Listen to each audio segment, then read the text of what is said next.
Right, well, it's that's twice that. I'm gonna have to go into the settings of this.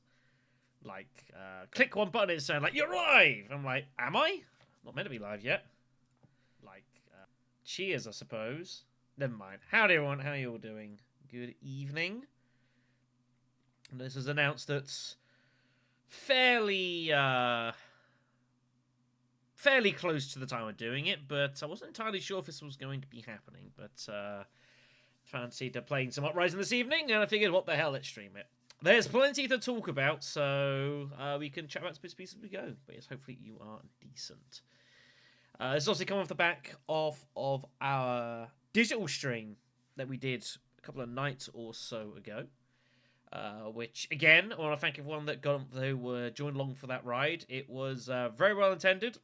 We were averaging like 70, 80 folks like the entire stream, which is pretty cool. And it's good to know that there were definitely people very interested to see what was going to be produced from it. We had a couple of pretty crazy matches as well. I even went back and did some timestamps for people because I was feeling benevolent. It does mean that I'm technically now playing 3 different formats of this game. Base game on digital, and then Uprising, and then XMO, both via TTS.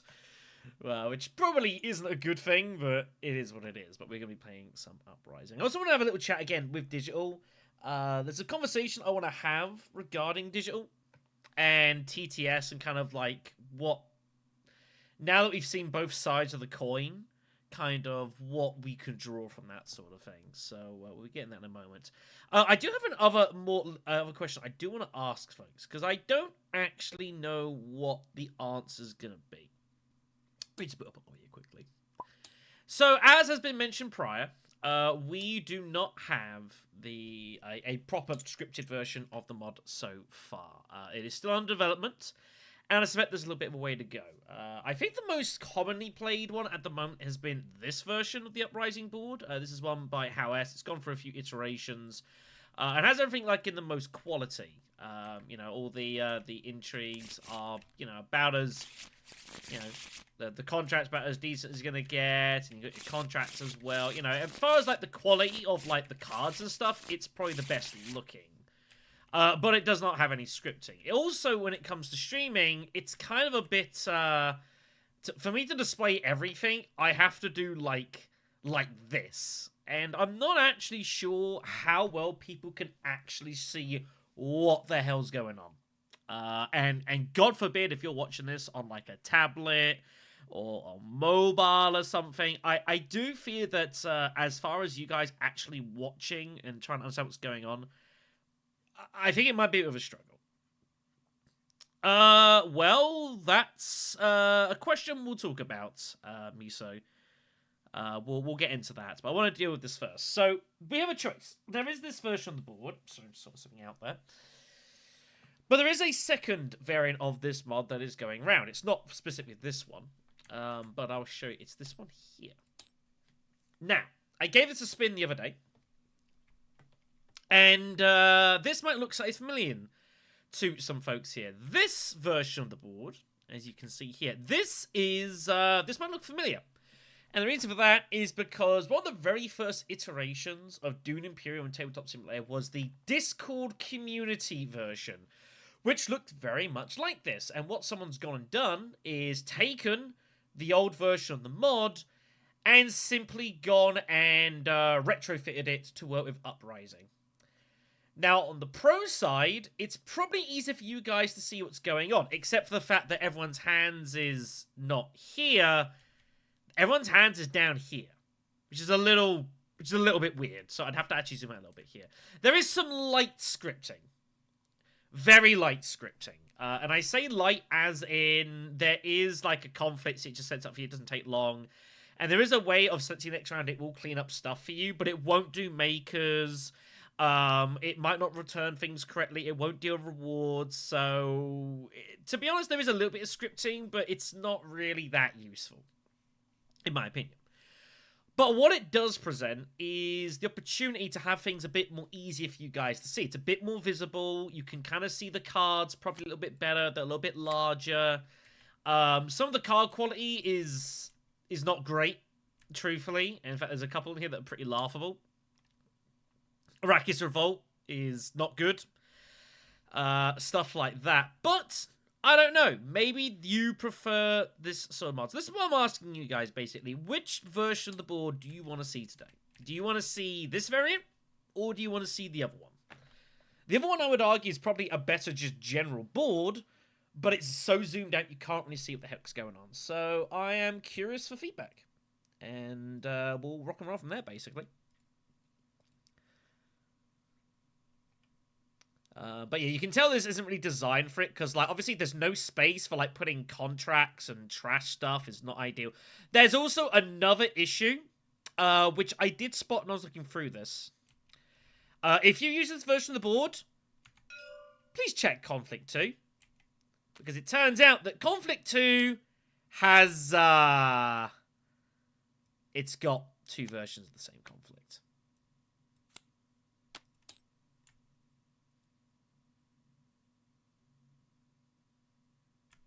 Now, you might be wondering, well, Shadow, why on earth is that a thing? Well, it doesn't need to be a thing.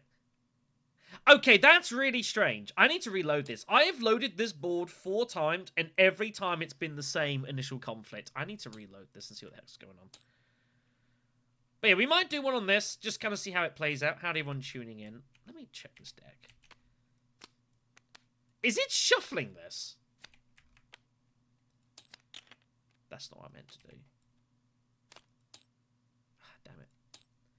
I'm not sure it's shuffling that deck.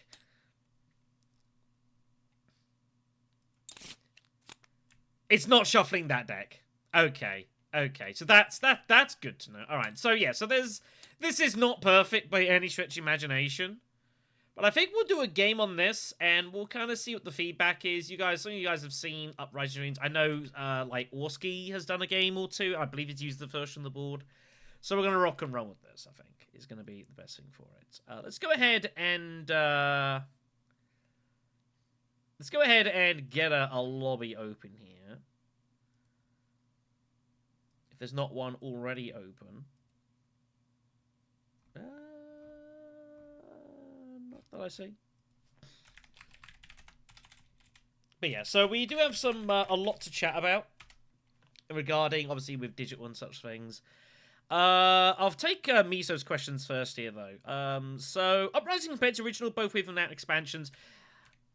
They're very different kinds of games. I do find this very refreshing. Personally, to me, like, I've done a lot of base with Ix and MO.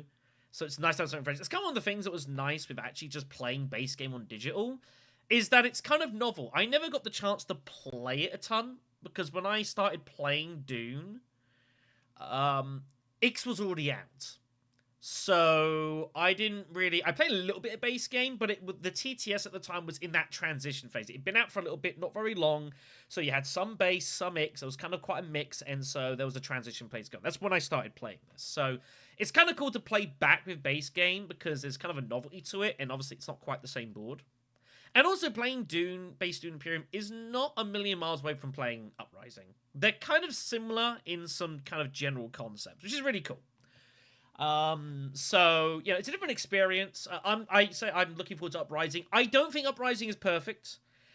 If/when me and CJ do our review on Uprising, there are some things that I want to play a little bit more to make sure I'm not being too presumptive, but there are a couple of things about Uprising which I'm not entirely comfortable with. So, you know, we'll see how that kind of goes. But that's kind of the idea there.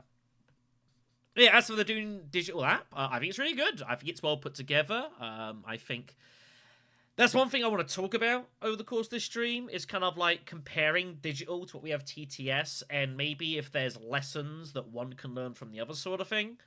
Yeah, there's a couple of weird little oddities in regards to... There's a couple of rules in digital which are enforced but not here, and vice versa, which is just... They're very minor things.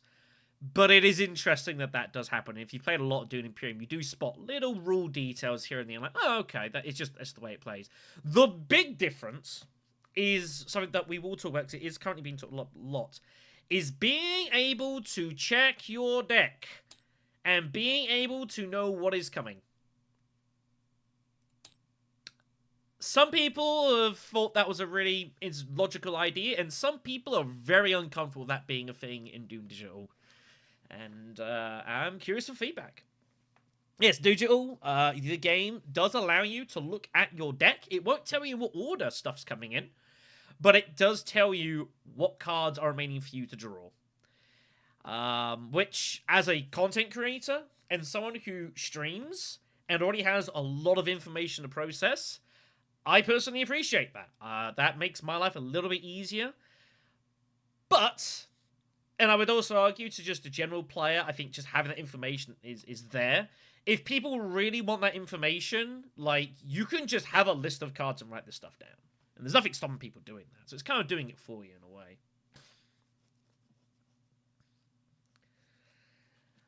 The worms do change the game. They change the power dynamic, and it does mean that you have to be that Uprising kind of forces people to counterplay others a little bit. You can't just let one person have everything because they just win the game. Like, if someone rushes worms early, like, it's up to the table to do something about that. Spying mechanic I actually think is really fun. I like the idea. It's kind of a little bit of a system within a system. It gives opportunities for people to kind of long game themselves a little bit. I think it also gives something like the Imperium row and having cards that only go to like spy space and stuff like that. I actually think it's a really cool idea as he looks for one. Like, whatever it's called. Public Spectacle is maybe the best example. Even just a card like Wheels Within Wheels. This is the one here, you know. I just think it's really cool because, like, you can tailor your strategy as you go to what you need. Do you want to go factions? Are you interested in getting this to, like, for cheaper shipping? That sort of thing. You know, I think it's personally, I quite enjoy that mechanic. There's a bit of skill bar to it, though. But yeah, going back to that. So, yeah, I really like the app. I want it to do well. That's the other thing. I want the app to do well. I think it has every chance doing well. And the ironic thing is, if I was to ever do like a 24-hour stream again, God help me, it would probably be easier for me to do it playing the Dune Imperium app, because what's the one thing that we have on this, or we don't have on this, that the app has? It's kind of the environment. The one thing it amazes me when I think back to the stream that I did, when I played this game for like 25 hours straight, is that I played this in basically complete silence. The entire day. There was nothing, you know, other than obviously you guys, but other than that, I'm just hearing my own voice, and that's literally it. There's no ambience, there's no background, there's no nothing at TTS. And there can't be, because it's Tabletop Simulator. It's not designed to be that way. It's not a dedicated thing. And I'm not saying that TTS should look to get a rip of the Dire Wolves music and just have it on repeat, because that's not a good idea, and I wouldn't suggest doing that, putting it mildly. But yeah, it's. I think there are definitely things that like you are in the app, which I do wish were in this, but kind of can't be, and that's okay. I'm okay with that. You know, unless someone's going to go ahead and source like an hour-long Arabian music style backing track, and I think after a while people get kind of sick of that anyways. I don't know. It's just the pizzazz you get with the digital app. So, but yeah, I enjoyed my experience. We only had a couple of bugs that we came across, which was not as bad. There was a slight delay in getting it out, which I wasn't prepared for. I think all things being equal, I thought it was a pretty decent experience. Truthfully. I know that there are still some folks that are like, oh, until it has the expansions, I'm not interested. And fine, I guess. There are some people who just do not want to play base Dune Imperium. But I don't think base Dune Imperium's that boring, truthfully. And I actually reckon there's a lot of people around that have played very little base Dune. And there's a reason that the game survived and was around for 3 years until Rise of X came out, you know? I'm just saying. I'm ready to move on to Uprising. You know, as I've said before, I'm ready for Dune Imperium 2.0, and to me, Uprising is kind of there or thereabouts. Uprising is not perfect, but I think it does a lot of things right. So, again, once me and CJ, you know, we get the opportunity to sit down and hopefully we find a chance to sit down and do, like, a proper in-depth review of Uprising, which I think we should do, Mr. CJ. I think it'd be pretty interesting to delve into that. And again, like, there are some mild criticisms that I can make of this, and I imagine CJ's got a couple as well. And that's fine. Nothing's perfect, so.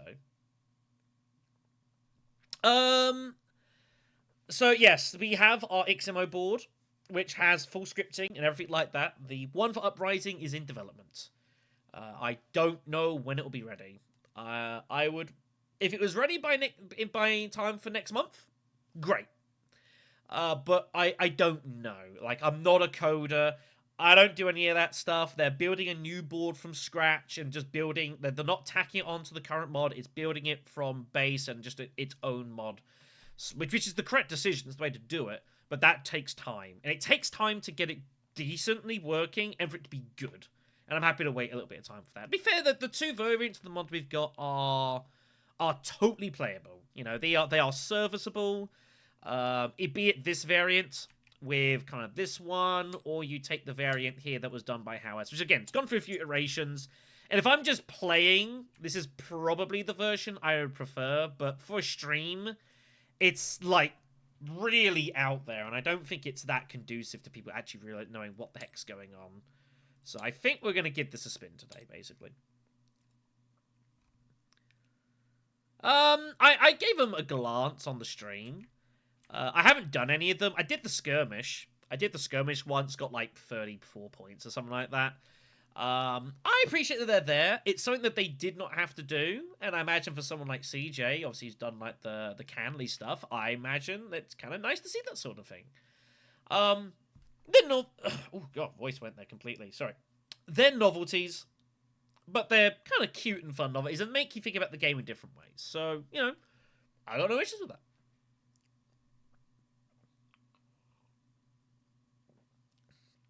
I don't know. The long game stuff is interesting. We have this already with Epic Mode. And you could technically argue we have this with XMO because we standardly play with the extra point removed, which is effectively play to 11. I think for something like Dune Imperium base, it probably doesn't need it. Because games can go 8, 9, 10 rounds. You know, we saw that on stream. And the other issue is that if it's a case of play to 12, but someone's like at 8 or 9 points and everyone else is at 5, I don't think it matters if you're playing to 10 or you're playing to 12. They're probably still going to win. And if anything, you could argue in that situation, it's worse to play even longer because you're just adding an extra round to a game where it looks like someone is very, very likely to win. And it's going to be very hard for anyone else to catch it up. You know, it's like, you know, if you run like, you know, the 1500 meters, or you run the 3000 meters, if someone's like half a track ahead, it doesn't matter how long the track is, he's still going to win.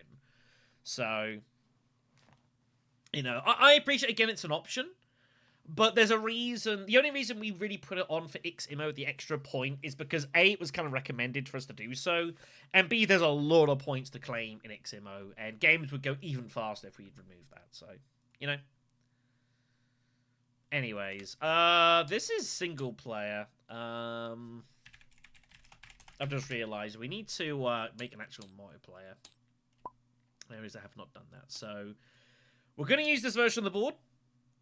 This may or may not work too well, but we're going to see how we go.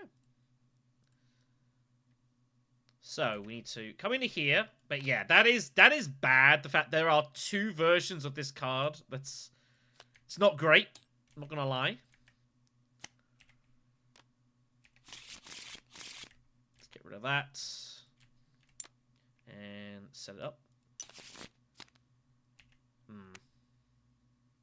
That's a problem. Here they come. Okay, so what I might do, actually, is I'll do it this way, and I'll just randomly shuffle it. Best thing to do. Yeah, I agree. Like, so yeah, the whole hand-checking thing is something else I do want to talk about with everyone here. And I'm curious to know what people's thoughts are. I've heard a mix. I've heard some people like it. I've heard some people do not like it.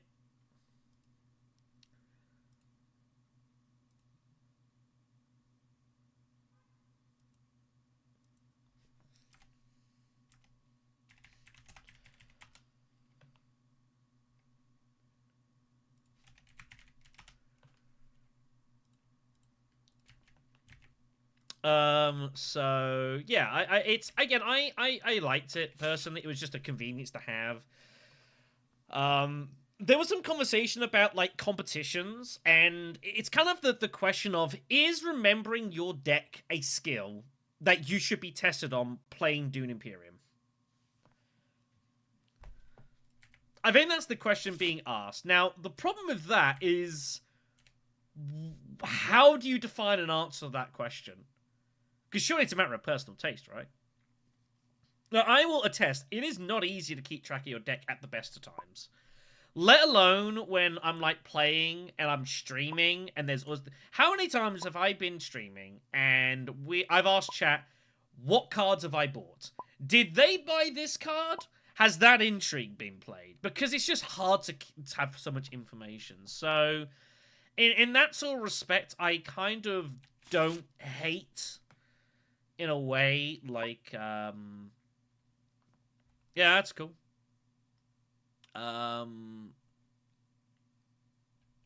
You know, it's just nice to have information. Because, again, like, if someone really wants that information, there's nothing someone people just writing this stuff down. And I am sure there are people who play Dune Imperium on TTS who write this stuff down. Be it on a spreadsheet or a piece of paper. I'm sure it happens. And I'm not saying that it's wrong that it happens. I'm just saying that it does. There's nothing illegal about it. And, of course, there's absolutely no way to police it either, so... Anyways. Right, so yeah, just using this different version of the board. It may or may not be slightly better. There's some very light scripting, but it's... I wouldn't rely on it. I would probably do a lot of stuff by hand. I'll rewind the board in case there's any issues.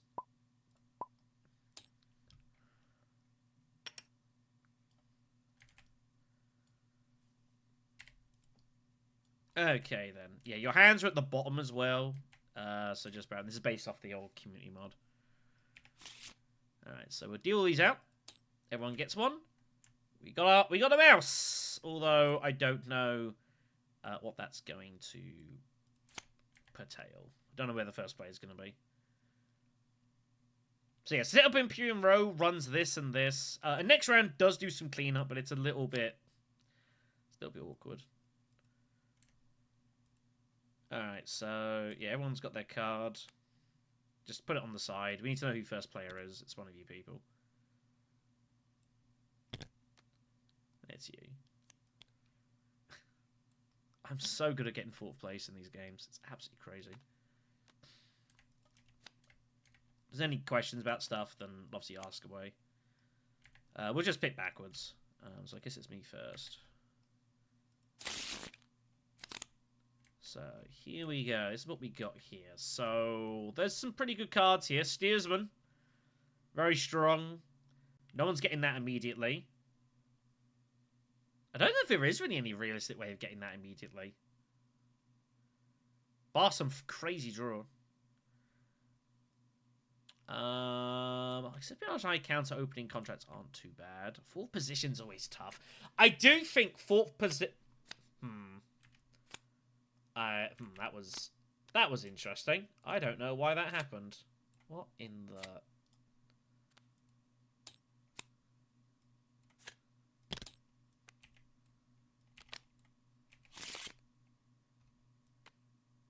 Yeah, that was strange. It's alright, everything's fine. It's not quite designed for us, it's a little bit... Anyways, so yeah, I do think 4th position is kind of tough. You have to bear in mind what the opening conflicts are. So if it's a mouse, it's money. If it's green, it's influence. And if it's blue, it's intrigues. And that is something you have to start working out. So these correspond to, like, the conflicts. I haven't shuffled these yet. So if you can ever pair these symbols or win the conflict, it's a point. Basically.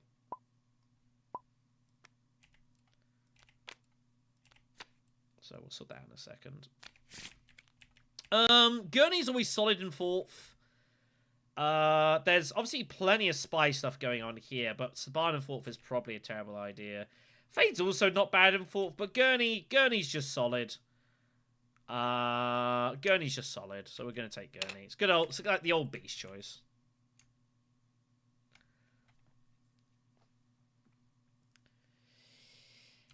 It was a bit jarring at first for, like, I had to realize what was going on, and had to learn it. I get why they did that, in a way, although I don't know if they need to really shift the colors. It's because the way they treat it, so it's the way of retaining randomness, kind of.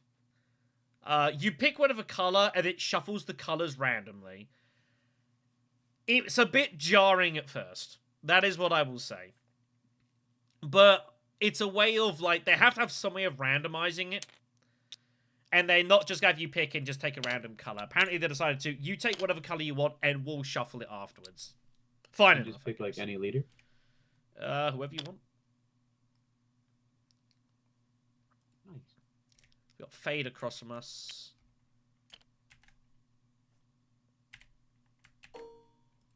Give him a spy. And we got Staban in front, which is fine. But the other good thing as well about playing with Dune Imperium Digital is that you can't make an illegal move. Like, you can't break the rules of the game. It's impossible. So, bar bugs and stuff like that. What worm tokens? No, there are worms and there are spies. Alright.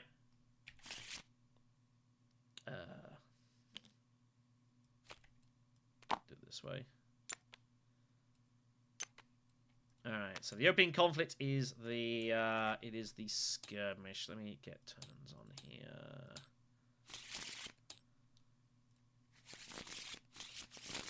Yeah, some people do like they're used to being a particular color. So let's see where we go here. So I'm gonna be down here in the bottom right. This should be okay, right? I don't have anything in the bottom left. We got the chat box there. This should be okay. I mean, this should be sort of okay. I can't show you exactly what's on red because I'm in the way. It'll be fine. It'll be fine. So Staban opens up with a trip to secure contract, or accept contract, or whatever the name of the space is.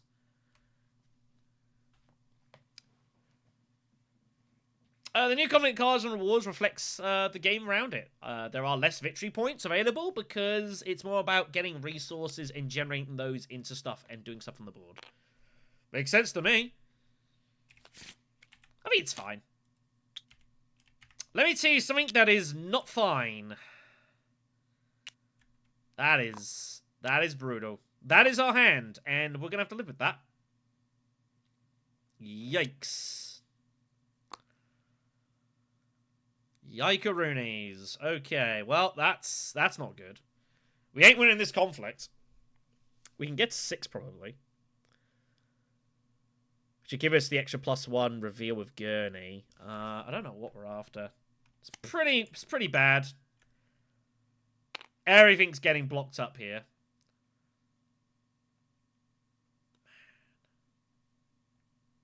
Do we just go Spice Refinery immediately and just take the 2 cash? I think our best bet is to just try and go as hard as we can for money and just try and get Swordmaster ASAP. Staban's looking for his ring, I think. I kind of want to go Hager Basin to block him from going green, though. But he might also have his Diplo. Surely if he had his ring, he would have played it. Not there.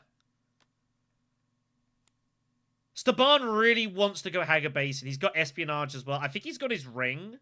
So we're going to cut him off from that. We're not going to allow this. We're going to get in straight away. And we're going to cut off his ring, so he can't generate any money from it. So an obvious place for yellow to go here is Hager Basin. So we're going to cut that off and call that a day.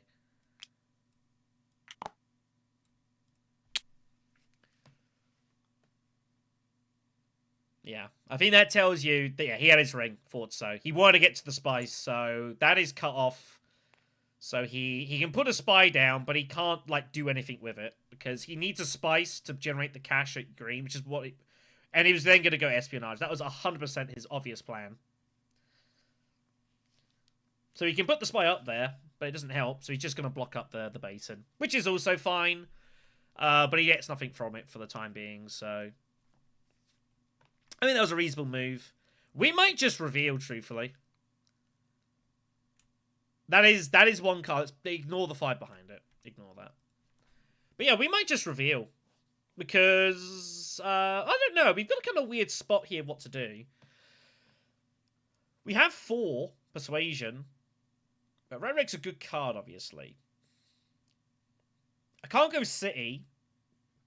We could go Assembly Hall, but then we're just revealing for 4 anyways. Yeah, I think we might just reveal, truthfully. It's the next contract.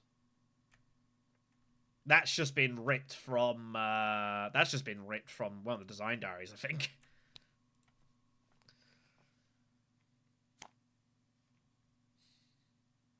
Staban's got both his daggers. I've got both my daggers. What does Jessica want to do here? I think Jessica's put in. The problem is we might legit not gain any money from this. That is a problem. But I am still got an action behind, which makes this kind of difficult for Jessica to put in here. But she wants the money.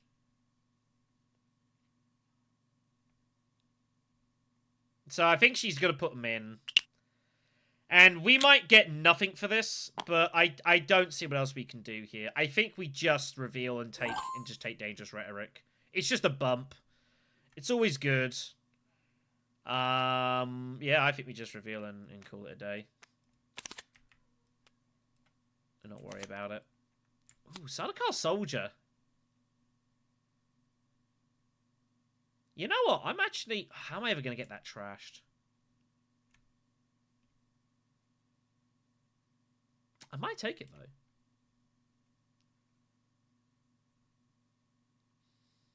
I'm going to get to Desert Tactics some point. I'm going to take it. And we're gonna look to trash that. Peel off Southern Elders, which isn't great, but what are you going to do? So, yeah, I think yellow, is also at 6. I'm pretty sure. And blue's going to be possibly using their spy here. So we might not gain any money from this, sadly, but I don't see what else I can do in this situation. Absolutely dire hand. Hopefully he's only got 1 dagger Staban. He's got like 6 persuasion. No. So we're getting no money for this.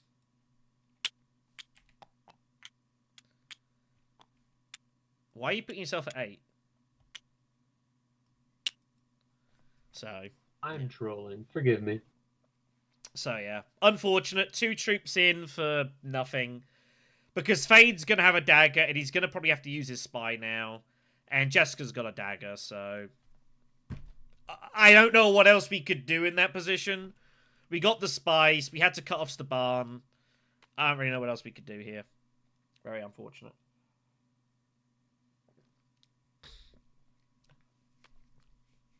And now everyone's got their faction access as well, so I'm even going to cut off of that. Yeah, everyone's got it. He has to use his dagger. He doesn't have to, actually. He's guaranteed a couple of coins.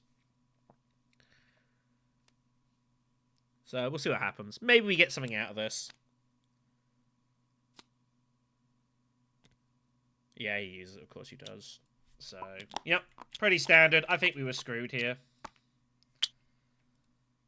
What could we do? Nothing. Absolute setup this hand. Well, you've got both daggers as well, haven't you? So you've got at least 1. So I'm just putting you at 8 and just calling it a day. Just the 1. Yeah, look at that. That is insane. 1 faction access. Hold on a second. Potentially not preparing that. How is everyone... Did you draw this, Staban? from accept contract. I did draw that card. And did you draw that from Arakeen, Fade? So we all had the exact same hand, so the shuffling didn't work. I'm kind of inclined to say we just start again. This hand is yeah, pretty bad. Everyone had the exact... The shuffling's not worked. I was curious to know if it did. It looks like it did not, so... I am inclined You want to restart it? I'm inclined to just restart this game. Because we... So you want us to manual shuffle then? Yeah, I mean, I was testing to see what the scripting works. Clearly, that did not work, so... Alright, we can start over. Not that big of a deal. Yeah, I didn't realize it would do that. I'm just trying this board. I've never used it before. It's this version. I didn't realize that was going to happen.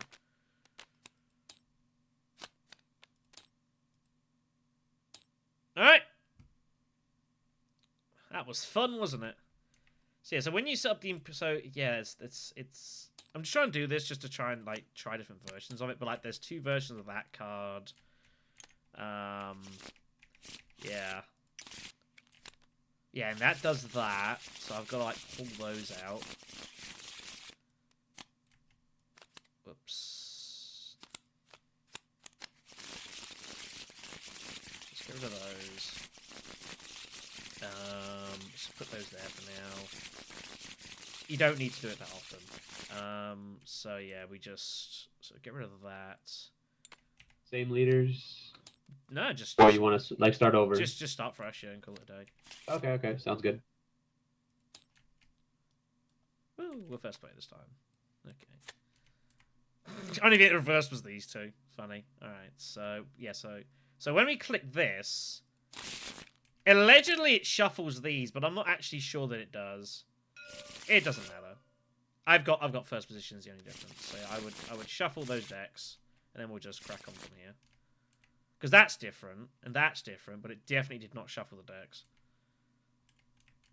Which is most interesting. So, it's red first this time.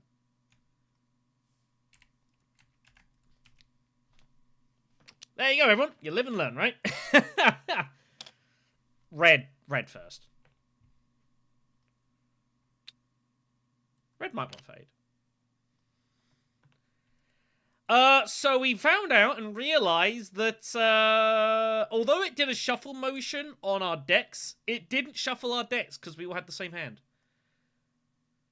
And 2 people drew the exact same card. So we've just restarted the entire game. Which I think is probably a wise option, so Jessica and Fade this time. Okay. Steals the barn. So what have we got here? So we're in first position this time. Overthrow, Price, and Junction. 3 very strong cards here. Is there like a trash space? It's just like on the side or wherever you want it. Gotcha. I'm meant to take Paul here, aren't I?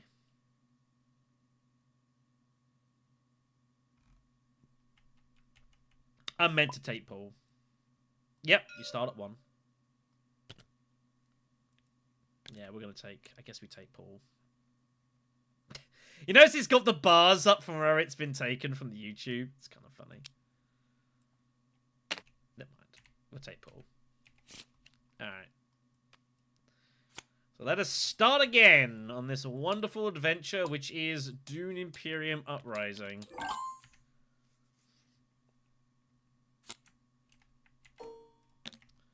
Alright then.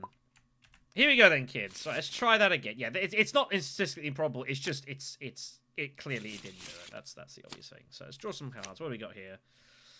No Signet Ring. But we have got pretty decent Persuasion hand.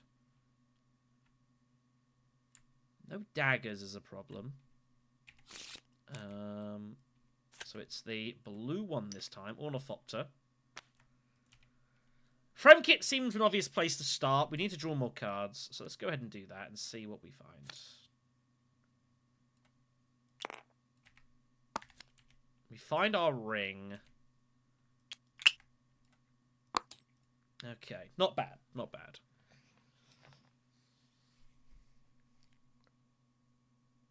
There's actually a chance for round 1 overthrow. We go assembly hall and we pull our convincing. It's 1 in 4, but we could legit get turn 1 overthrow.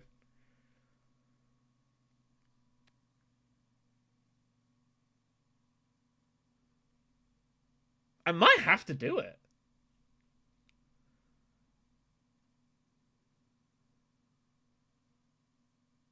It would guarantee a 6 persuasion. So it give us prices no objects, even Junction Headquarters. Junction Headquarters is a very strong carbide. Look at that reveal. That's an insane reveal. I don't know, would you take Junction or would you take prices no object round 1? I think it's more RD. Junction Headquarters is actually better. That's such a resource generator for you.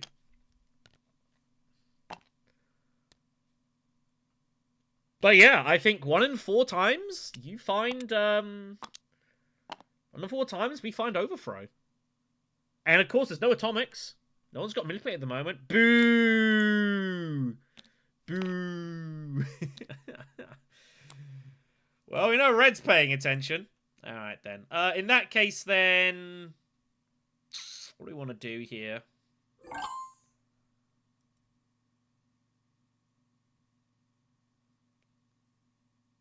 We could go accept contract.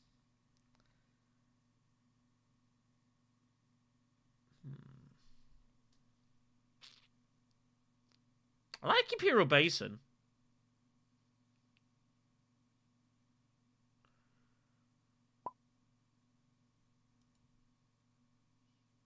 It stops worms spawning on some combats that's blown up.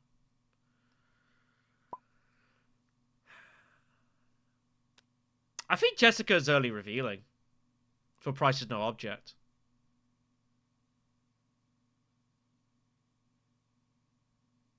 I think we go Basin. We grab the loose spice.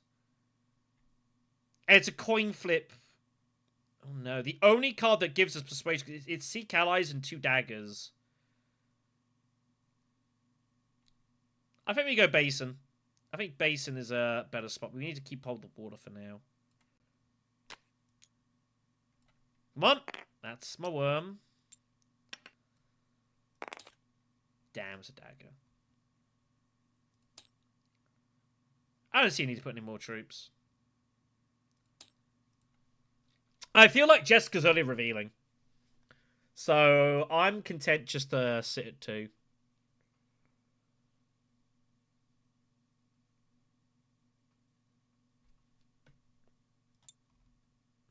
Also, if Staban wants spice, he's got to pay his water for it. So again, I'm just trying to put Staban in awkward positions.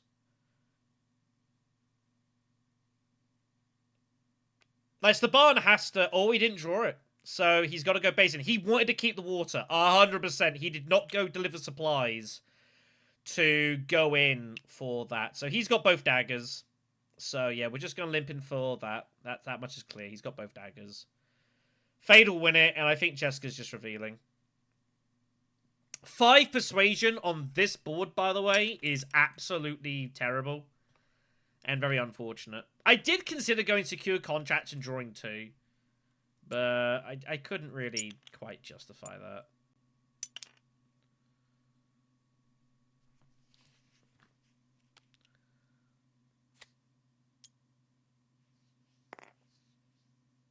So yeah, I think we made the best of the situation we could there.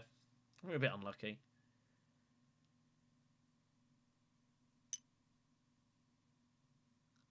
We've got guaranteed faction access coming. We've got a couple of card draws as well. But yeah, we're a little bit unfortunate. Maybe we might even go Rebel Supplier and threaten espionage. That might be a reasonable shout. Rebel Supplier, put it on the siege, and just threaten that. Jessica's not only revealing, so she is going to get involved. So, she's not barreling in. Is she going to barrel in here? Guess so. Alright, well, 2 combats, we put in 2 troops and get nothing for it. Pretty standard. What are you going to do? So yeah, 5. I think Rebel Supplier is a decent shout. It's also just a spice generator.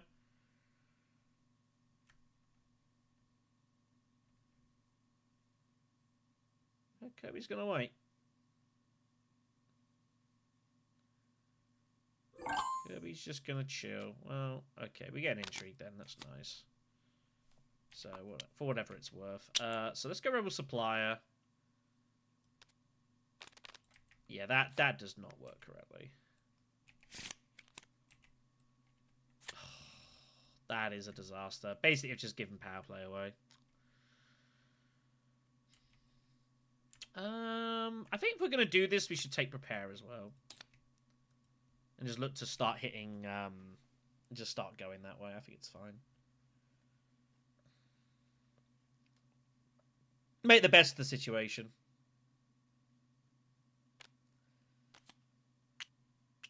I don't know how many people have 5 or 6 persuasion. I'm not sure anyone does. So everyone's just going to grab a load of prepares here. And it's going to be a race to see who gets the 6. It's kind of another reason for going espionage. Because Seek Allies is coming, so... Yeah, everyone's got 4 and stuff. Jessica might have 5. She'll get Subversive, I imagine. And we will need to... I can't stop her going to espionage is the problem. Because she grabs it, she spies that up, and it's pretty bad. I imagine she has 5, probably.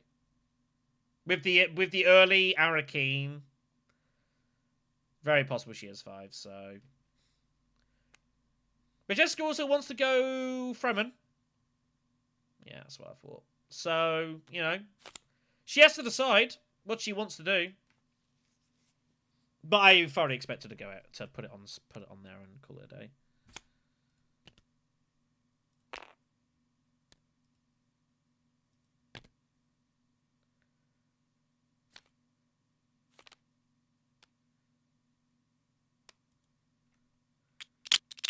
Detonation. That's sick, isn't it? So I was right, by the way. I was right. That is so unlucky.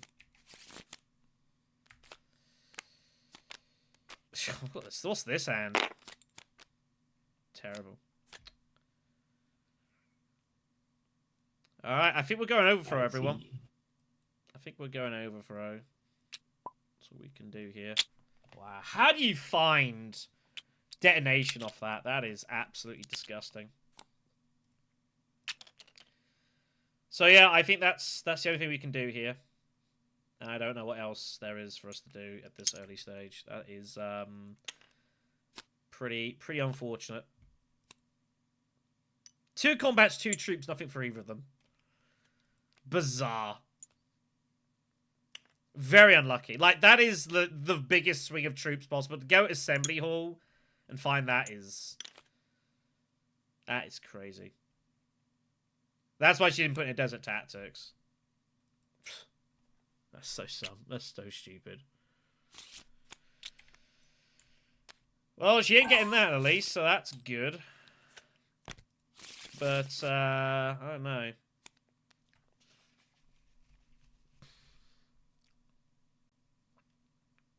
Assembly Hall espionage.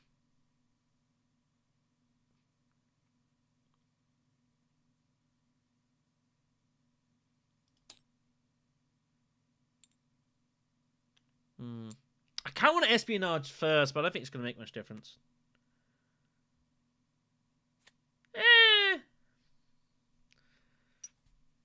2099 is it's a little on the steeper side. I'm not gonna deny that.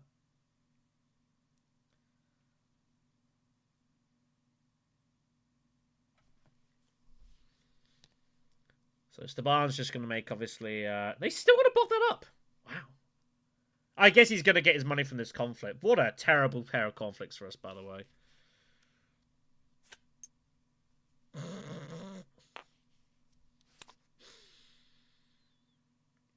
Yeah, this is just the way this game's going down for us by the looks of it. It's just the way this game's going down for us. Pretty unfortunate for us.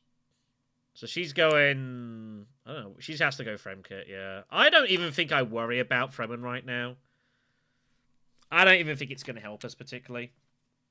I think we legit just go espionage. I think it's more important.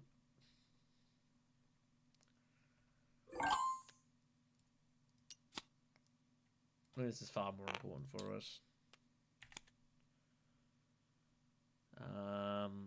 That was a bad draw, though. Yeah, let me just block this up. Well, I'm not allowing her to double hit that.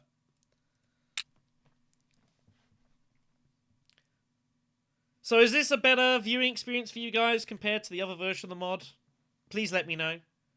If you don't think it is, then please tell me. We're here for trialing. Like, can you see more what's going on a little bit easier in this variant of the board? I don't know.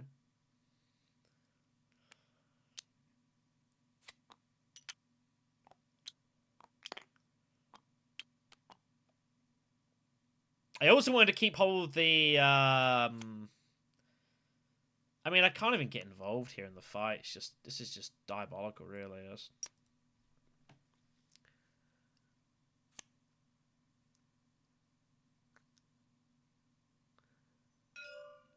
Are we better off just going, like, gather support here? That's what it says.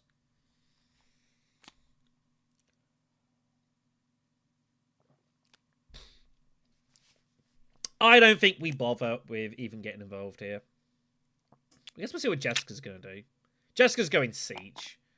We know that. That much is obvious. So I feel like gather support's probably best for us. Has everyone else likely got 6? And even if they have 6, are they just taking price no object first? I think they're just taking price no object first, truthfully.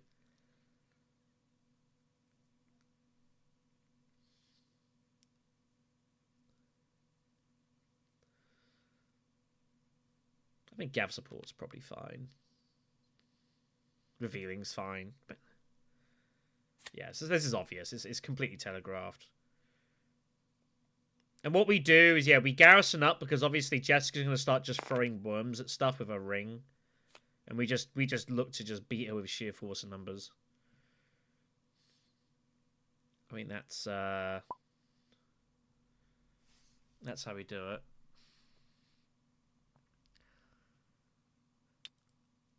Like, I don't care which one I get. They're both very strong, and the odds of losing both of them are very low.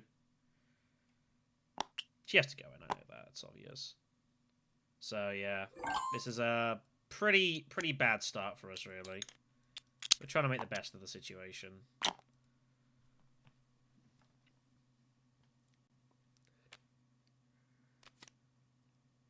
So everyone's kind of got the same situations. A lot of good cards there, but people are struggling to get to it. Fade might have, like...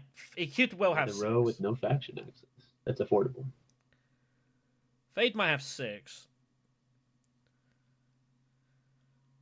But I think Fade is taking price, anyways. But should we need to take Sardaukar? I feel like he's looking to go conspiring at some point. Oh yeah, those are meant to be in here.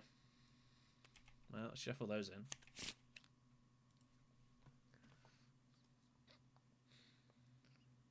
That hurts for Staban. 4 persuasion, round 2 by nothing. It's pretty brutal. He also has 5. Yeah, so this is the thing. It's kind of like base game this. Like, someone at some point feels like they've got to take a plunge on something. But people don't want to. Very fascinating, isn't it? Very fascinating.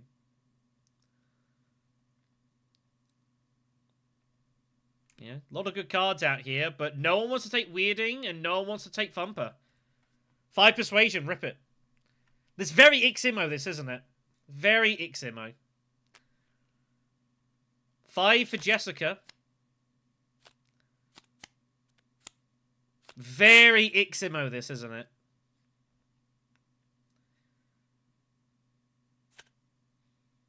Jessica will just grab some of those, but we have 7. So I think Junction is better for us, but we will need to get siege access quickly is the only issue. Diplomacy's coming. It's not gonna be so like price and object in theory is good, but it's not that good because like everyone else is just getting money, so it's not gonna make a big deal. So let's go ahead and get Junction here. And peel off a card everyone does want. So yeah, that'll be good. That we're just gonna look to reveal that a lot. I don't know if you even ever get the alliance, but that reveal's good enough on its own. How do we... Oh, no, we do. What was the last card for us?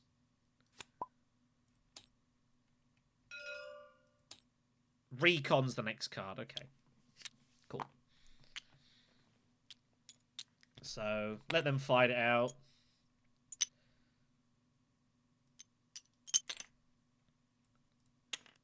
We, come suss this out as we go here. We've still got the water, which is good. So we can go desert tactics, which is fine.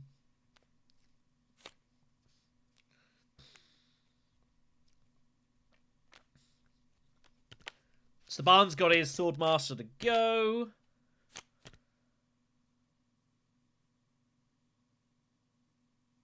How does Red have 3 points? How does Red have 3 points?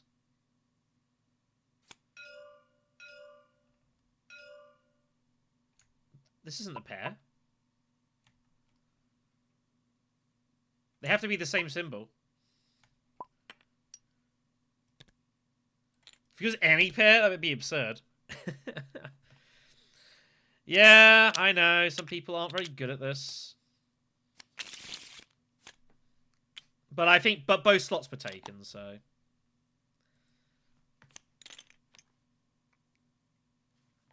Yeah, I guess that works. I wouldn't bother with that scripting. I'd just pull it down. Anyways, so we've got options on what we want to do. Obviously, it's very dependent on what Blue decides to do here. Blue's got to go Spice-ify me, right? What a conflict, by the way. Look at this. Absolute dream conflict for Jessica. That is crazy. That's like one of the best worm conflicts in the entire game, and she's got that as well. I'm so glad that I decided to go ahead and make the troops. It's not a great conflict. I mean, it's not a bad conflict for us, but it's not great. Jessica, this is like absolute dream ball. We'll see.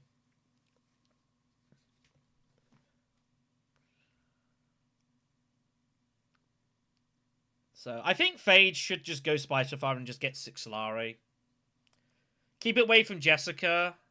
Try to keep it away from Jessica. You've got your spy as well. The problem is that Staban isn't going to go Swordmaster first, so there's no way for you to get it right now.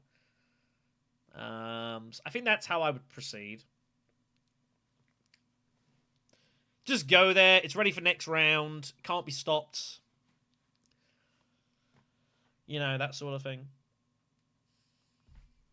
Would I ever want to, like, draw into this?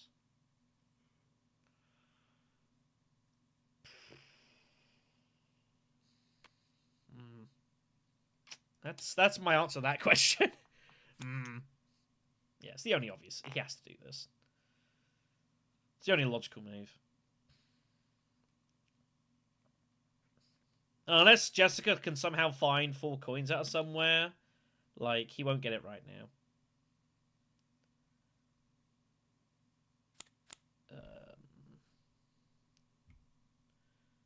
Shouldn't you be at 6? I thought you were at 2. Yeah, he doesn't have to pay for that trash. So Jessica's problem is that she's got no garrison. So yeah, so that's it. So that's that alliance done. That card is ridiculous, by the way. Why do you think I went freaking espionage and just start blocking that up? That has got to be kept away from Jessica at all times. We cannot let her keep that. Oh, it's just straight trashed. Okay, it's one time. It's done and dusted. You have to draw the card, yeah. Doesn't have to retreat. Doesn't have to recall the spy, by the way, to do that.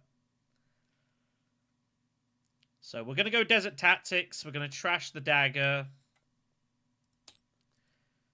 And put in 3 and then suss it out from there, basically.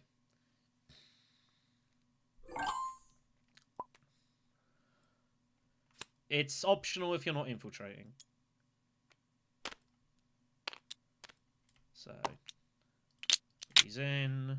Get rid of that.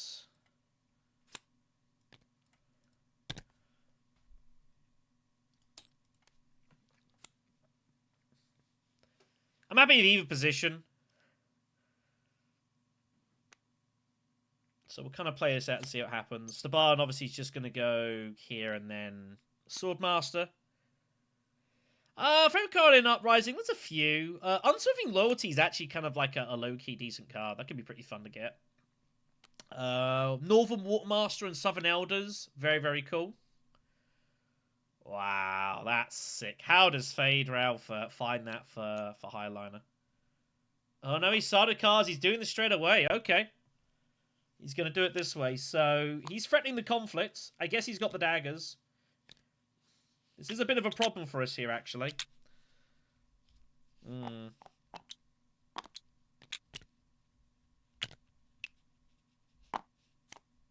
No wonder he saw 5. So he has to pull from Spice Refinery. It's got to be a different agent, so...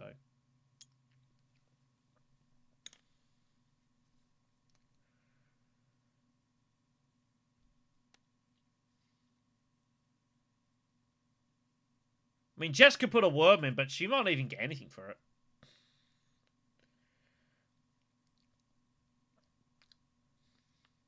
Because she ain't going to beat me. And Staban is probably going to go in here. How are you getting there? Yeah, free water. Oops. Yeah, deep desert's free water, not 2.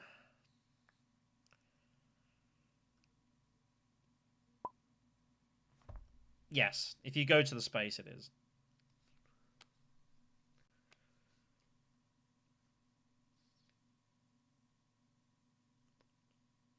Kind of weird spot for Jessica. I actually wouldn't hate Jessica just going Hager base from a ring and just taking the spice.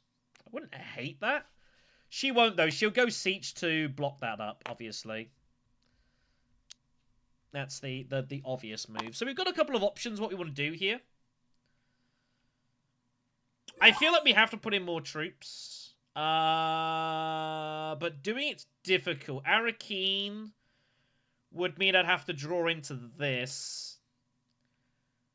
Which is a little difficult. I'm not using Rebel Supplier. How badly do I want to win this? And how badly do I want to keep this away from blue?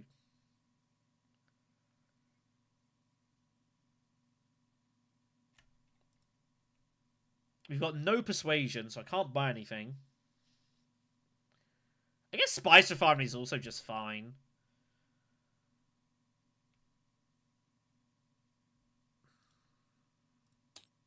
Yeah, this hand's just not good enough to draw into. We could go Assembly Hall and have 3 persuasion.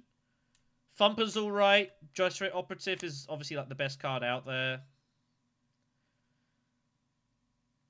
But I think Jessica's after like 6 and that. So I might even get Jessica Operative. So I actually think we go Assembly Hall. And we draw and take the card.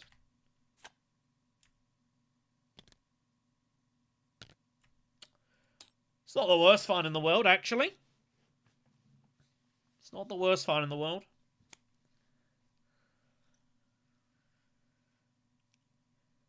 See what Staban wants to do.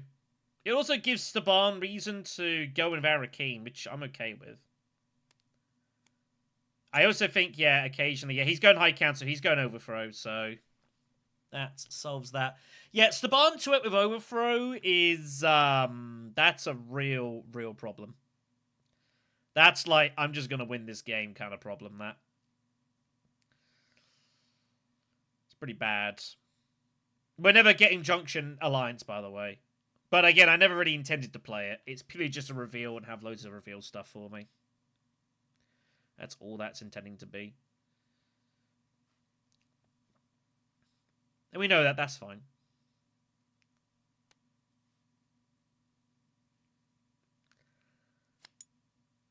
Yeah, Fade's just going to go Arakeen, put in 3. So Fade's going to win this. We have basically given it to Fade. He has to pay a spy for it. But I'm happy with second place here. I'm not that worried about winning this fight.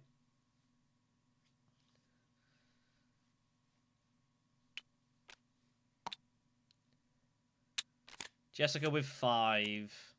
She misses again. That's kind of annoying for us, actually.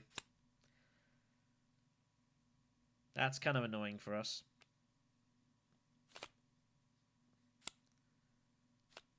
Truth Trance. Another good card. Can't get it.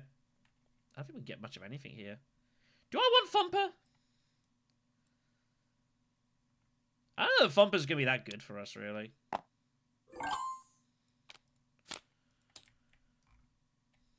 Maybe just another Prepare the Way. We've got 1. Yeah, I think we just go for a Prepare and call it a day. Yeah. We need to start trying to get... We've got rid of one of our daggers, so it's fine.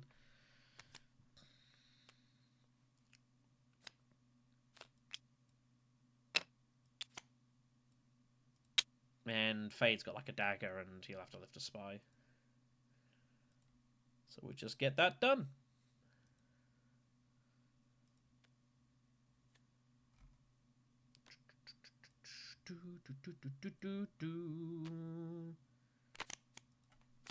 Yeah, I've played this game before.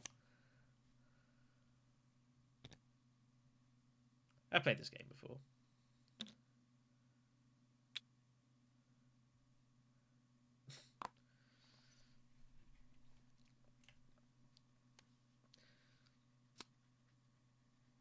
That's interesting. Takes the Benny Alliance card, so then we have to fight for that. Alright then. More high cost this is instead of trade. Very strong card, that. Very strong card.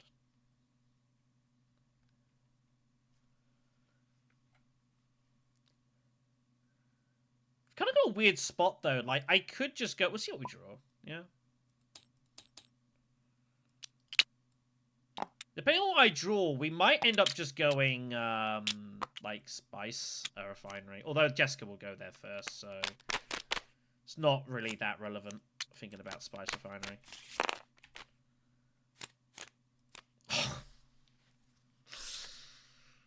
Wow.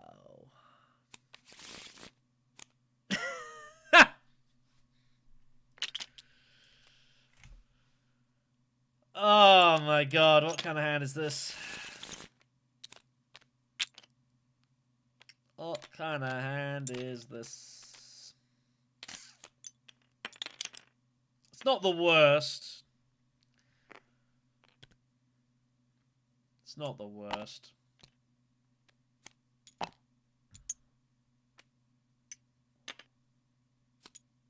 Did no one go to Haga Basin? I don't know. Did anyone go to Haga Basin? That's what people should do Or makes Imperium? before picking up their agents. Okay, makes sense.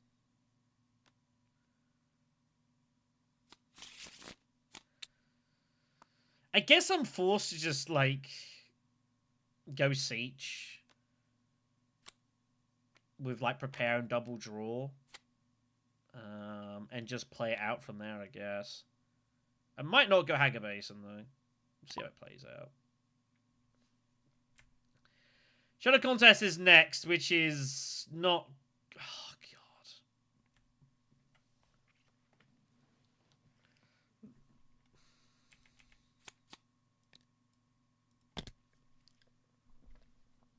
It's kind of annoying.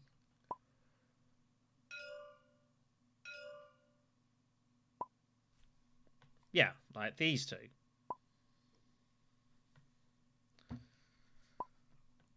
So, Fade's just going to charge all in here.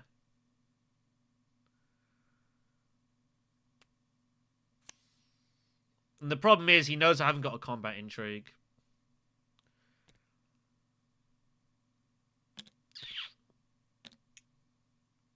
It's a pretty bad spot, this.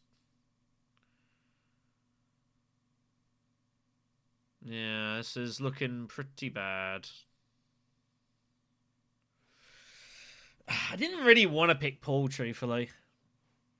I didn't really want to pick him. Unfortunately, this is kind of falling apart here.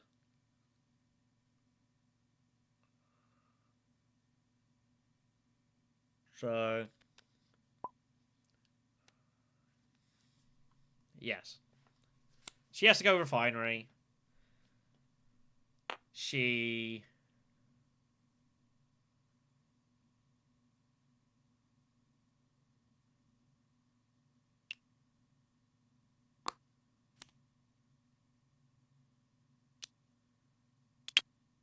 got the money intrigue. She's got the money intrigue. Why would you go Arakeen? She has the money intrigue. She's got +2 money, so I'm not even going to bother going Spice Refinery here.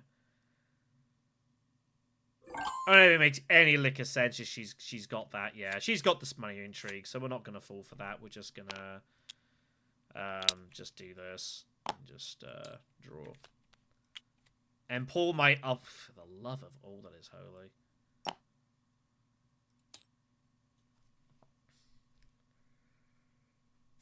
Oh, I can't draw that yet.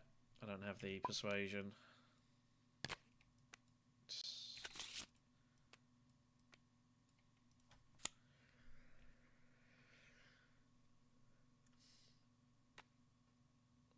Yeah, what a shocking hand this is.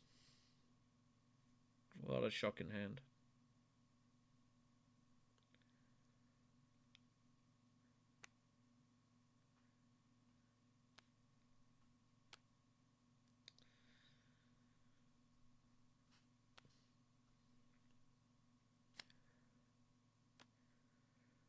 We might research station and just barrel everything in.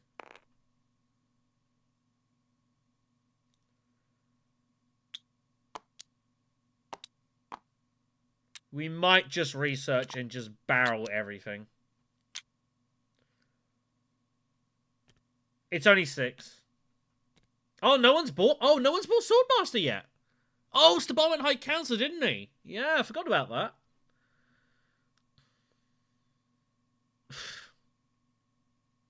It's been a rough game, this. So that is the question. Do we just research station and just absolutely barrel this in? We might have to. We might have to.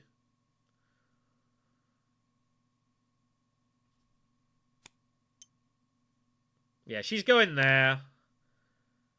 I think we have to just barrel everything in. I can't let her win this.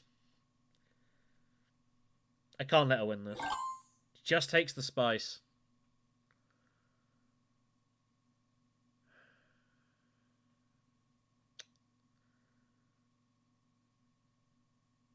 Oh my god. Now Haga Basin's being tempted to me.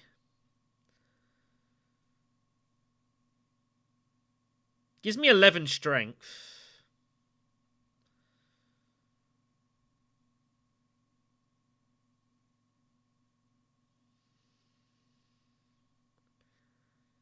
Yeah, I guess it's got to be. I was expecting it. I'll be honest, I was expecting it to go Haga Basin and cut me off.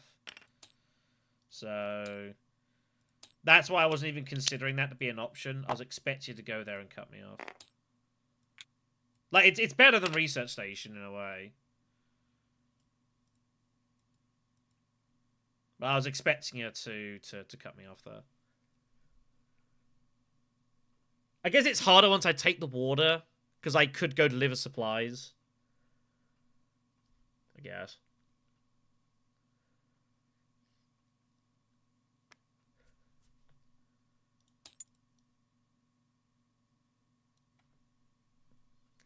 Yeah, I say again, I'm not after this alliance. Never after this alliance. It's just a pure reveal card, so... But Staban with Overthrow is, like, pretty ridiculous. And I would say Staban's favourite to win this match. Depends if he gets some combats in. If he can win, like, a combat and pair his card, like, he's massive favourite.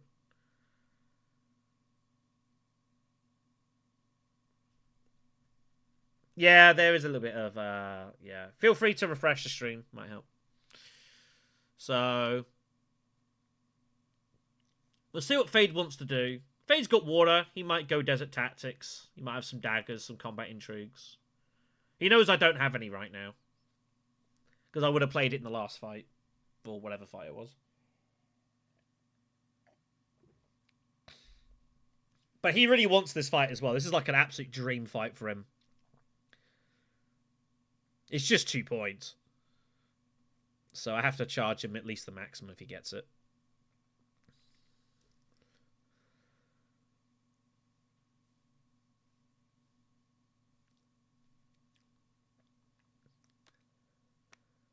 I feel like he's considering Desert Tactics.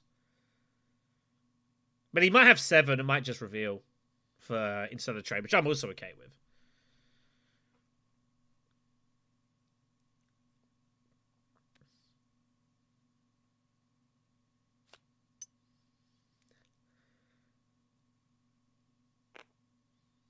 That's not good.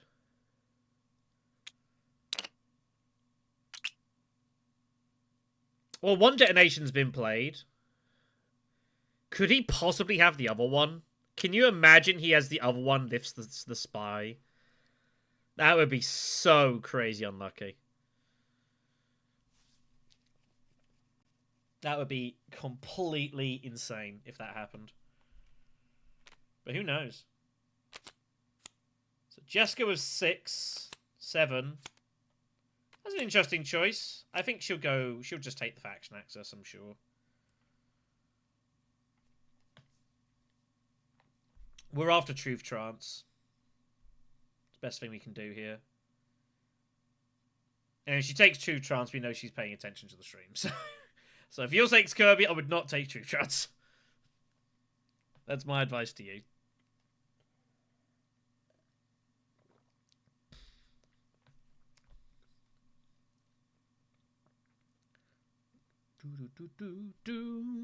Ba, ba, ba, ba.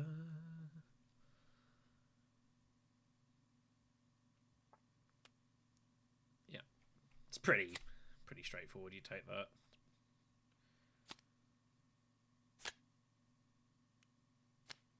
Yeah, True Trance is still better for us. Double Agent's a cool card. Letting you put spies down, but like, yeah, it would let us spike Hager Basin. Interestingly. But True Trance is just superior to us here, so... Let's peel off the other Truth Trance! Awesome! So Staban 2X got Truth Trance and Overthrow. That is ridiculous. That's a good find. That's a good find in case this all goes to hell.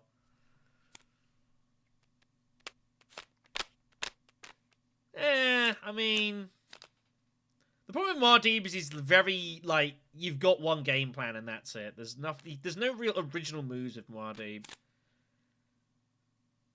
Fate is 7. Yeah, we're just after 4 friendships and that's it. I'm not after any alliances this game. Guild Spy comes up, by the way. Good God.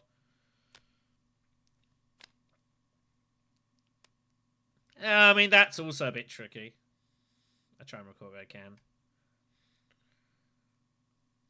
Come on, Fade. Second detonation.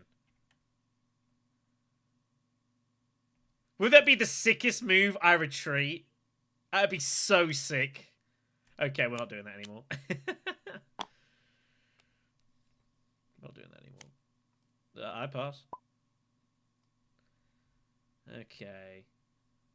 So 2 intrigues for us. And 2 bumps.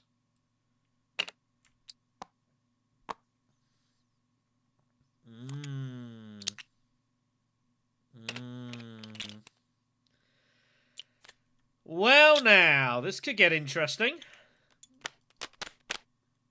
I need to see what we're going to draw here. That's what we draw. Okay.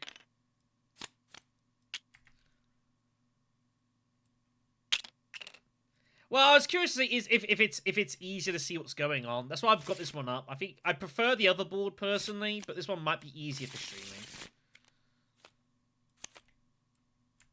And it is Spice Refinery. Ah, it's not a conflict that pairs for us though.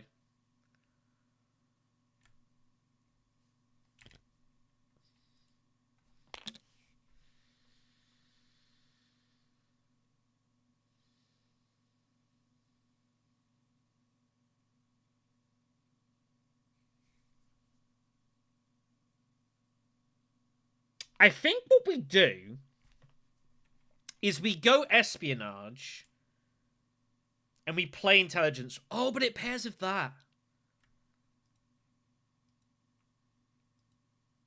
I'm unsure. That's why I'm kind of asking for opinions. Man,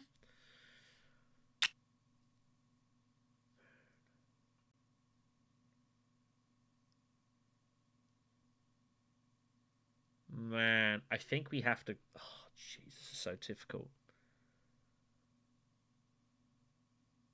I'm trying to determine what the correct way to play this is. Junction's in there somewhere. And I would like to find it, obviously.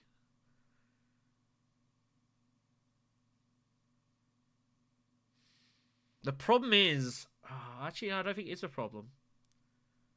I think we go for this.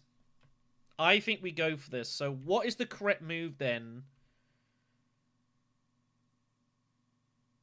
We have to keep a water. What am I doing with Diplo? I could just go secrets and just draw a load of cards.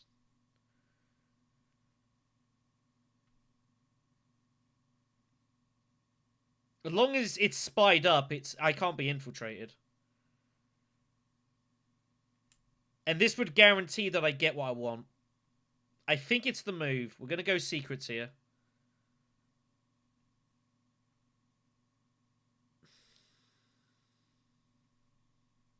Or do I? Man. I want to go Spice Refinery, but I think I'm going to have to consider giving up. It's so difficult, though. I can't get Spy now, and the Spy's already down, so... I think we do it this way. Let's go secrets and just take this. Take the point. And just take the 2 intrigues. Oh my god.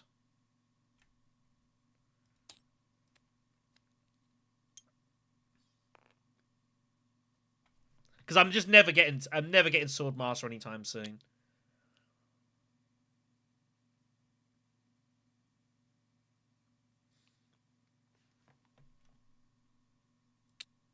I did. I got 2. 1 for secrets, 1 for the alliance. I have 6 total.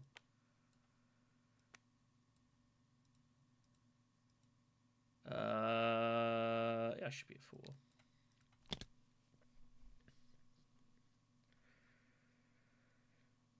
So the plan is we're going to use special mission and just bust it in here. And then Spice's power to look to take this down to pair with Chris Knife later on. Or even questionable methods. Oh, it's kind of hard to just justify questionable methods. But I have got Shadow Alliance.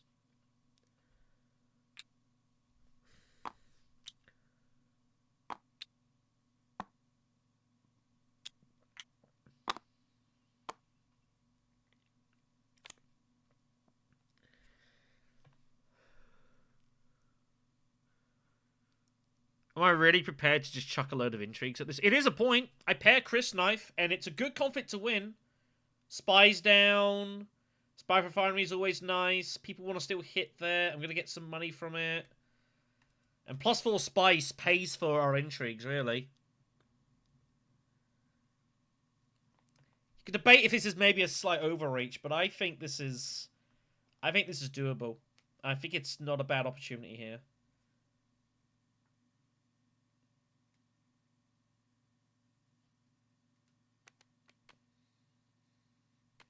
But man, it is dangerous.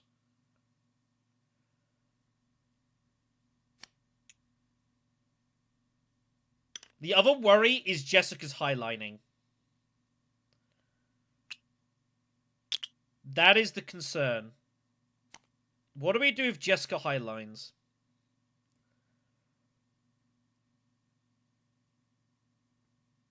I guess if Jessica highlines, we could just play this and this and this and just save the rest of our cards.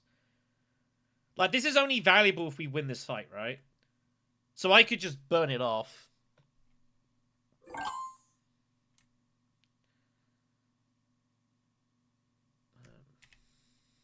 Are these... What are these? Your memories? Yeah, put them here.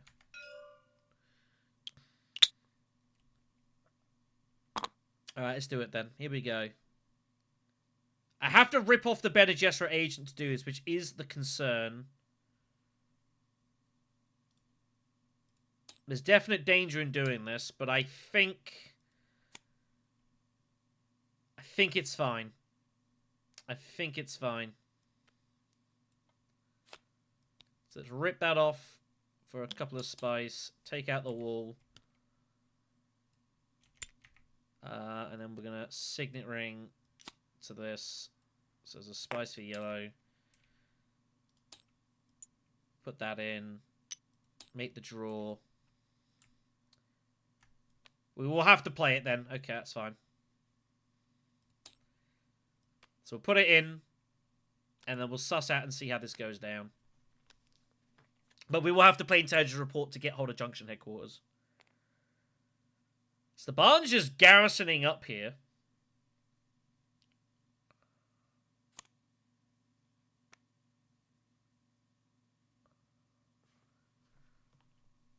But he also needs it for his High Council bump.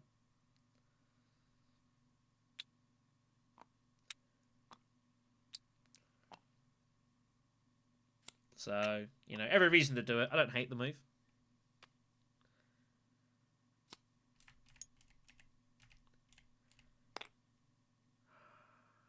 That's annoying. I mean, it doesn't affect us hugely. This is tough now. I'm going to be in a difficult position. It depends what Jessica does. If Jessica highlines, then, you know, that's fine. Like, Fade also wants to win this. The problem is that doing this, they both want to win this. So... But I feel like Jessica is coming in here.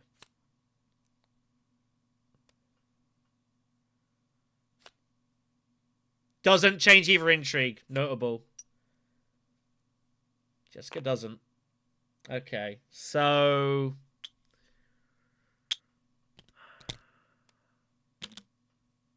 I think we have to go for this now.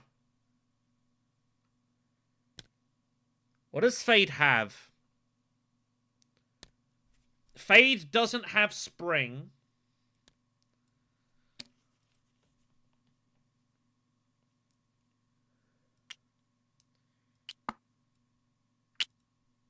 But it's also kind of hard to know what the hell I'm doing here.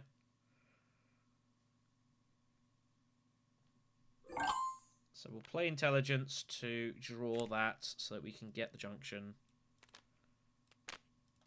So there's a Spice, a Water, the Troop, a couple of Swords. And then, what's that? 5 Persuasion to buy? Well, I don't know. We are going to see what happens. We are going to see what happens. So 5 Persuasion. Am I likely to get any Spice Must Flows with this deck? It's on. I think Guild Spy is not bad here, actually. Did's Rhetoric, though, is just a solid card. I've never... Oh, I could in theory discard this, but why do I want to do it? Did it push 2 in? It does that sometimes.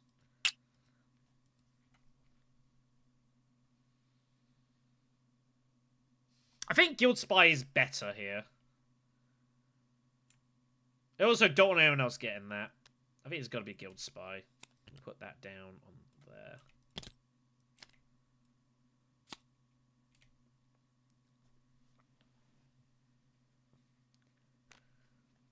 But I think this is gettable.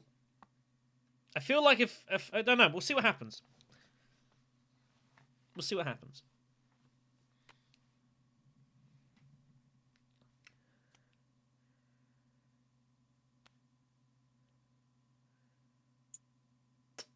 Okay. Well, looks like I wasn't the only person that was going to do that. Interesting. That's going to influence... That's going to influence Fade here, but that means you've now have every reason to get in with a battle intrigue, so... Oh, yeah. Every time, right? Yeah, well. So, Fade's going to go Fremkit. He's going to put 2 in. This is going to get messy, this. This is going to get messy.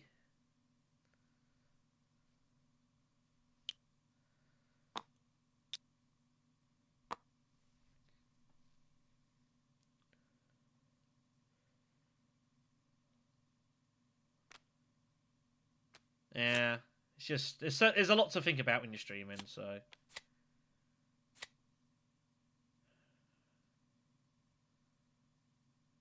We have to use Spice's power. Questionable methods is like... I don't know what I'd use that for. We'll have to see how this plays out.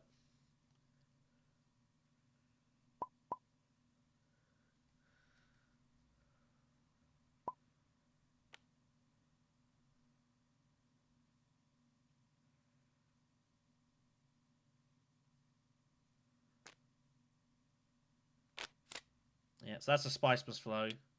It's like 12 or something crazy. I think he's got a battle intrigue anyways. I'm pretty sure I'm gonna have to use both. But I guess questionable methods puts me at +1 just in case he somehow doesn't. But I suspect if I want to win this, I probably have to use both. It is the drop the bump. But I'm happy to pay both. Because we got our worm. We get the spice back. And I could do it with the spies. Because we've got Guild Spy now as well. So I think this is fine to do it.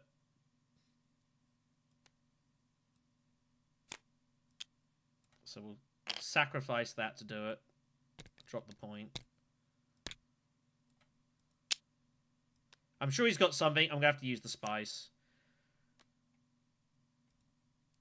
Oh, wow. He did have another one. My God.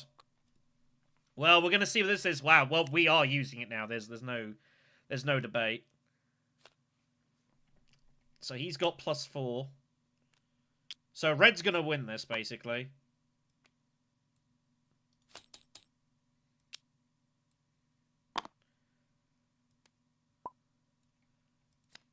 And that will do it. Had to figure I had to use both, so yeah, we get the spice back, which is what's important. So there's a spy there, and the other spy is going, I think here, so I can get to Spice Refinery. And we get the refinery flag as well.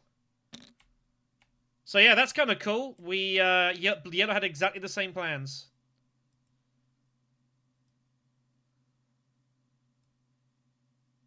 So, alright. That was fun, wasn't it?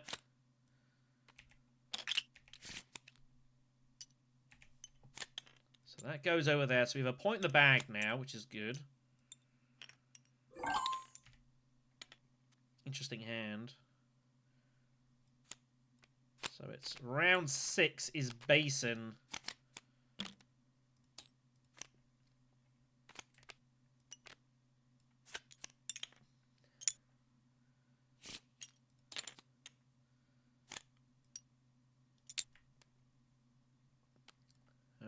Here comes the fun.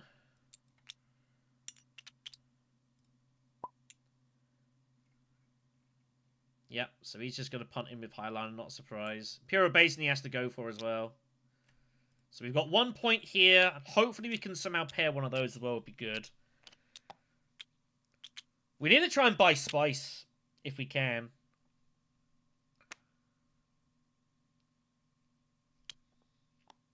See how we go here. Kind of been a low-scoring game, but that's because it's round 6 and no one has Swordmaster yet. Which is kind of absurd, really.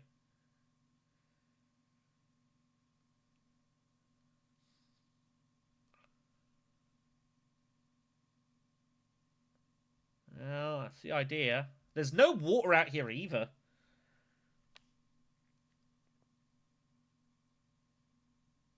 There's a lot of things to want to do here. Jessica's going to get a sword. Oh no, Jessica still can't get it. Yeah, this is so weird. I'm just so used to it being 6 Solari at this point. But no one's got it. Oh no, we're just going to play this as we go here.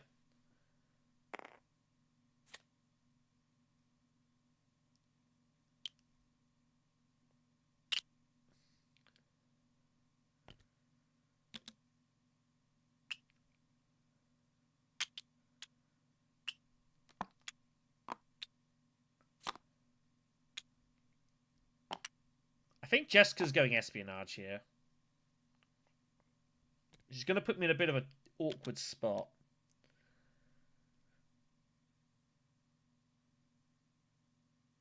Yeah, not a lot of spaces to go.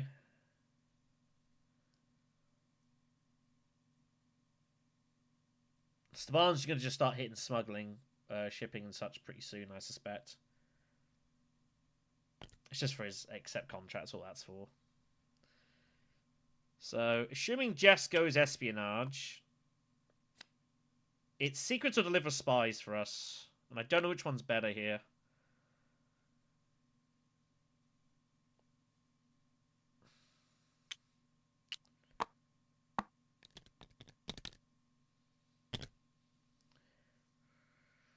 There's no way to generate the money is the problem.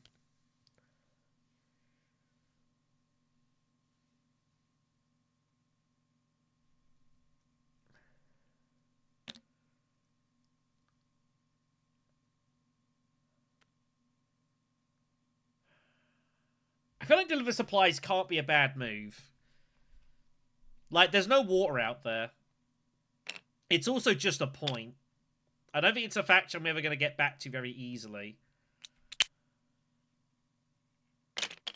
So, I feel like this can't be a bad move. You know, we're threatening worms. We're threatening all sorts of stuff. Alright, I'd rather secure this alliance, obviously. And that is obviously a concern. But I'm happy to do this. Let's go get this point done. Just restrict people's water. Limit their options. Cut off like half the board.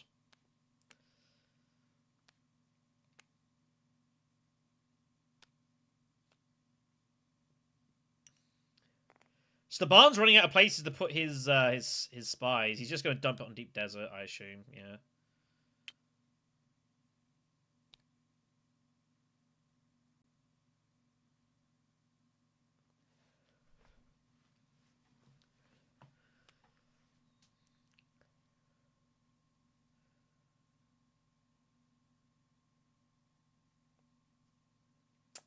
A little bit annoyed to pull Royal Supplier now. I'm not going to lie. It's a little bit disappointing. Fatal goes secrets. Oh, okay. He's preparing for espionage to get the secrets, I guess.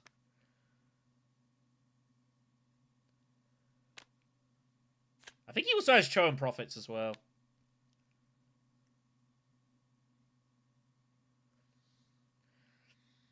I mean, I agree, but I'm not entirely surprised that that happened. That was my foot. That hurt.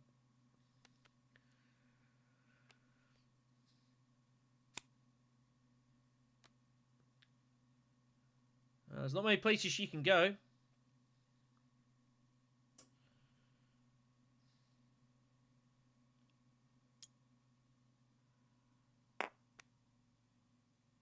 Yeah, that's a clear, obvious, like, that's what's going to come. So we have an interesting spot of what to do.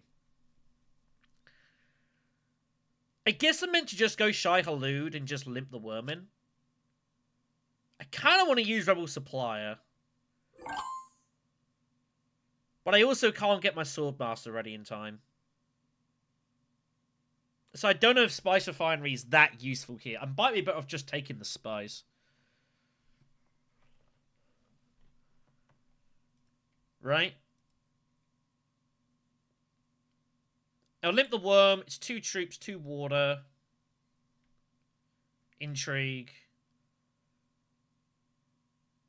Deep Desert threatened. If I give Staban a bit of spice, like, who cares at this point? Yeah, I think it's fine. We'll just limp it.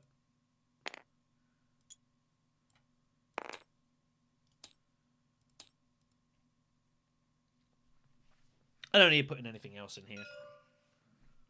Wall was gone. That means, yeah, if the wall was up, you wouldn't be able to put stuff down. So we'll worm it, see what happens.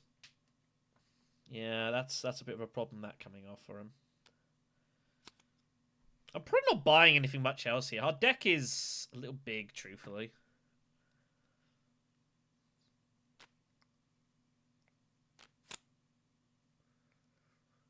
The good thing is, as well, though, the Bene Gesserit, is that we have Shadow Alliance. So I can just bump it, and if we lose the Alliance, it's not a big deal. So, Cargo Runner coming off for blue is kind of insane.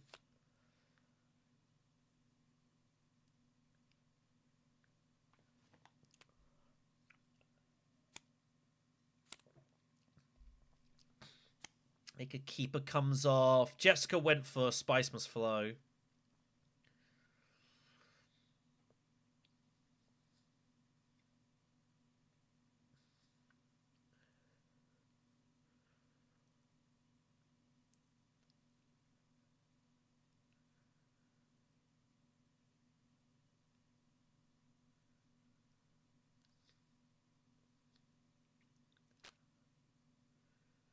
Yeah, she's got...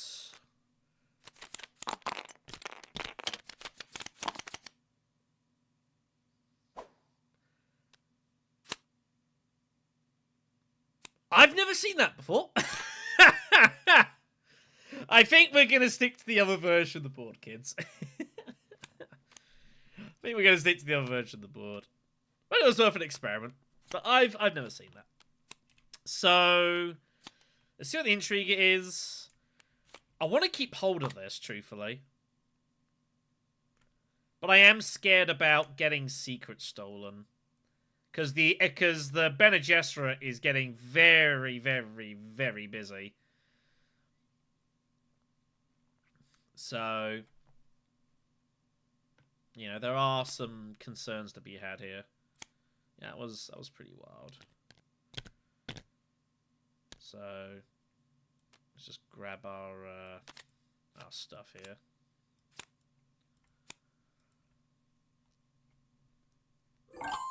So, spice. And I will grab Make a Keeper.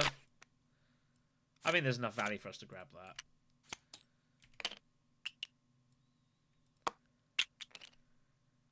And, oh, hold on. Intrigue. And we'll play Shaddam's Favor. Just a garrison. Yeah, I'm good.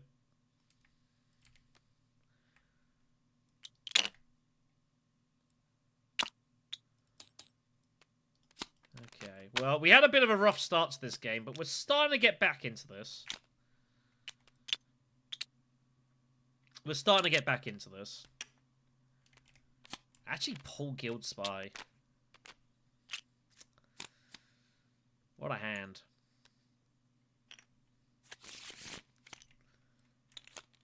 It's propaganda. Wow.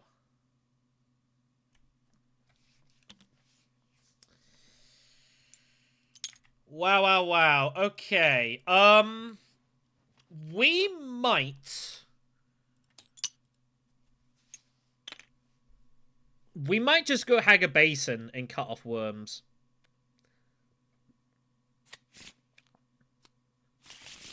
I don't know what to do here.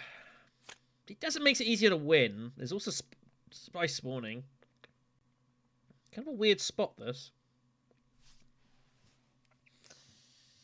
Kind of a weird spot. I guess I meant to just go Deep Desert. Obviously, I'm loath to give Staban more, Where's Staban's cube for this? It's in here. You were like there or something.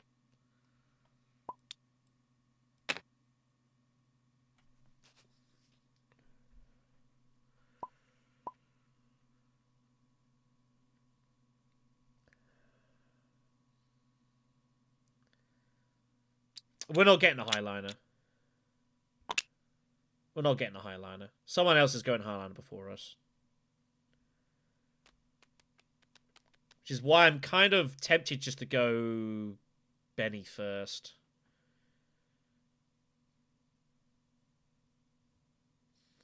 It's so annoying. We have Guild Spy. This is like the round you want to try and get the Spice Must Flow.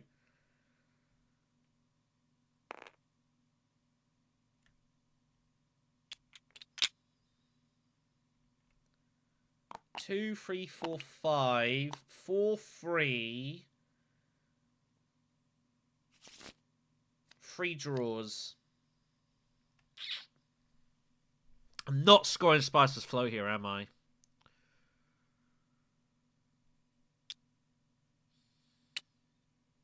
Arguably, if that's the case, then I should probably just use Guild Spy to, like, Bene Gesserit if I'm going to do that. I don't know. Yeah, I've just not had any opportunity to trash this game. Just hasn't happened.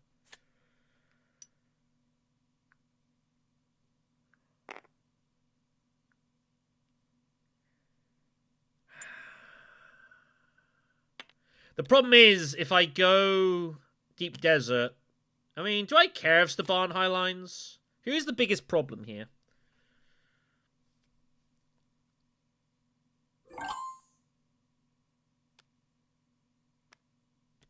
That's the issue.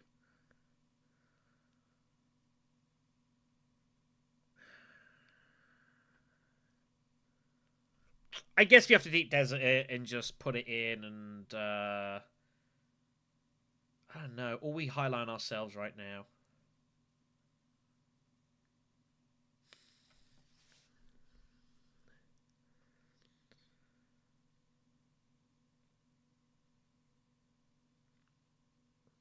It does offer us Shadow Alliance potential.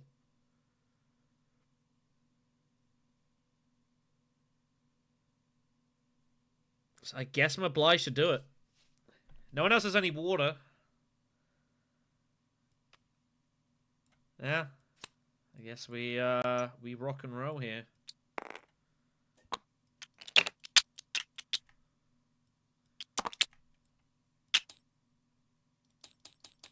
Guess we rock and roll. Yeah, there's overthrow. But that's fine. Again, we have Shadow Alliance, so we can afford to give one up.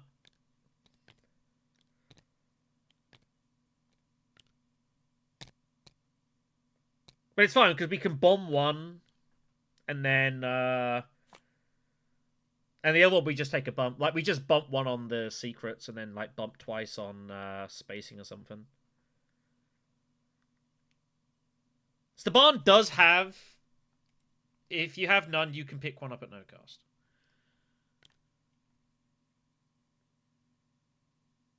The problem is he's got that. That's the issue.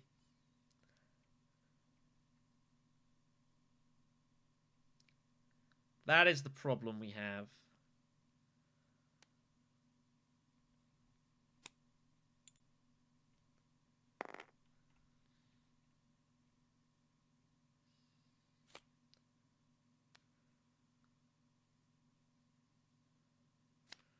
Well, we'll see how it goes down. Like, we have to... We're kind of obliged to take bumps... I don't know, it's kind of weird. I guess I'm obliged to take 2 bumps with one alliance, 1 bump with the other, and then 1 bump with the Emperor, right? We'll see how the round plays out. I've still got to win this.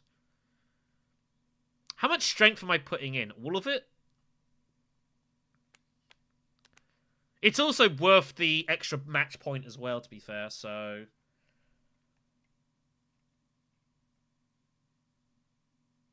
The problem is, secret stealing is becoming an issue.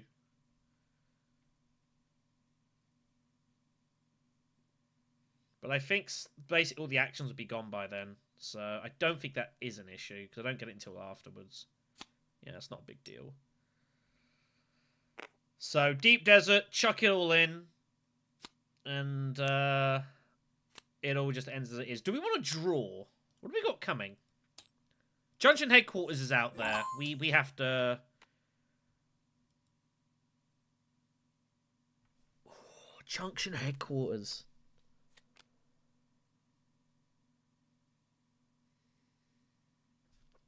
There's worlds I refined it.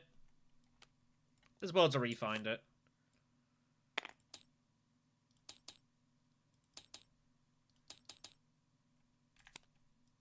We didn't find it. It's fine.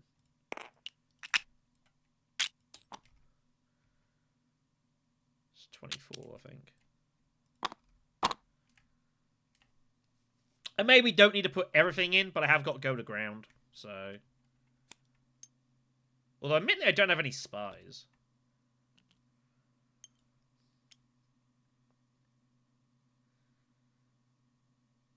Let's just see what Staban does if he's got Truth Trance. Or he's got shift. He's got spacing.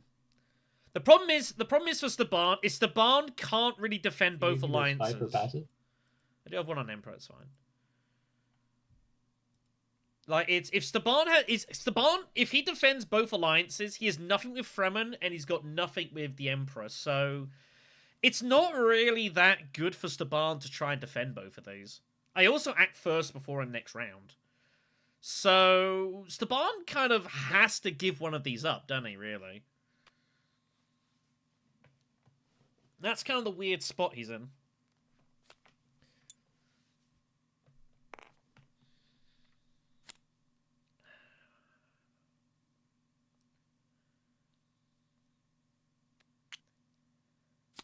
Yeah, I mean, go to ground's kind of weird. Like, I could move a spy, but I don't really... I don't really want to. I guess we'll see what intrigue we pull, and we'll play it out from there. First player was blue, right? How often is red going secrets first? Not very often. And I want to keep the spy on Emperor, just so it means I've got access to that point if I redraw Diplo or Truth Trance. I don't think I can pull that one away. And I don't see much point of pulling the Bene Gesserit one away either. It's kind of all weird.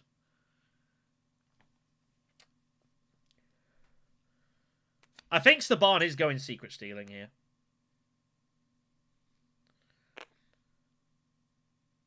I could. Nothing saying I can't. The problem is Staban, I think, is going secrets. That's the issue here. We kind of need to draw something that we can use. That's kind of the issue here. And I can't use that.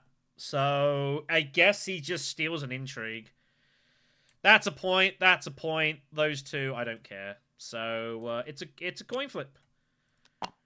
We have 5... Public Spectacle, I think, is just an automatic take given our position. And if he has secret stealing, he secret steals.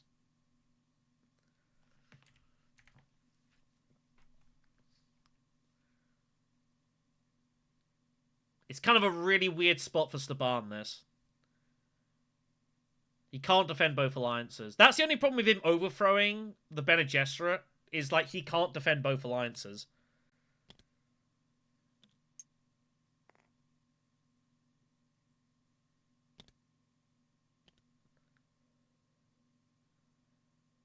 So I think he's trying to get lucky here.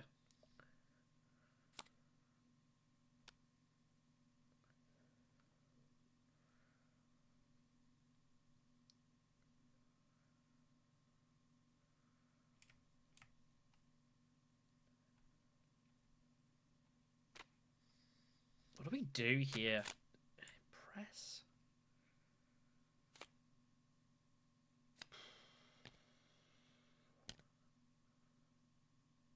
I guess we just get rid of go to ground. Impress we should hold on to.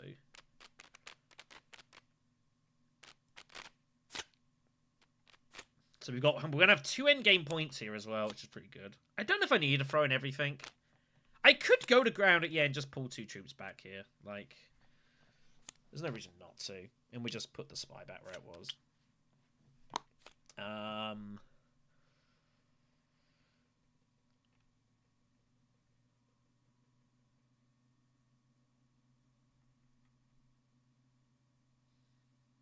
It's kind of weird. I've got Junction coming, though.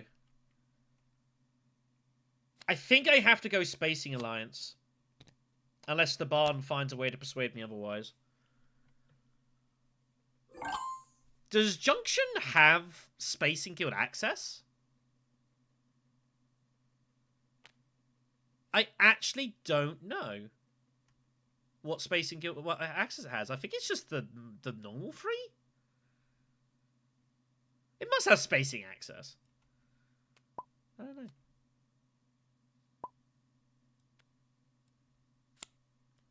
Put these 2 back. Just keep that there. Yeah, we're good. So, let us... Oh, if I take the... I mean, I've just got to take the risk here. Oh, this is difficult. Alright. So... Ah, man. I've got the spy, though. I can bump this anyways. So I actually think, for the sake of our intrigues, we bump that twice, and we bump that twice. And I can always get there later. I'm not going to be able to hold both alliances. There's no way I can hold both alliances. And we don't need to hold both alliances.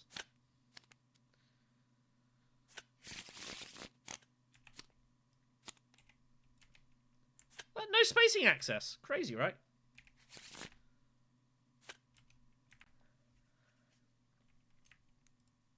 But I wanted to get hold of this. And we can use that to trash, like, Impress or something. I guess I could have done that. I got Truth Trance. Not too bad. But we have to, I don't have enough spice to go shipping.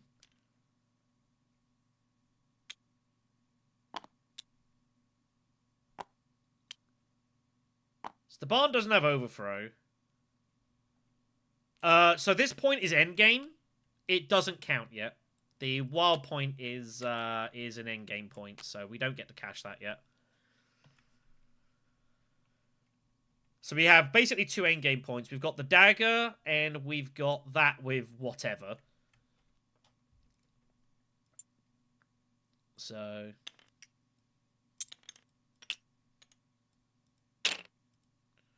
Alright, next up is Spice Refinery, which is not a lot of good for us. No one has any water whatsoever. Oh, yeah.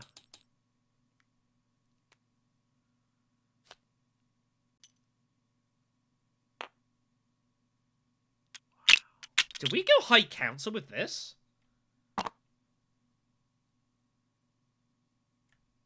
It is Spice Refinery, you are correct.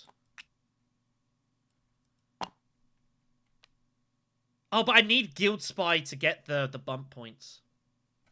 Ah, this is so complicated.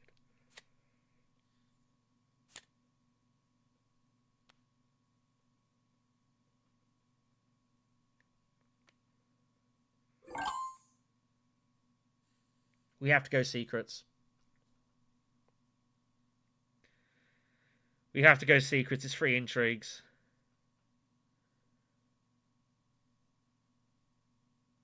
I don't think I can turn that down.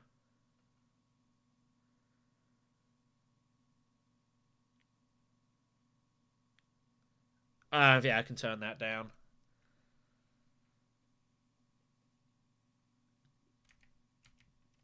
Swordmaster would be nice, don't get me wrong, but it's free intrigues and activates Shadow Alliance. I can't turn this down.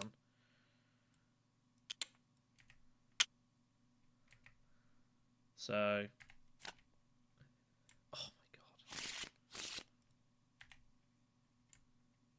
Okay. We're not in any danger of being stolen here. So we're going to put Staban in a position of what he wants to do.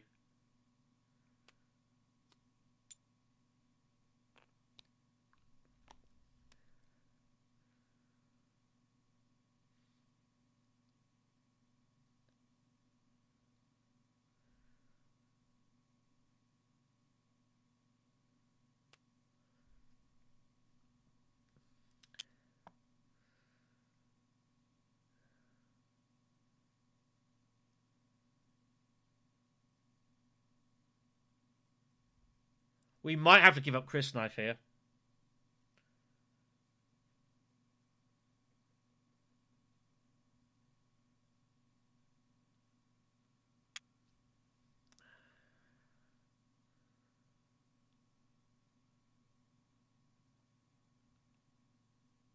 We might have to give up Chris Knife for the spice and go shipping.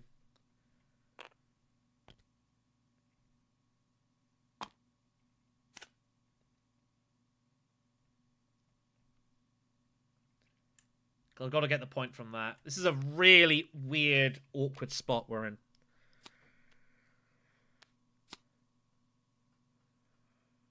I don't know. We have a choice. I think given this, I guess we have to go Bene Gesserit now, right? And try and punish him for his greed.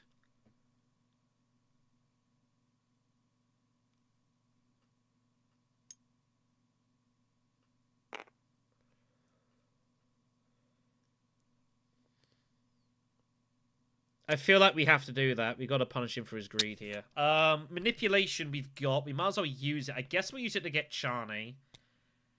Doesn't really matter, truthfully.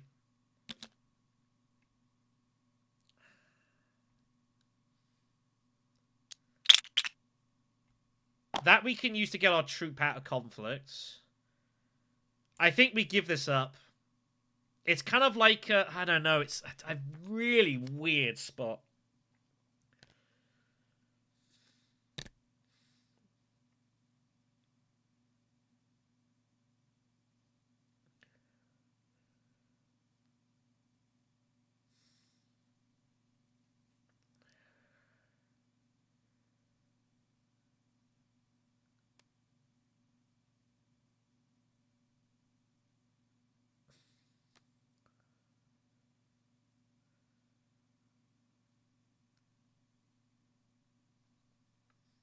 I don't really know what to do here. I feel like we have to play Junction, but the only way we can play Junction, logically, is to go shipping. And we can only pay for both by giving up Chris Knife, which is a point anyways.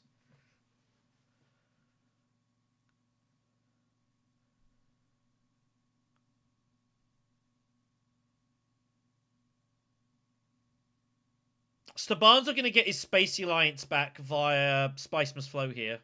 That's what he's trying to do.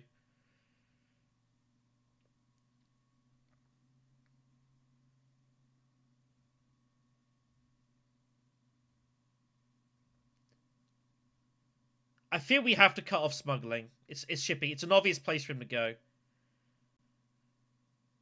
It kind of sucks to give up Chris Knife to do it.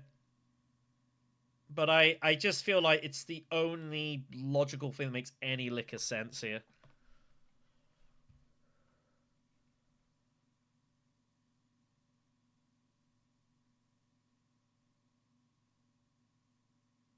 Hurts, though. But then what do we do? Do we bump spacing? I've got the Spy, and I've got Public Spectacle, so... Like, Bene Gesserit is not safe. And if we cut off the spacing, it means this is doing nothing, basically. And he's relying on that to make this work. So I think we go spacing and we protect it first. We have Shadow Alliance, of course, as well, so I think that's the way to do it. Let's do it.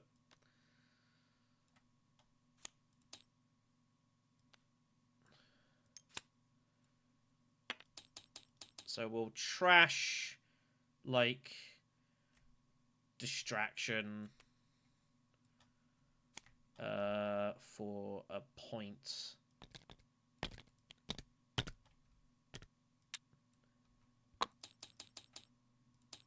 We'll cut that off. Yeah, Truth Trance. Makes sense. So now if he highlines, like, it's not even any good for him. Because he can't get the alliance back, so...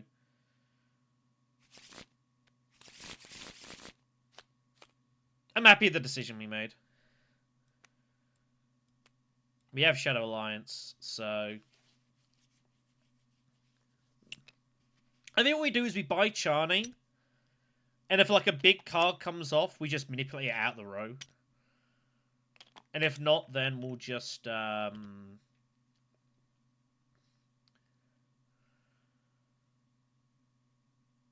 we can just, whatever you're going to do it. We can just use Reach Agreement. Like, our space is safe, so we're not in any danger.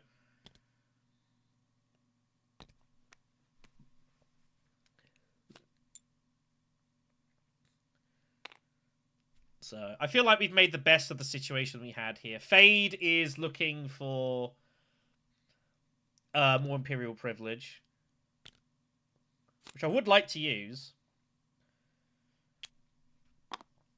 There's still a conflict going on here, by the way. Are you just going to let Jessica score this? Wow. Looks like it. What? What is going on here? This is a weird game.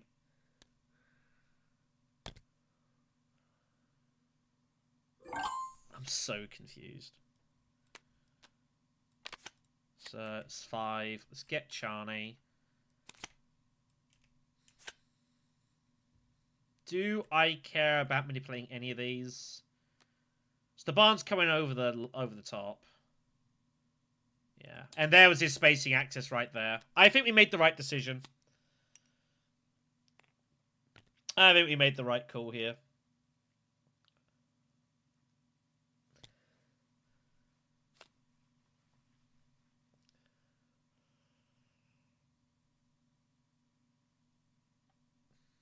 You gonna give yourself a point for that, or are you just gonna lose 4 spice? Oh, did I not give myself the point? I don't think so. Whoopsie poopsie. Well, this is the weirdest tier 3 conflict you're ever gonna see, kids. This is absolutely bizarre. This conflict.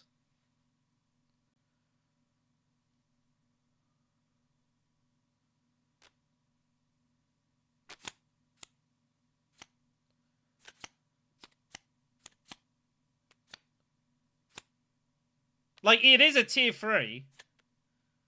And Jessica's been basically donated it on the house. Have a victory point. This game could be over, by the way. Like, we literally have just given Red the win. If she's got strategic, it's over.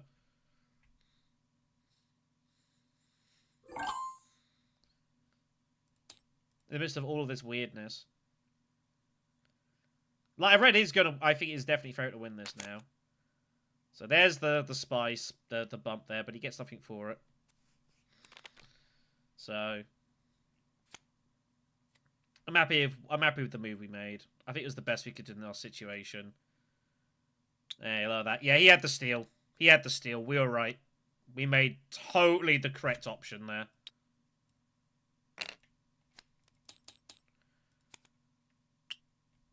It was at 5. I've already done it. I've already done it. Yeah, just use and press. Let's make blue pay for it. We'll take Watermaster. If he passes, he passes. Yeah. Oh, I just wanted to cycle the intrigue, truthfully.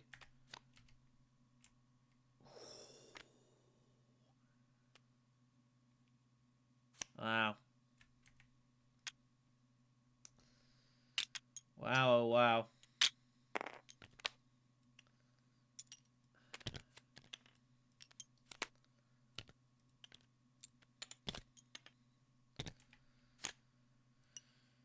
Okay, what do we pull? We find public spectacle. So I did. Yeah, I'm saying that's the card I took, you know? We have public spectacle. We have to just go espionage, right?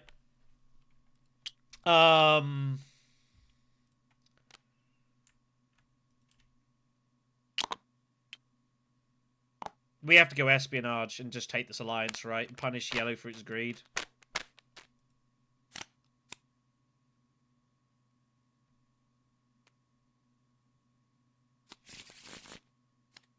I think so.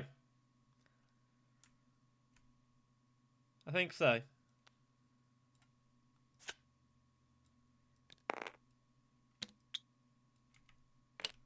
So that is Spice. 2 draws. Oh, we find Guild Spy. That's useful. So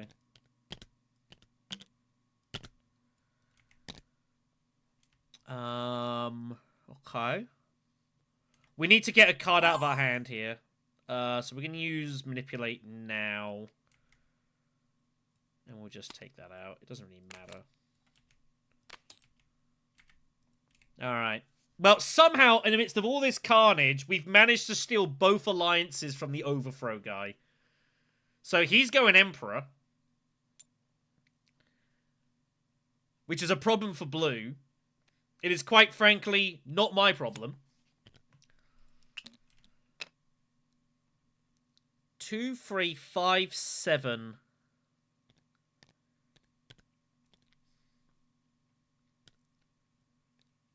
We've got 2 endgame points.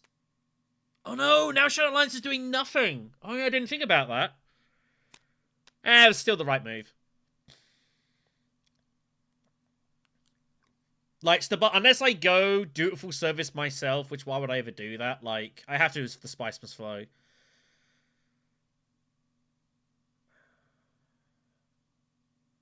Is there any way to generate enough spice?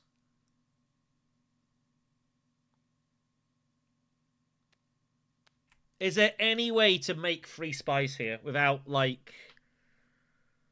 I don't know if there's any way to get any points out of that.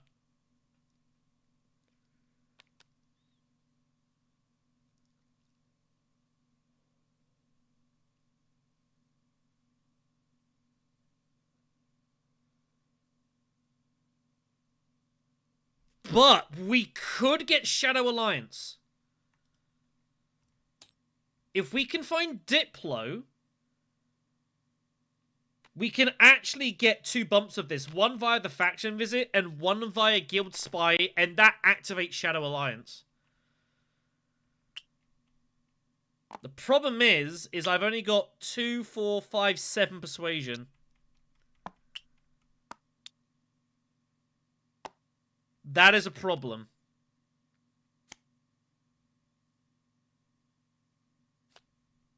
That's a big problem.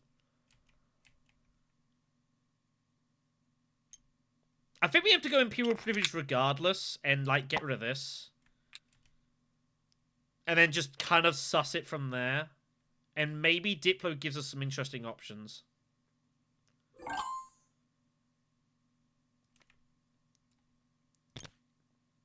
We'll see. So that has to come back. We get the draw. We do find Diplo.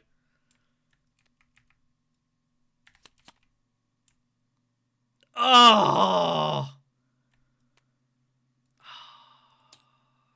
No good.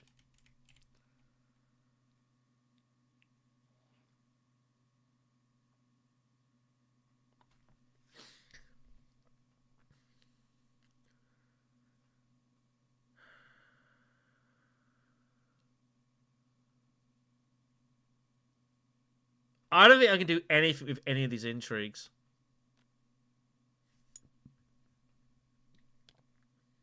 Damn. I've only got 8 persuasion as well. I don't have Spice Must Flow.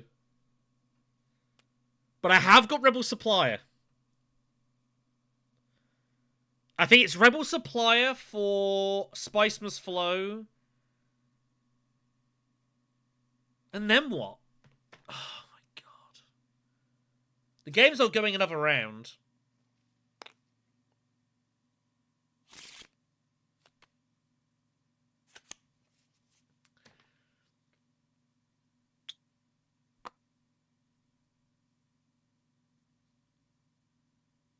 No, the game is ending here. That's a spy. Did you pay for shipping, Yellow?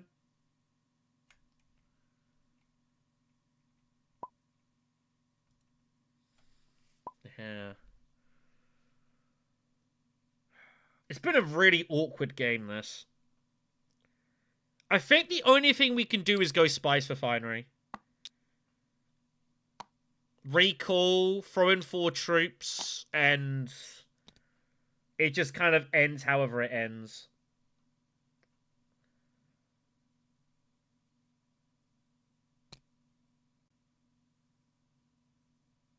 Like, there is no way to score anything here, is there? I'm 1 spice short of strategic. I can't go basin.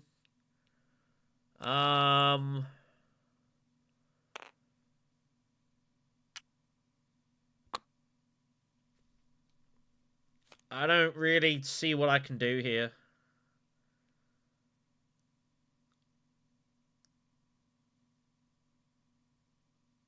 I guess red wins. Yeah. Yeah, I guess red just wins.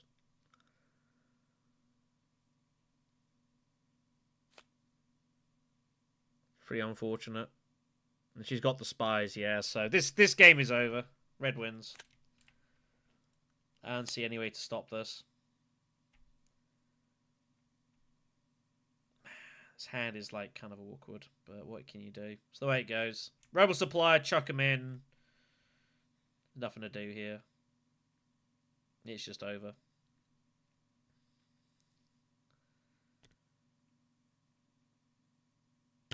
Yeah, it doesn't matter where she puts this.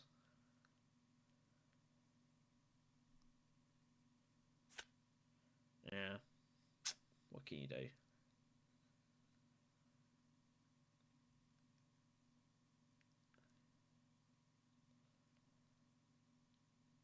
Two alliances, junction. I'm just stuck because all the combats just aren't paired. Oh, it's so annoying. What intrigues? You mean secrets? If we're gonna go secrets, I might as well just... But I can't win the fight, it's the problem.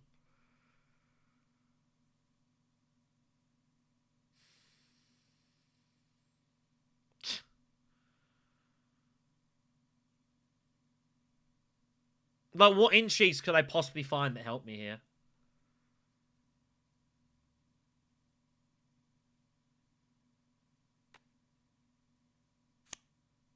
Like, the other detonation is literally it.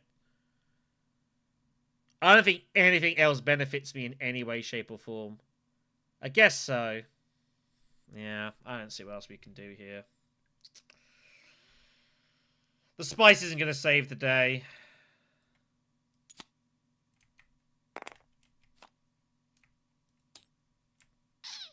Well, that doesn't help us, really. It does nothing. So, yeah. It's been a weird match. I think when a game goes like 9 rounds, you can't really control who's going to win it. So... Like, we had such a poor start. Like, we at least made this sort of competitive, but... Yeah. What can you do?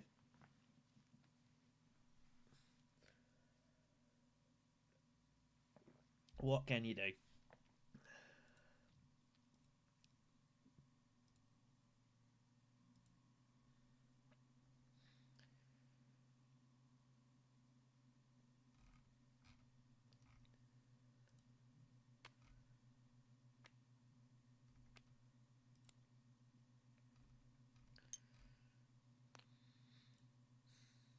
I mean, it's not even like I say to myself, like, you know, well, I didn't have Swordmaster. Well, no one had Swordmaster for like 6 rounds, so I don't even think that was that big a deal. Really. But yeah, I just can't do anything with any of those. Pretty sad. Pretty sad.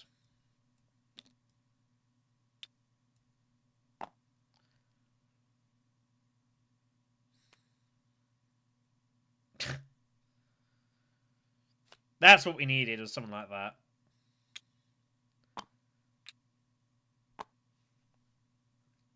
But yeah, what are you gonna do? I don't know. I mean, I still feel like that was the right move to sack off that to just secure that. Like, it got us the alliances, and it hurt yellow. So I don't really see what else we could have done here. Just got into a really, really weird spot. Is that what you're gonna do?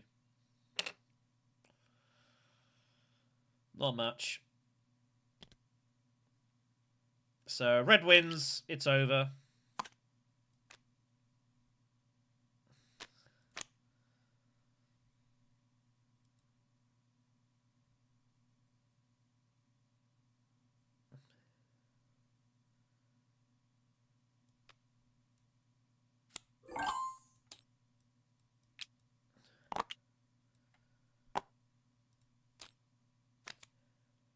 What can you do? Not much. Pretty disappointing, really. I feel like I should have done better, but I don't know. Just kind of went to hell at the end.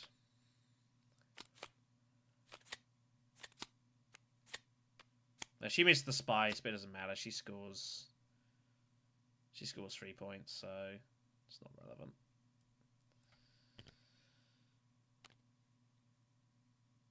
There was one there. She scores that way as well, so never mind. The shrug GG.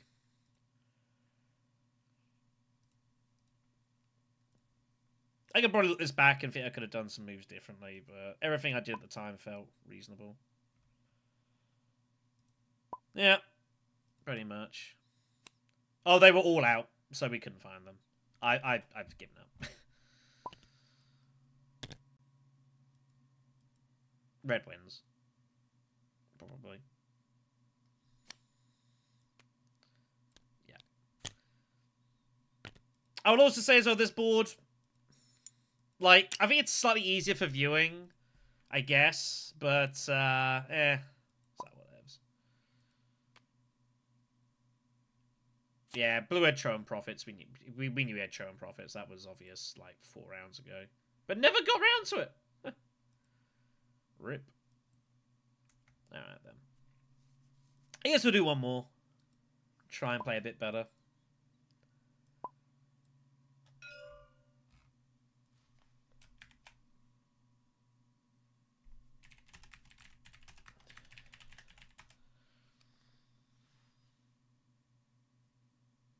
Yeah, just didn't play great, I guess, end of the day.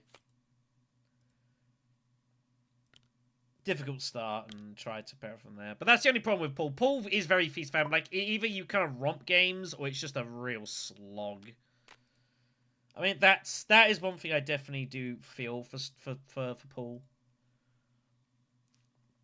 One thing I feel like I've noticed a bit as well is that I do feel like when it gets to the tier 3 conflicts, I don't find many of them are actually that competitive. Like, tier 2's fine. But, like, how often do tier 3s get decided by, like, intrigues? I don't feel like it's very often. And that is definitely something that I do notice. Like, they're typically just massive blowouts. You know, one person goes hard at the conflict, usually with worms, and no one else really bothers. That is something I definitely do notice a lot. Like, someone just highlines, get worms in, scores loads of points, and a lot of time just wins it. You know, I could be potentially a wrong justification, I suppose. But it's something that I feel like I see a lot Like, way more than previously. There's a lot of blowouts. A lot of blowouts in the conflicts. That might just be me. It's not a massive sample size. But I've played, like, what, like, you know... What the hell am I doing? Playing, like, 30, 40... Well, I'd say about 40 games of this. And there's not been that many close tier 3 conflicts. There just hasn't been. I mean, you could argue and say... I mean, XMO, like... I feel like XMO tier 3s tend to be a lot closer. It's a little bit more uncertain who's going to win it. But definitely don't... A lot of this do feel like it's just a one-sided, like, sweep. Someone just goes all in and no one else really bothers. Because people are doing other stuff. They're chasing factions. They're trying to score spice. You know... Like, you see it a lot in X. You see, like, you look at a lot of the, you know... You see a lot in XMO where, like, two people just empty their entire supply at each other, and it comes down to intrigues, basically. You see that a fair bit, or reveals. But I don't see a whole lot of it in this. For one reason or the other. You could argue that's better or worse. I think my other main thing that I've noticed as well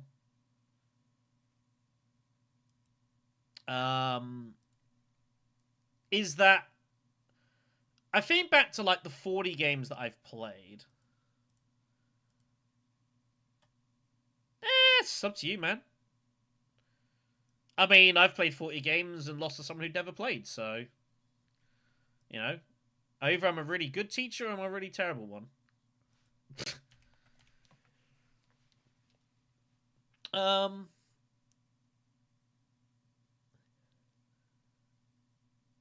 Yeah, I mean, that it definitely feels like the propensity of just battle intrigues is down. I mean, I did the maths on this. Like, I think battle intrigues, I think there are just less. You think it's a base game, there's a lot of tacticians and ambushes and private armies. And then later on, you've got, you know, second waves, blackmails, allied armadas. Well, that was already in the base game anyways. It definitely feels like there are less conflicts. And the thing is as well is that even with, like, these combat cards, several of them require some kind of modifier to make them stronger. So Devour needs a sandworm. Weirding needs free influence. That you gotta sack a bump for. That needs a spy. Spring the Trap is 2 spies. You've got the free spice one to even make it work, sort of thing. So that is something I feel like. There's the general value of the introduction, I think, has gone up. There's a lot of cool stuff to do during the turn, but I do feel like their power overall, like, unless you've got, like, the big hitters, there's not a lot. Like, contingency early is alright. But then early, you kind of, like, do you want to use it for the sword? Do you want to use it for the cash, sort of thing?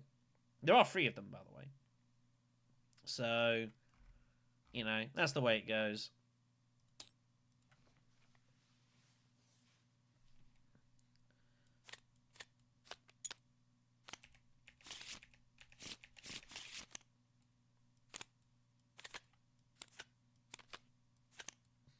In any event.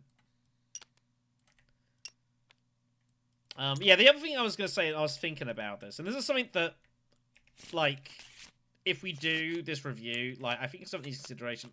So let's say I've played 40 matches of this. How many times have you seen someone win a game of Dune Uprising without using worms? At any point.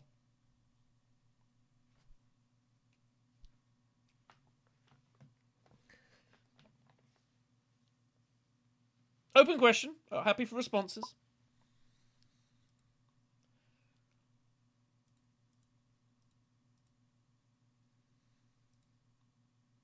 Out of how many?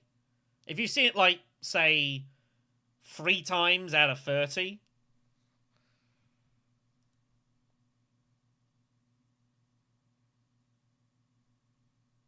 Yeah. Yeah, that's... Well, I haven't seen it much. I had one in North Carolina, where I just brute forced it with just like highliners and I had Sardaukar coordination, stuff like that.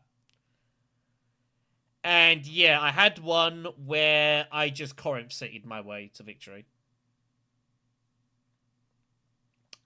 It's very hard to, and the thing is, the games where I've won without worms, no one else really used worms either. I think that is something that is a concern for me at the moment. I don't know if it will persist, but right now it feels like if you don't have worms, it's really hard to win games because you kind of have to like win these tier 3s, and obviously when you can double the rewards, like obviously that's pretty significant sort of thing. Sometimes just blocking is also good. But like, you know, if it's propaganda, for example, and you win it just hard way, and the opponent's got worms, they're still getting 6 spice and 2 intrigues out of it. And if it's not the last round, then, you know, they're going to be armed and ready to go for the next one. So, you know, it's something that I've noticed, like, you know, I mean, you don't necessarily have to go worms immediately, by any stretch of imagination. I mean, maybe. I feel like I've got no issues with the worms. Like, they're fun. I think they bring an extra level of dynamism to the game. But it does feel very difficult to win without them.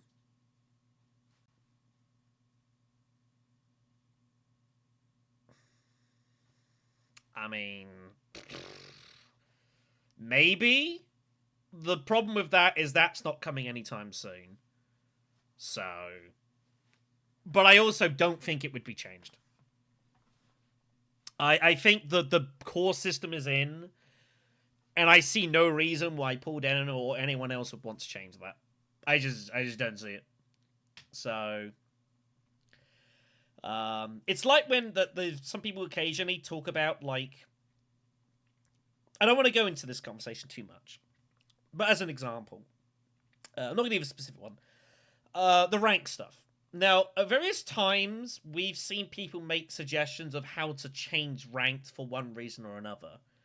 The problem is that some of them are just basically dead on arrival for practicality reasons or other reasons or bits and pieces like that. So I just don't even bother considering them. Because it just has no mileage, stuff like that, so... I mean, I do prefer Uprising as a game. It's definitely more interesting. I think it better suits me. I get a lot of second places, I've noticed, with this as well, which is just a thing. I just seem to get a lot of... I get a lot of second places. I do find it difficult to win, sometimes. I get lots of seconds and, like, thirds. Just the way it is. Which isn't a bad thing, I guess.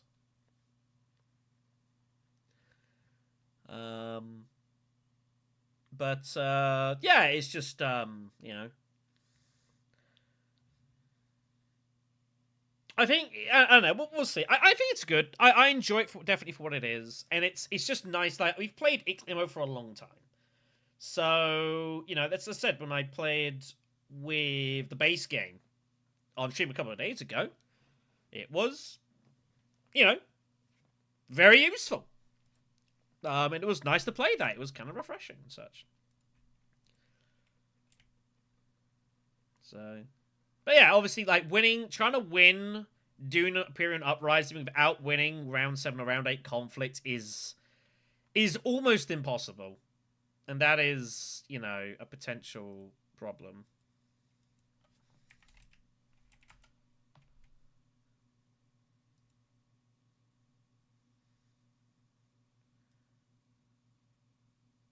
I mean, it's kind of goes both ways, I guess, because obviously this is coming from, like, I don't know, it's kind of a weird one. So one of the things we obviously say every now and again, like, it's like when people play solitaire in XMO, where they get to a point, like, for whatever reason, be it like their crazy cards or things happen, where they can just simply just, you know, midway through the game, basically just no longer interact with anyone else at the table and just play by themselves and score points and win.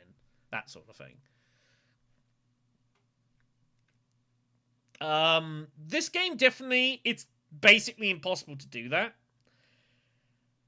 Which I guess makes it better? I guess?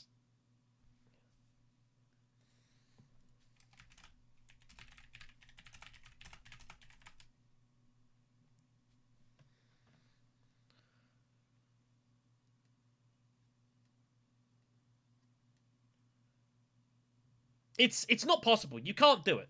You can't do it. Even if you get, like, Corinth City, you would have to get some combination of Corinth City, Smuggler's Haven, Overthrow, you know, and maybe, like, somehow also get, like, Junction Headquarters, or something like that. The odds of them all turning up in the same game are so low, and then you've got to get them all. And then you'd need everyone else to, like, basically trade points off of each other. It's, yeah, like, you are forced to interact with your other players in this. You know, and that's probably a good thing. Like, you know, it kind of sucks a bit when, like, again, you get the situation where, like, someone is able to just no longer interact with the game, like, 5 rounds in. There was a game I commentated earlier with a Baron who did that round, like, round 4, round 5, because he got both Talaxu Masters, and he just simply no longer interacted with the board. And I said it, knew he's not going to bother interacting with the board, and he didn't. And he just drew cards and just won the game. You know, stuff like that. It is what it is, so.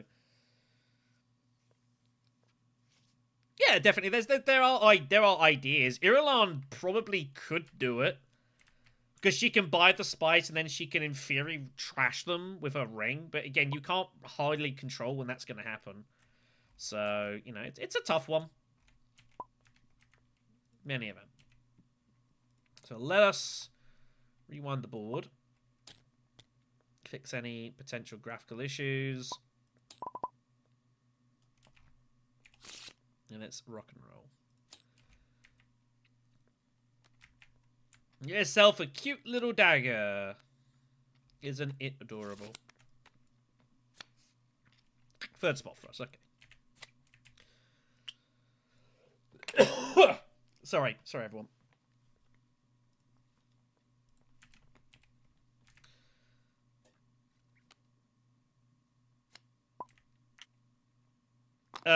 Just pick backwards.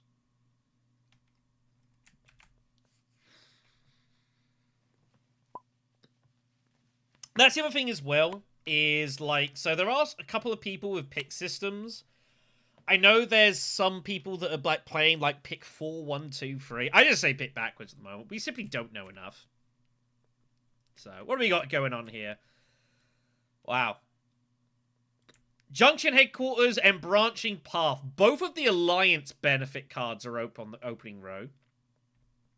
Branching Path is pretty good, by the way. Subversive's Advisor is strong. Sodicard Coordination looks like that's coming. So, what do we pick here? I might actually go Irulan here for Weirding. Weirding's kind of a tricky card if you pick your ring up and pick this straight away. It's kind of not obvious what you're doing. And I do enjoy playing Irulan. And I haven't played it for a bit. And we're going to need some persuasion. Let's go Irulan. Let's go Irulan here.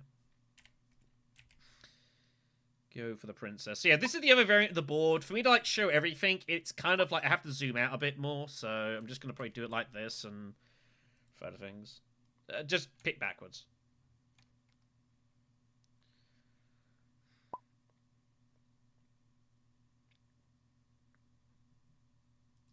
So yeah, this 4-1-2-3 thing,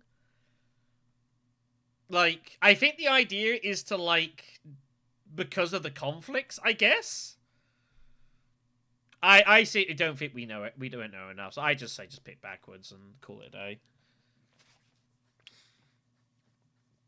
I don't know. I find it really difficult. Like, I've played in... I had a state where I had, like, played like 25, 30 games, and about 60% of them I was in 4th position. Just bizarre oddities. I got loads of seconds. Just really couldn't seem to win any of them, though. Really, really struggled to win any of them, so... Like, it is good, but it's also not good. You can definitely have some real issues in the early... Like, if you draw weirdly, and the place you need to go get blocked, like, it's pretty miserable. You know, the good thing is you've got, like, gather support and Assembly Hall. Assembly Hall is, like, the savior of being in 4th position a lot of the time. But it is tough in 4th. You've got to play pretty well to get a lot out of it.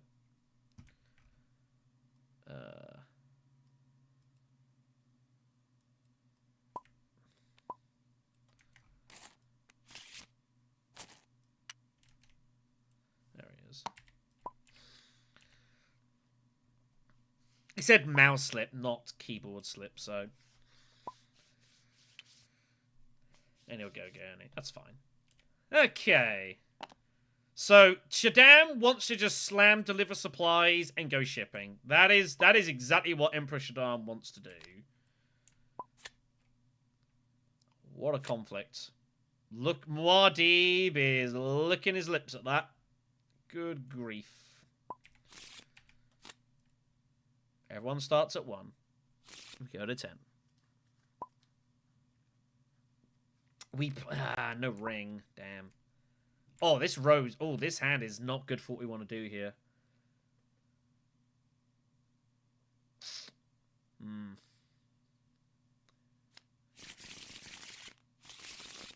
Well, it's a little unfortunate. We'll have to play this as we go, I suppose. We'll see how we go here. Let's get this on.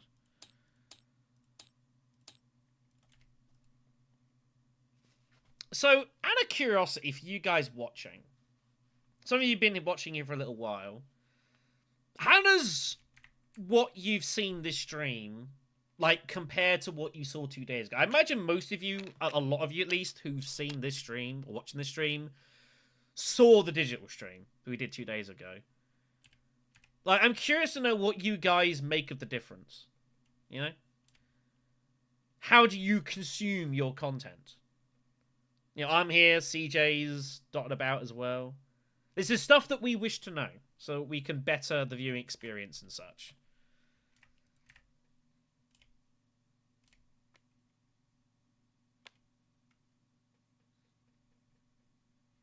Like, is this boring comparison? Because obviously, like, we saw the numbers we got for the digital stream, and they were insane.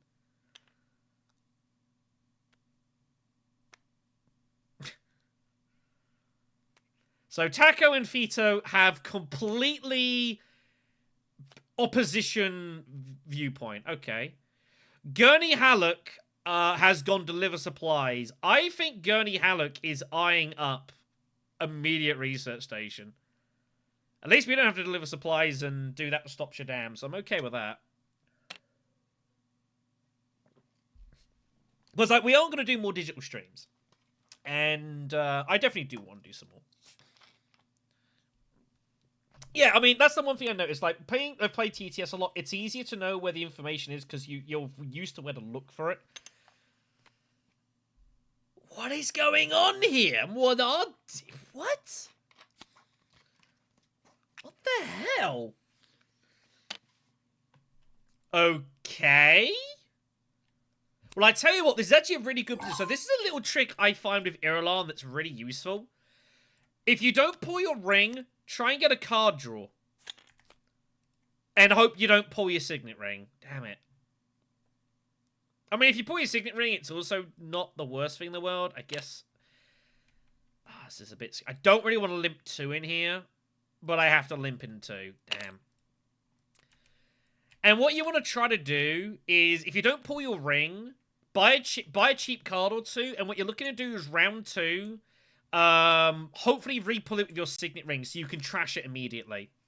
I think getting card draw of Irulan is really important first round if you don't have access to the if you don't have access to your ring.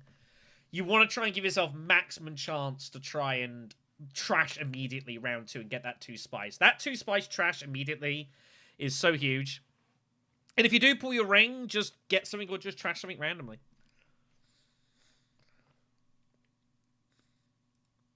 But yeah, it's just like we are conscious. I mean, obviously this is this mod. Once we have our proper version, it'll be a bit more suited to streaming needs. And it will be like this is not that conducive to watching on stream. I'm well aware. That's kind of why I did the other board to sample it. You know, and that will be a bit more suited for what we want to do. But it's just something you know, we're curious about. Yeah, watching on phone is watching this on a phone very tough. I don't dispute that at all.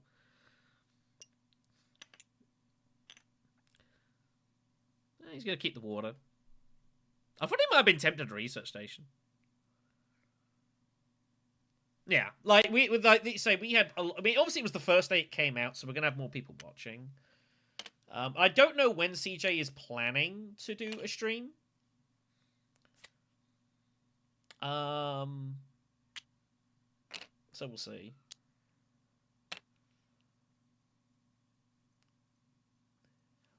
Okay. Goni has to throw in 4. He's no choice. This is obligatory. Yeah, that also doesn't help. Like, I've played it a bit, so, like, I know what Junction Headquarters does, or what the Southern Elders can do. So that is obviously a familiar. And the problem is, like, here, it's really hard to see them. It's really, really hard to see. So that is something that I do accept is an issue. That's why I don't want to... I want to do Uprising stuff. I also don't want to do a lot of Uprising stuff, because it's not easy to be consumed.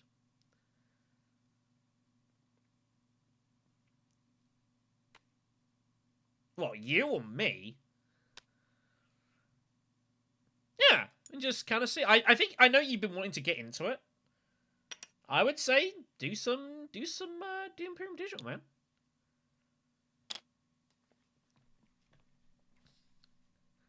So Muad'Dib's just trying to draw his entire hand here. I've got 5 persuasion. I don't want my Fremen bump. I guess I'm obliged to just go Desert Tactics and trash my ring? Or trash my ring. Trash my dagger? Yeah. You hit the spot, so it fulfills it.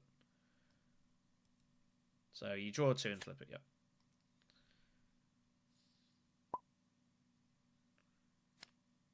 The weird thing is that technically this is winnable.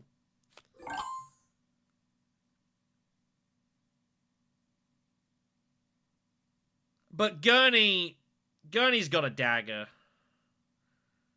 Yeah, that's the thing. I can Assembly Hall for 6 persuasion and go Junction again, but like I have to just go Fremen, right?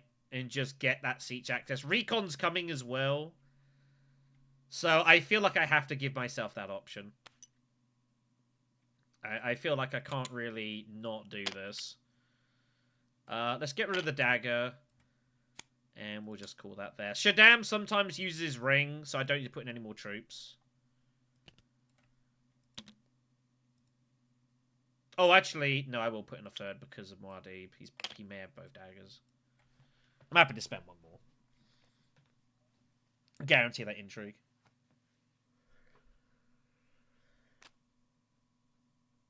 And occasionally Shaddam just reveals Facade card coordination.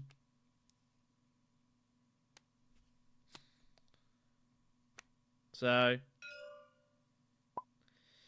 there are definitely some very strong cards. There are some you need to watch out for. Bene Gesserit Operative is strong. Guild Spy can be exceptionally impressive. Strike Fleet is brutal.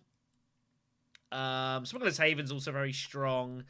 And then you've got stuff like... there's quite a few. There's some Fremen cards that are pretty strong. Obviously, the big costas are all pretty good. So yeah, there's a lot of strong stuff. There's a lot of strong stuff.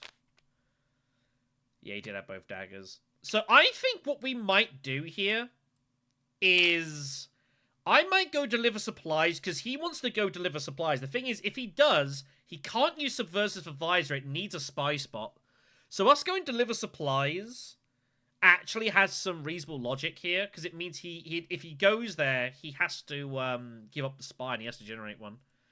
Capture Mentat is a very fun card. Capture Mentat's really good. Some of the Throwing Bond, like Unswerving, Northern Watermaster, Southern Elders, all very good stuff. Ecological Stations reveals also not bad. Price of No Objects, pretty good. You just buy anything you want.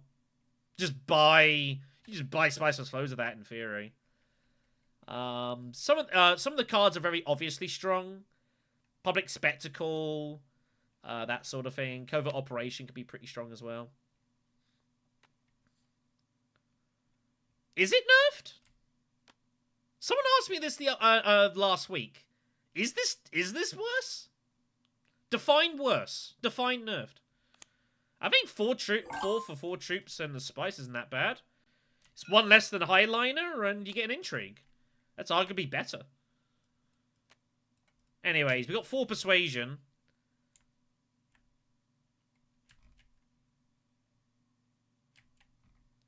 Unswerving Loyalty is a good card for Ring, by the way. I think we go Branching Path just for the faction access.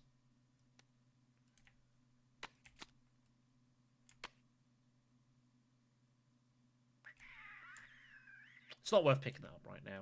No one else is taking Weirding Woman. It's going to stay there. So if we want it later, we can grab it. Yeah. People think Sardakar's nerfed because it doesn't offer an alternative way to get the money for Swordmaster. That's what it kind of comes down to. It's more of a military space. But like you get Sardaukar coordination with that, like you're laughing. So I wouldn't necessarily it's worse. Sometimes no. And besides, people hit this a lot. People don't hit this very much.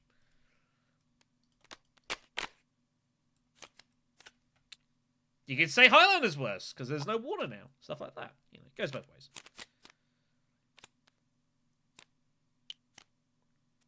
It kind of is basically unloading. Yeah, Gurney does need to have that. It's definitely an important part for him, so. Wow, I repulled Diplo. That's kind of wild. How did I just find Diplomacy again? What? That's pretty insane.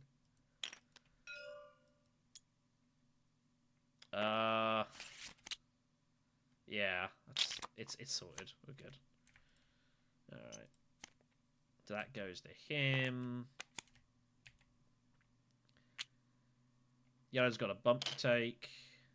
Oh, he took it there. So he's definitely looking to just take that alliance immediately. So we are going to deliver supplies, and we're going to give Gurney some problems here.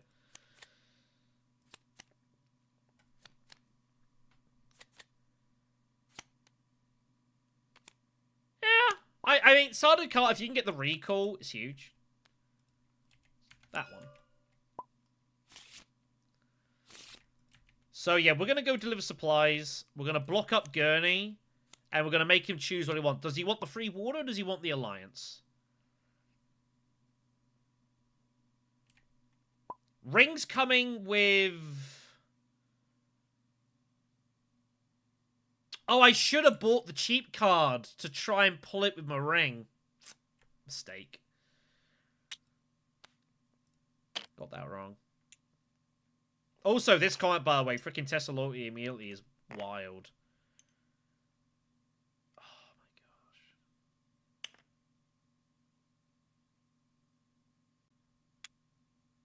Am I meant to just worm here? I can't let Gurney have this.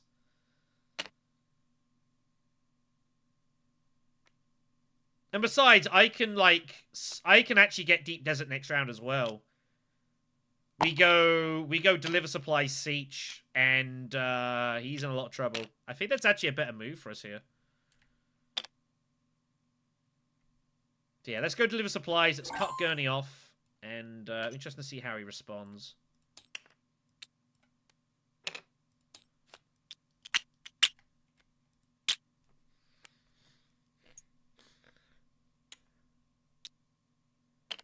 I got the extra water from...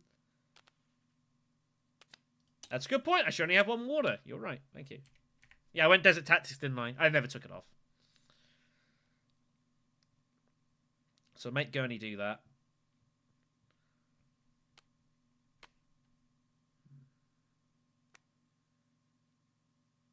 I might just gather support here. For persuasion, I might just gather support, truthfully. Because I've got detonation.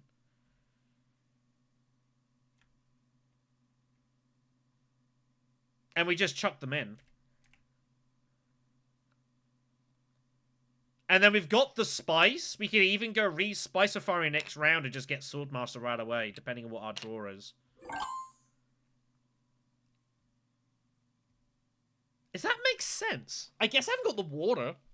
I don't need to rush the siege. I'm in no rush. We're gonna get there before Paul does, probably. So yeah, I think this is better actually.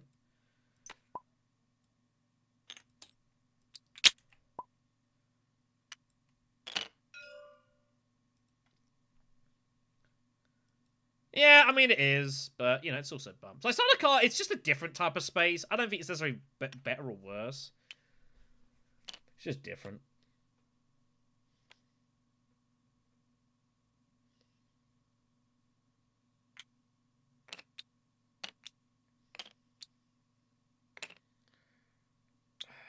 Is detonation worth it here? I think so. I think detonation's worth it. If I'm going gather support, I'm basically committing to go there. And Gurney just immediately... Yeah, this is why we've got to cut him off for Swordmaster. Not even just absolutely rushing this. So I think we detonate, and then we go Spice of Fire and we cut Gurney off. From getting Swordmaster immediately. He's committing all his resources this heavily to getting this. I think we have to deny that. For persuasion, we should get ourselves a couple of cheap cards as ring fodder. We might even find one if we're lucky. We'd probably like to buy 2 cards. Maybe like Unswerving and Prepare. And then we can just trash either one off. Truth Trance comes up. Oh my god. Maybe we don't.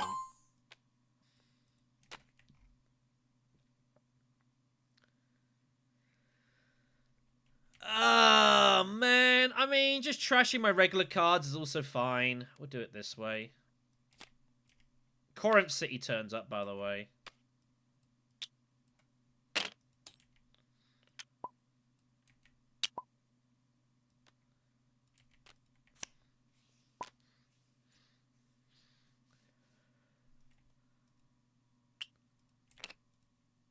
Cloud with... I don't know what that... Is there meant to be text there? I've never really got it going. It's not one I hugely go for. Carino gets freaking Corinth City round 2. That is crazy. So Gurney gets nothing. He is denied, and we have to commit to Spice Refinery and hope we pull access to Imperial to Swordmaster, which we might not pull. Is the problem. No one's got anything, so it's just 4 Solari and a troop back. No one wins.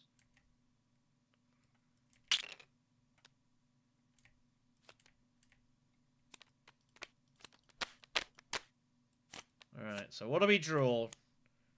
Because I know that doesn't have access. Do we find anything? I guess I could go with that.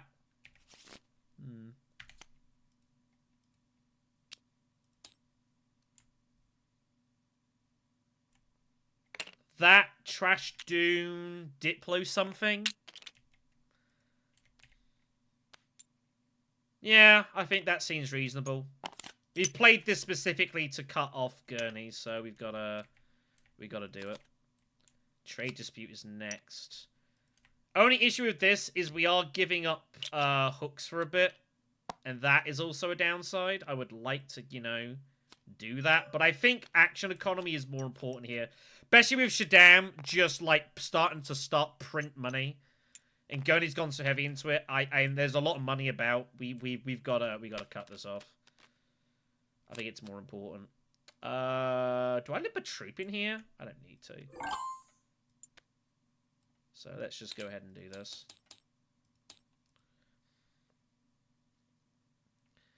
So some people are trying 4-1-2-3 because they feel there's a perceived strength in third position. I don't know. I don't know enough. So I'm not even going to speculate. Yeah, Gurney. I know why he went there. It made logical sense him going there. Because he's got Subversive Advisor. But yeah. Shaddam goes for the card draw first. I'm a bit surprised about that. Especially when there's loads of water out there. I think the Recall Agent part of that is far more powerful. That's just me. But yeah, until like a lot of plays happen and some data starts getting collected, you know, to be honest, I personally don't care. I really don't care. Like backwards or 4 forwards, you know, it's not outrageous. Yeah, so this is why he had to do this. So that is used. He gets 2 bumps. That alliance obviously is just totally sealed, and that is trashed.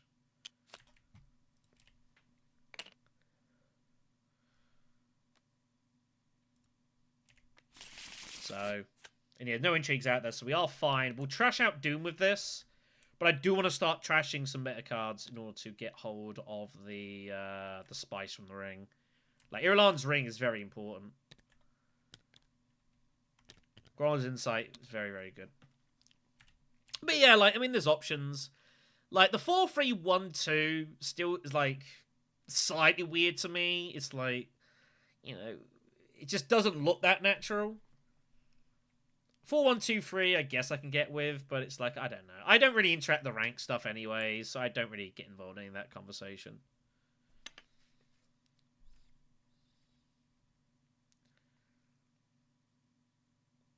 I'll occasionally pop in and ask a question I think's relevant, but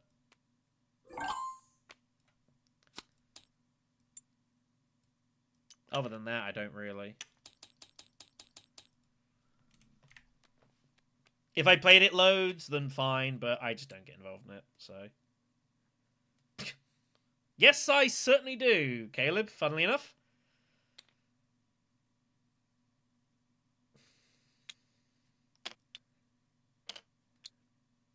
Thing is, people have gotten so used to being able to trash the row when they wanted that now we're back to a world where you can't, you've got to play for the row. People suddenly feel really uncomfortable, like, oh, it's terrible cards, what am I meant to do? This game has survived for years like that. It's not a problem. I think, to me, it's part of the game. To me, it's part of the game.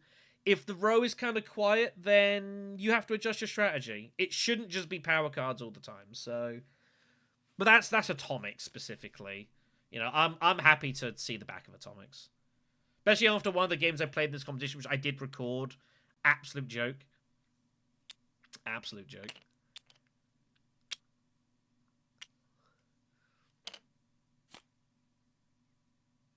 So. Yeah, we went to a refinery.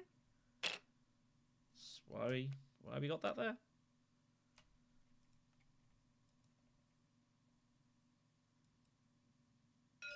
Well, no, because I've since gone Swordmaster. I had 4. 4 plus 4 is 8. 8 minus 8 is 0.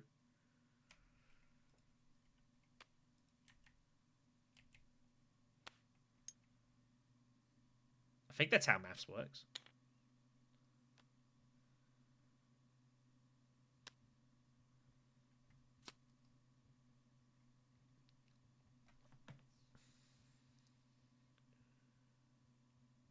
Even I said at the time when it came out and I gave a review, I was like, I get when it's there, but it was trying to solve an issue that this, yeah, I know it is.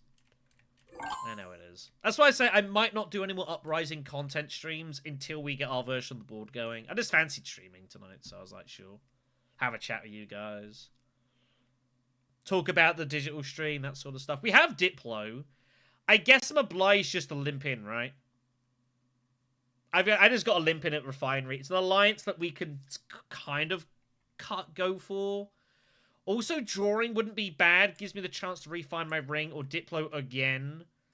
And there's no real bad cards for us to find, so... Yeah, I'm okay with that. And we'll limp it in. I think we have to.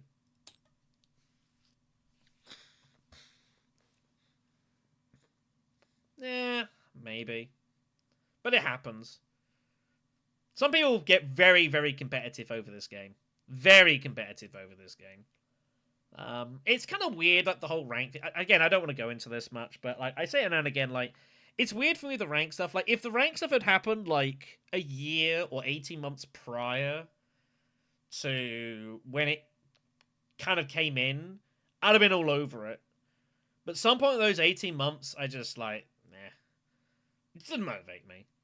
It will come to Uprising, of course.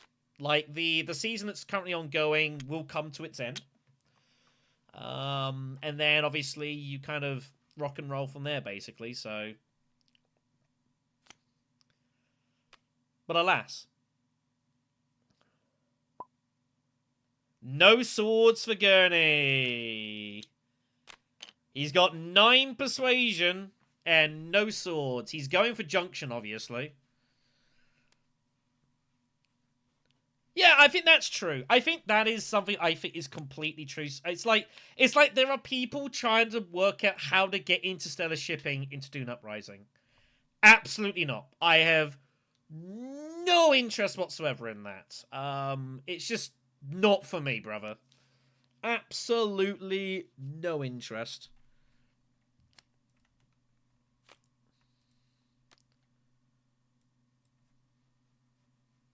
Not interested at all. Like, interstellar shipping is done. This shipping is probably about balanced. It's probably about there. So... I mean, this can happen, Tarbash. When it's not ingrained into the system, like, that's gonna happen. You know, it's just, it's. I'm not saying that's right. I'm just saying that that's gonna happen. What spy space are you? What maker board space are you spying on, Blue?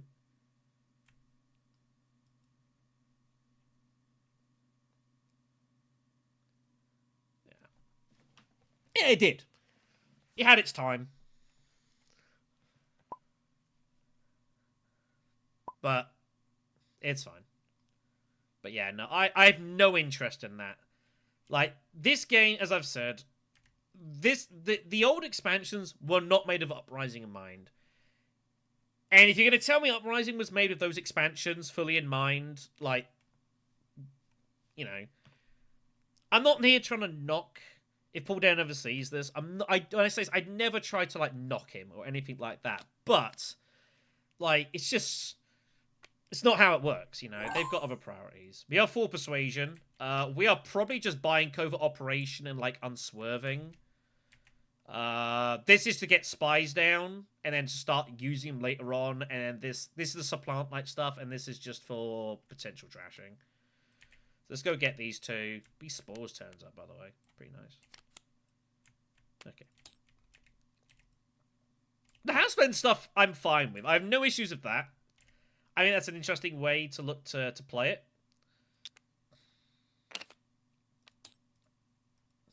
But I'm not so convinced about the... I'm not so convinced about, like, yeah, the expansion stuff is, you know... Yeah, CJ's been there. He's played a little bit of it. I haven't. He can talk a lot more effectively about that situation than I can.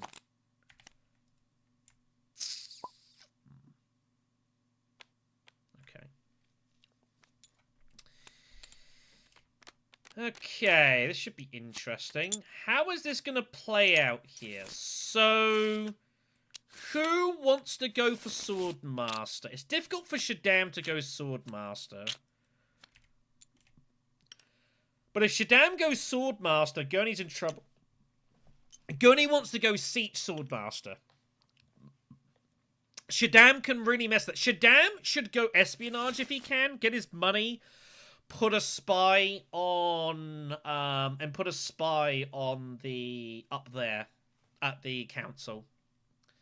I think that'd be a cool move because it means Gurney has to choose because he's not getting both. He either gets siege or he doesn't.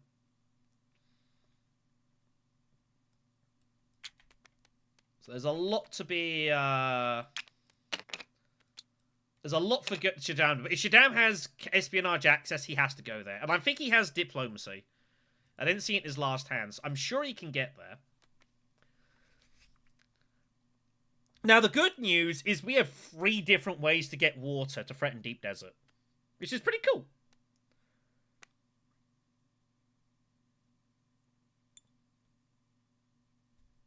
Oh, it's Shaddam who has the hooks. My bad. So Shaddam's more interested in getting worms in for Protect the Sieges, which I guess makes sense. Well, okay. Shaddam is not winning this conflict. Except, how do I stop Shaddam winning this conflict?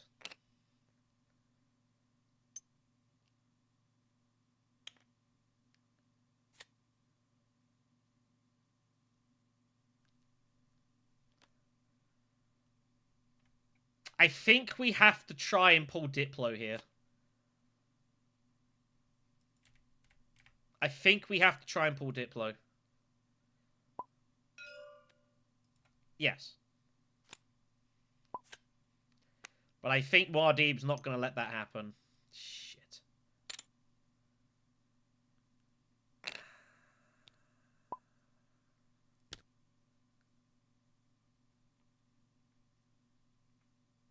This hand is really bad.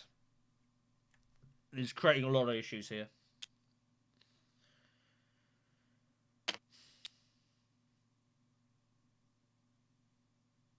So Shaddam's... I'm curious though. I mean, it's interesting what's going to happen here. So Shaddam, is he going Research Station or Hagar Basin? Surely he's going Hagar Basin. How do I beat him here, though?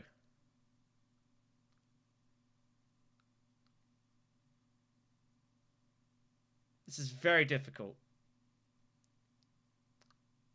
He's got Diplo, though.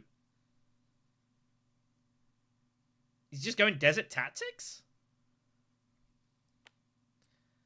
Guess we'll see. We're going to deliver supplies anyways. We have to threaten Deep Desert.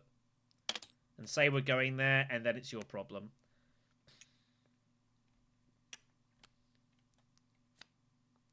So he's just garrisoning up, readying for... he wants the spies to hit Sardaukar later. Okay, fine.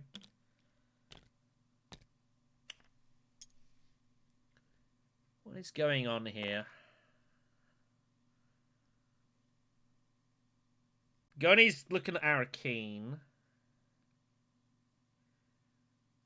This is really difficult.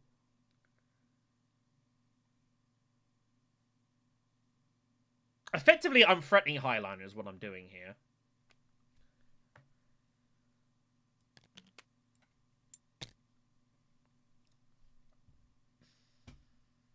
That's effectively what I'm doing here is I'm threatening Highliner.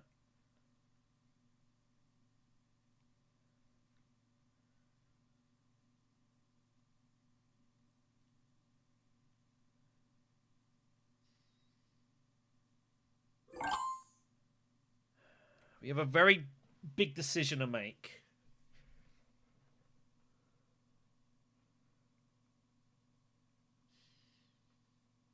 Do we gather support?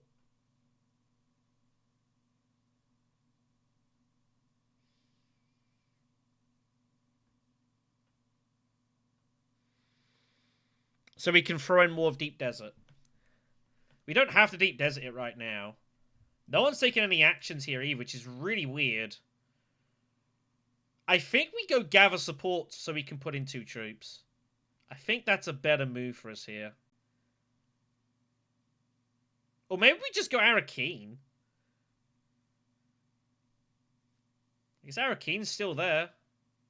Yeah.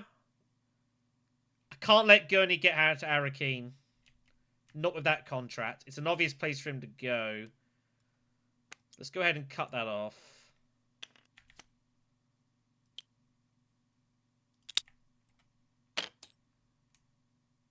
That's a nice find.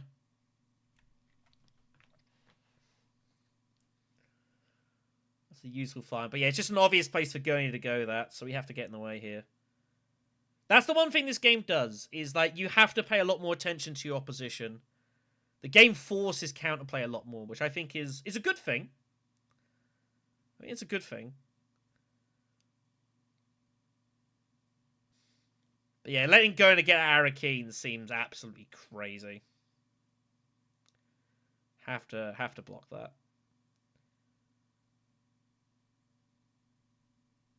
So our ring is coming, right? Do I just end up trashing the Bene Gesserit card? I don't know, it is access.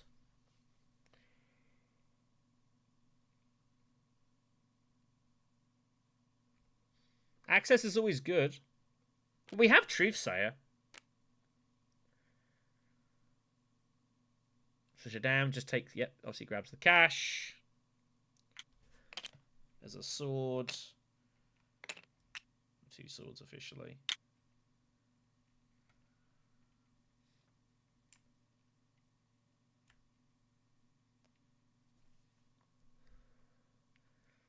Wow, Shaddam. Yeah, that was a really weird hand he got. I guess given that situation, I think he did all he could do. Yeah, Siege Diplo. Yeah, I don't hate that. There's only one intrigue out there, which is Muad'Dib's. So Gurney has to go. I don't know what he was going to do there. Just secrets it. So now we can't use this, and I can't use that, and I can't use that. So I guess we just go Deep Desert now and not worry about it. For tempo, I kind of want to leave it to build up, obviously, or even somehow like reveal and go like Siege Deep Desert. The problem is that I mean I could do it, but I want to just start hitting the Bene Gesserit here, and I want to like espionage and stuff. So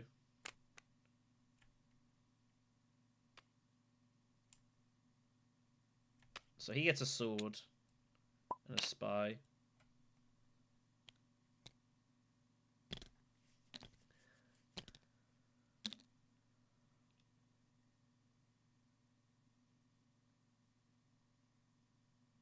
And Gurney, while he is going to get occasional intrigues, is largely just trashing them. So we don't have to worry about those anywhere near as much.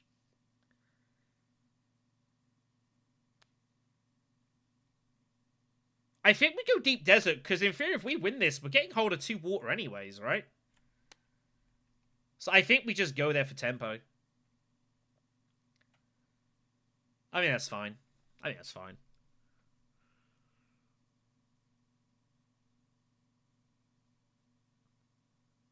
Weird conflict, this. Weird conflict.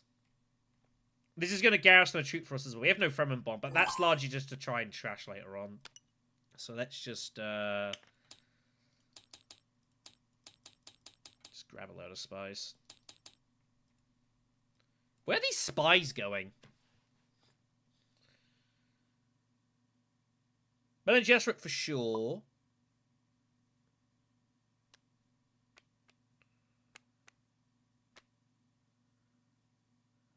Yeah, Guild Spy is potentially very oppressive. Alright, we now just block factions. That's all we do now, we just block factions. Guild Spy is a card you have to counterplay. If you just let someone get free things up with this, you just block factions. You cannot let that sit there. So, and if the table doesn't, then the table loses, and that's on them, really. So, it's one of those. He has to go Bene Gesserit, it's obvious. So we're blocking Emperor and Fremen, because he doesn't want to put any spies here. He wants spies in the other 2. And also this way it's protecting, so... Did I just lock my hand? What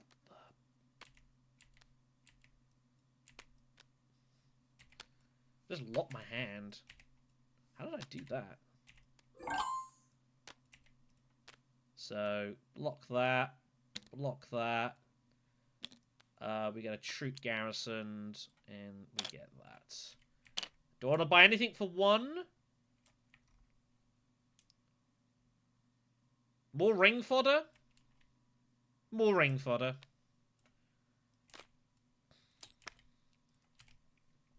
It starts just absolutely racing spice. So, just blue.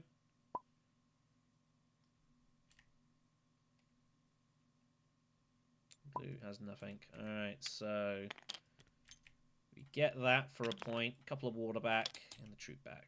Good. We've had some strange conflicts today, haven't we? So that is a point. Whichever color I am for red.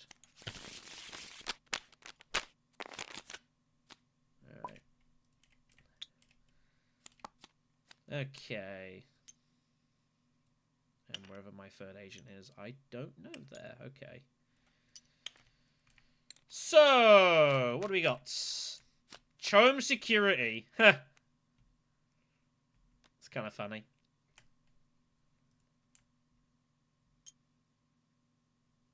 Yeah, it's difficult to get value out of this, but the faction is just good. Do I want to draw here? It might give me some potential fodder for my ring. I'm happy to trash that. I'm happy to trash that. That I could use, maybe. That I'd definitely use. I think drawing's fine here. Who the hell's first?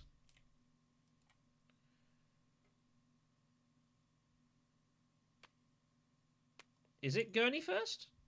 Oh, it is Gurney first. Yeah, carry on. But yeah, that's what you gotta do with Guild Spy. You have to counterplay that.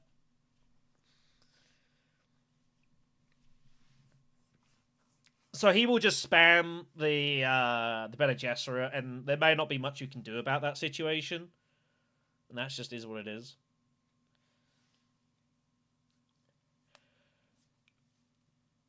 Oh, gosh, sorry. Been a bit of a long day. Yeah, so the way Guild Spy works is if you can either reveal it and bump up with factions you're spying on when you spy spies, you can also use it and it has like a hollow projector effect. If you discard a Space and Guild card, it's also just an intrigue, which is also pretty decent. So Gurney is now going to try to draw as much as humanely possible. Naturally.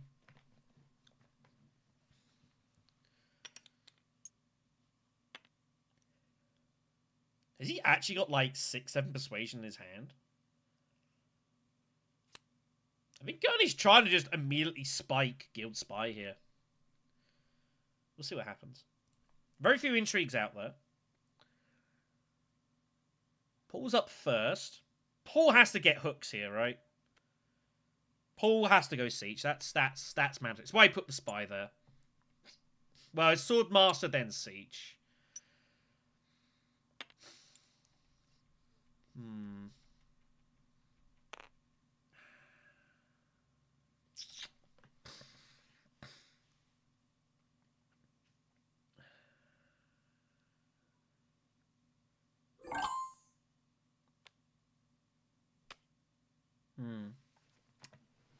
That's a good question.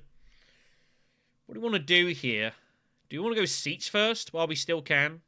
Muad'Dib's given it up. I can charge him the spy.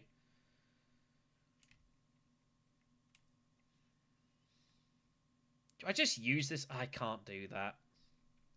I'd have to use this for it. Ah.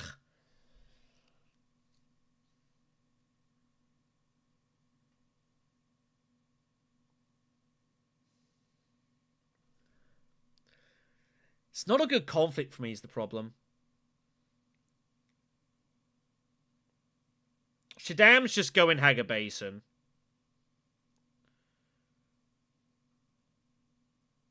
I guess I can always, like...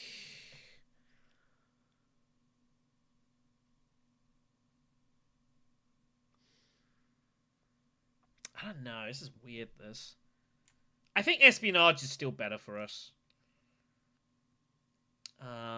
Where am I putting the spies? Next question. Over at shipping? Guess so. I think this is still slightly stronger for us. Truth Trance. Wow. What a hand. What an absolute hand this is. That is insane. Well, I guess we're just hitting factions.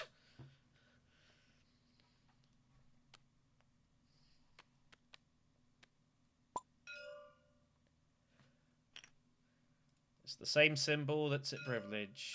You pick up a different agent.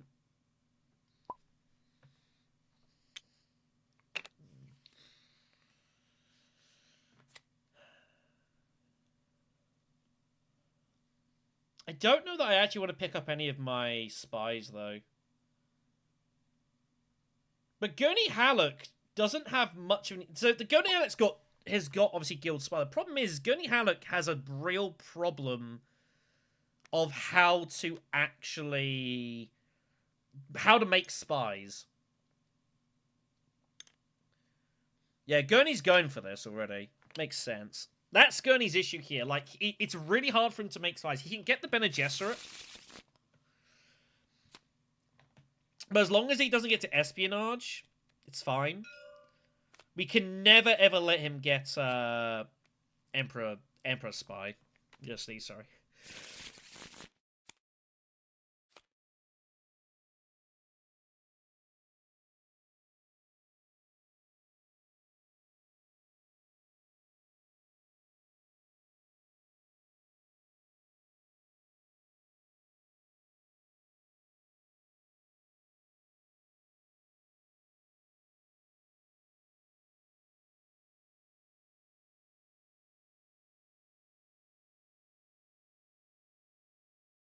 Well, when he's got Guild Spy, he might differ. How you doing, Paul? Sorry, Mr. Denon. I do apologise.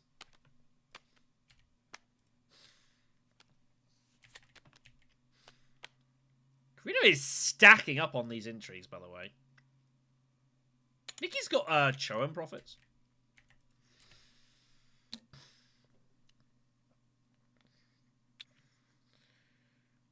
Muad'Dib was always going there. Like, I do want to get hooks going. But I would have had to have gone there first. And I really wanted to get to espionage. So we are going to recall the spy from the Fremen. Because I don't see how Gurney makes these. Also, we have a shot at getting Kwisatz. Or getting Steersman. And I would very much like Steersman right now. Whoops. Didn't mean to draw that one. 2, 4, 5, 6, 7, 8. So there's a bump there. That gets us to that. We are going to limp in both troops.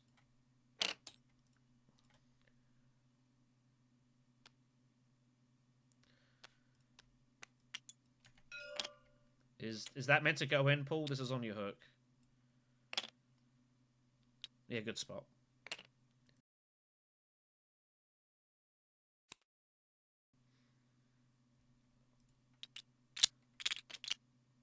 So here comes this. Okay.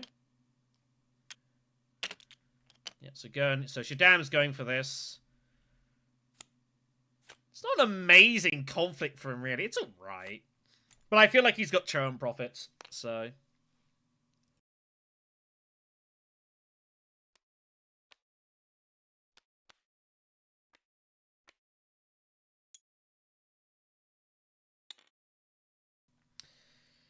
I mean, I think Kwisatz is just subjectively better, but it's still pretty good. Still very strong. Also the reveal, by the way. People sleep on Steersman reveal. 2 spice and 2 persuasion. It's not bad. That's pretty good.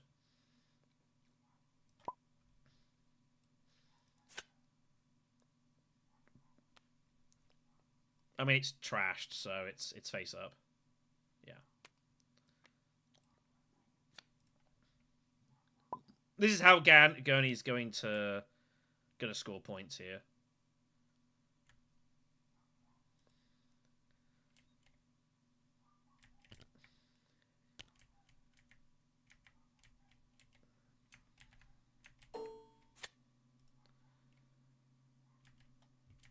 It's a reminder of how many points that he scored. For tracking. I didn't mean to do that.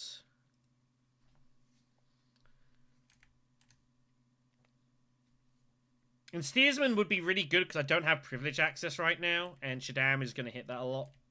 So... The problem is I've got frickin' 8 persuasion.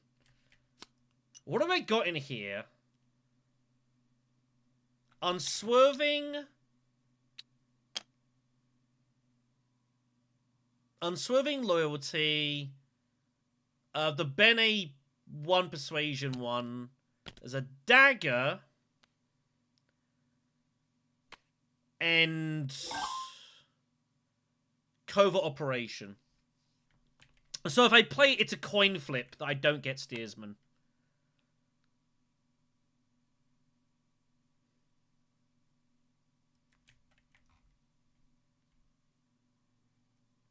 If I get covert operation, that's not ideal. But I'd have to go dutiful service first. It's actually not that bad.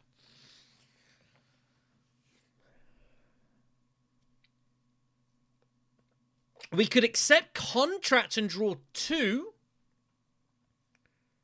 And I'm odds on to hit steersman.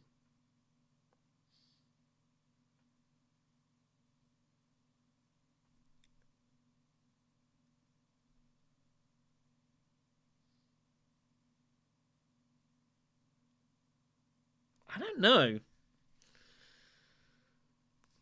I feel like we can probably get away with diplomacy here.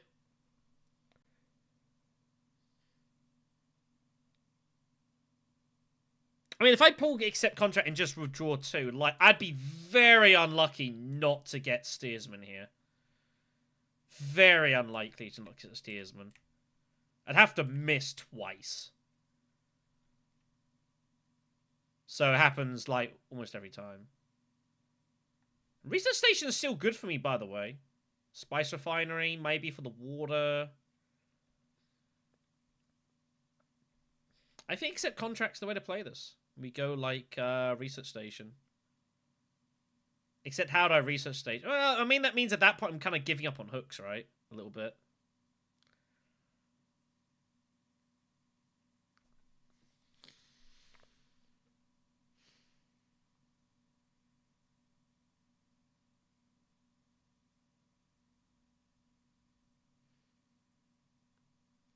I guess I'd use the signet ring. I don't have to trash. I think we do this, and we see what we draw. Let's do this. So we pull 2. That was close. So let's go refinery. And I think we trash the dagger. 2, 4, 5, 6, 7, 8. Yeah, let's get rid of the dagger. No spice yet for Chroniclers, which is a little bit upsetting, but... Yeah, and this is obvious from Shaddam. This is very obvious. I know he used this to get the Emperor Alliance, I suspect. Yep. Ooh, fairly straightforward. The steersman's going to be good here. Steersman's going to help a lot. The access isn't the most ideal for us, but I think this is fine. So Shaddam is always weird when Shaddam starts trying to go, like, hooks. Because you got to bear in mind that this is not a combat card. So it can make his pathing a bit weird from time to time. That you can't use Shaddam as just a pure-in, all-in hook user. It's just, it don't work like that, so...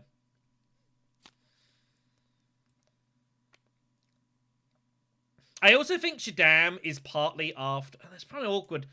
Shaddam wants price as no object, but he's already using his money and all sorts of stuff, which means we have to stop him from getting to shipping. But he can't has no access to shipping, so I think we can probably get away with this. I think we still go steersman. I think this is better for us. That access is nice, though. Nah, steersman's just better. 12 card deck. It's got to be steersman, I think. let's go ahead and do this. And we'll rock and roll.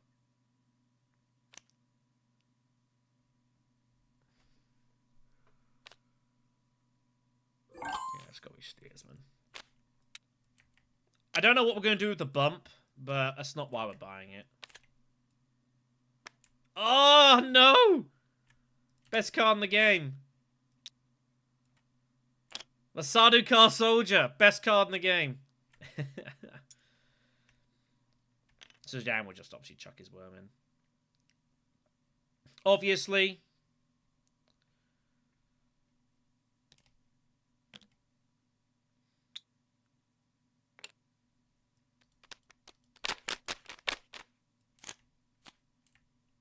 So.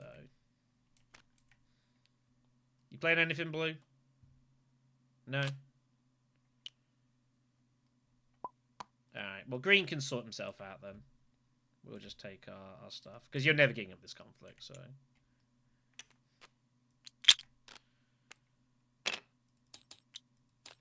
Just gonna save some time here.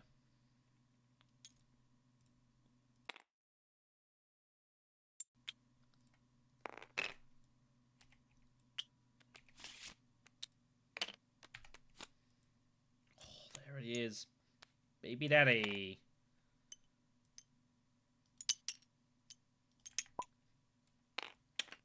Yeah, we know. Go ahead. We're not stopping you.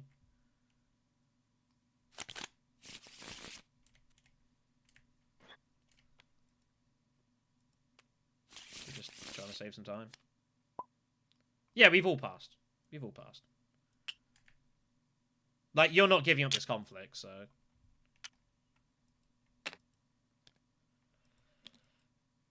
Ah! I see it there, Paul. Yes. It's very much a family affair, this, isn't it? Okay, so... I want to get this trashed, truthfully. This is not helping us really anymore, so... That is obviously the downside to this. Like, it's given us a couple of troops, which is good, but it has served its purpose, and we need to find it with the ring and trash it. We have obviously lots and lots of stuff going on here. And we can start making Gurney's life a bit uncomfortable as well. Gurney still cannot be allowed any access to Guild Spy. Shaddam now has shipping access as well, which is a real problem. But I can't get to shipping with unless I use Steersman, so there's nothing I can do about that. I was obviously assuming to do that. Yeah, I think so. I think this is all done anyway. The Imperial Basin is next. No worms. Wall is up. There's not many intrigues out there. So that's a thing. Obviously, I haven't got any hooks yet, so I'm not worried. I don't know. Anyone else touch these?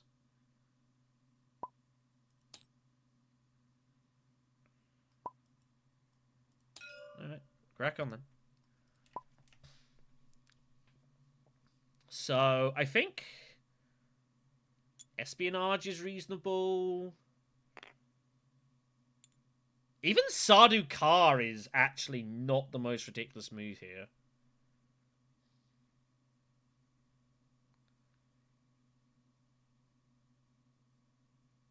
High Council has interesting value here. With Dutiful.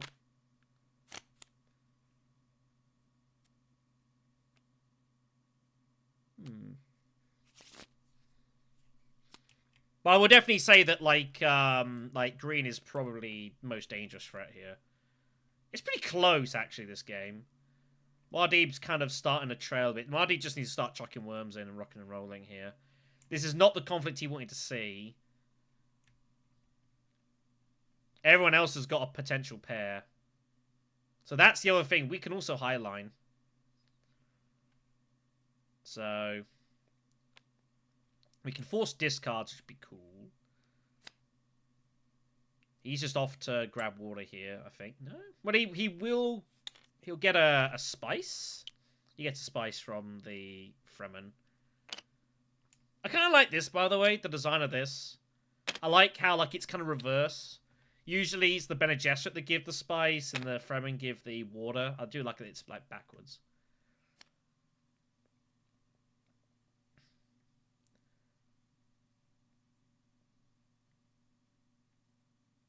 I think we espionage, we put the spy on Highliner. Sounds good to me. It's point anyways, which can't be bad.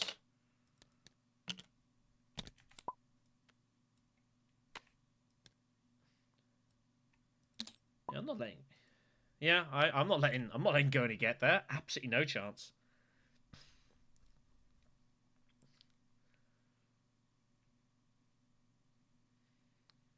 Like, he'd still get there, obviously, but he wants to put spies down for his guild. I'm just not going to allow it. But yeah, Shaddam is a real problem here. If Shaddam wins this conflict, there's some real problems.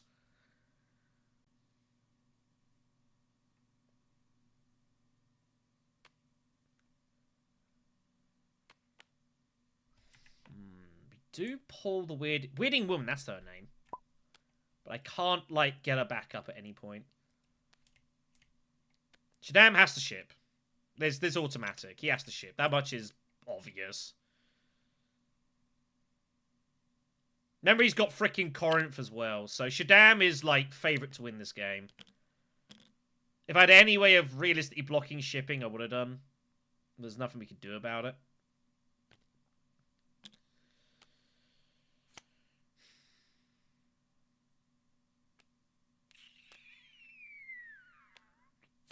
Don't want to give up espionage with this, and it's this is weird.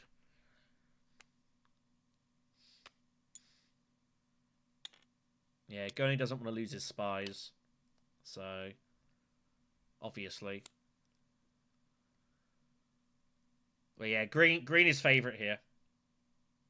Green is definitely favorite. The only thing that's targeting Green is the fact that he's dying on action economy. But if you got Corinth City, then you don't mind too much.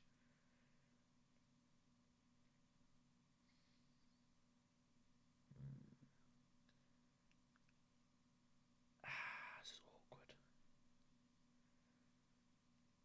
Does Goni Halleck have a second way of getting to Bene Gesserit?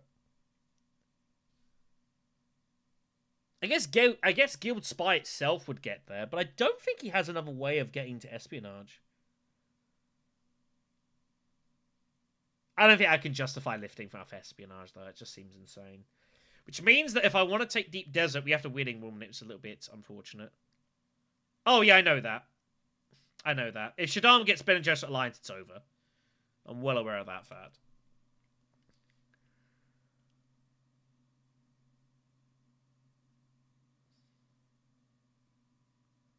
So I don't mind if Gurney gets this alliance. I'm not totally against that. Where's he off to? Research? No, Siege again, that's fine. So we have to go Deep Desert and just claim the spice. Okay.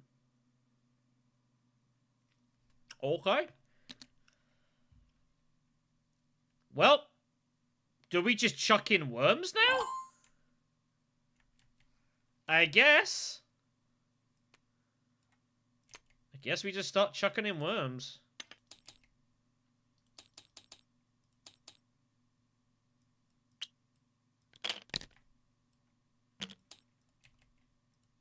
I was going there anyways, but yeah, definitely just gonna absolutely barrel it in.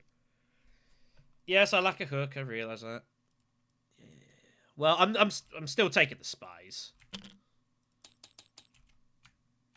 I'm still taking it. Yeah. Like, I'm not letting him get there. We were going there. Yeah, I just suddenly was like, oh, hooks. Who needs hooks? Here's Corinth.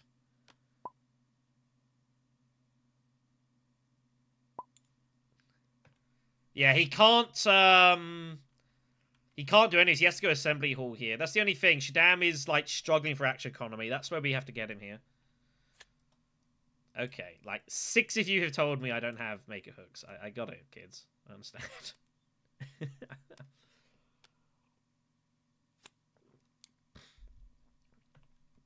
So...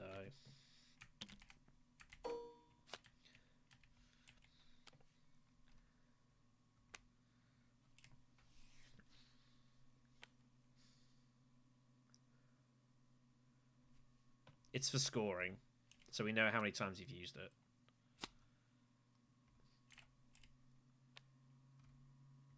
Put it wherever you want.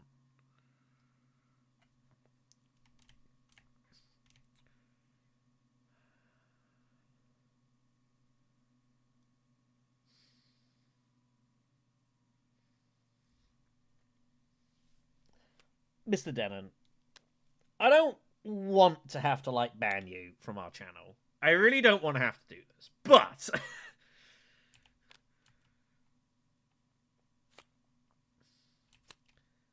I'm okay with Gurney getting that. Like, if Gurney gets that alliance, I'm okay with that. I don't honestly care too much.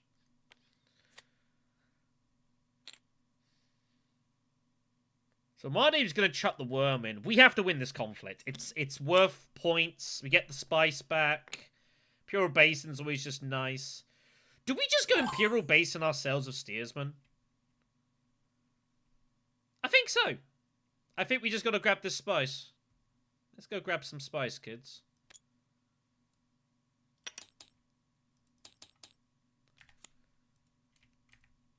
And we'll pull from... I don't think anyone can actually produce the... I don't think anyone else can actually produce the water here. So I think we're good. Shadam grabs Beast Spoils. It's... okay.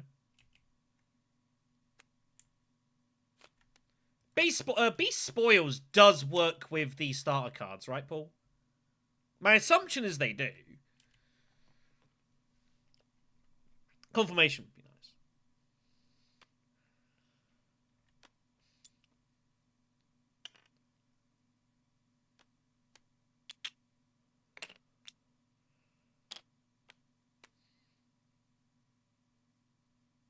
So, unfortunately...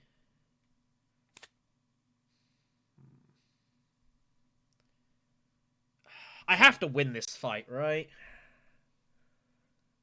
How much do I put in? All of it? I've put it all in and don't hit would suck.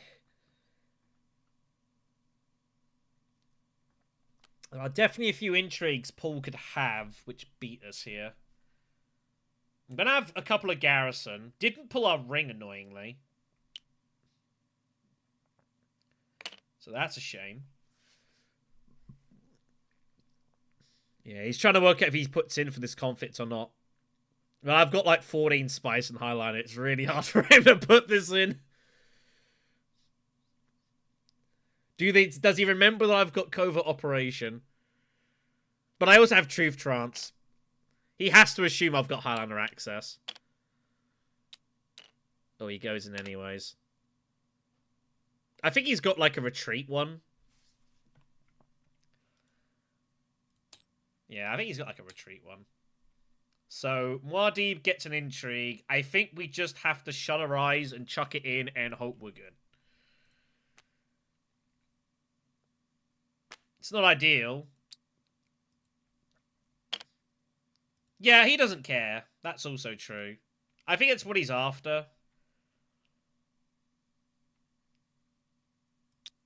But Gurney wants to win this as well. And Gurney could have a few intrigues that he wants, that he could be willing to throw at this. I think winning this is too important. This is round 6. It's really hard to get second. I mean, second's not outrageous. But I have to put the spy there. Well, no, because I have to use this. So I don't get to drop it. I have to use that. And I'm not getting second place otherwise. So...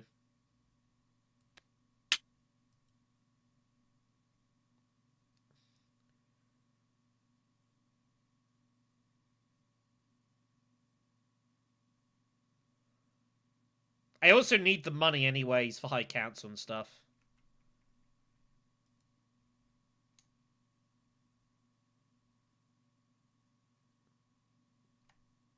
Did you spend water yellow?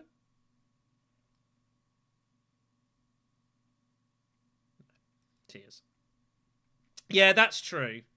But Gurney's not the concern. It's Shaddam.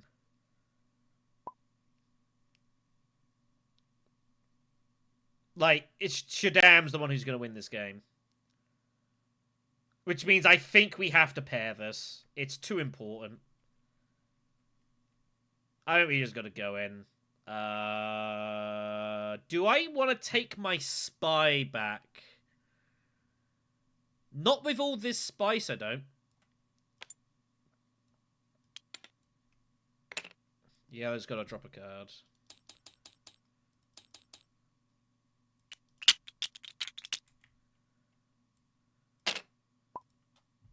Yeah. It was either that or Truth Sayer.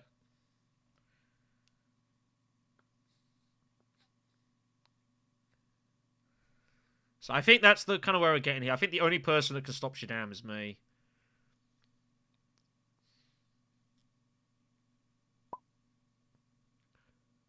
Yeah, I understand.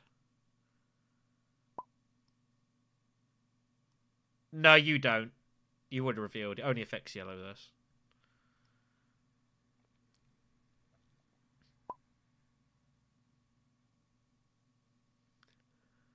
Hoping he's got like a loose dagger. He does. Okay, that's not too bad for him then. He keeps his spice.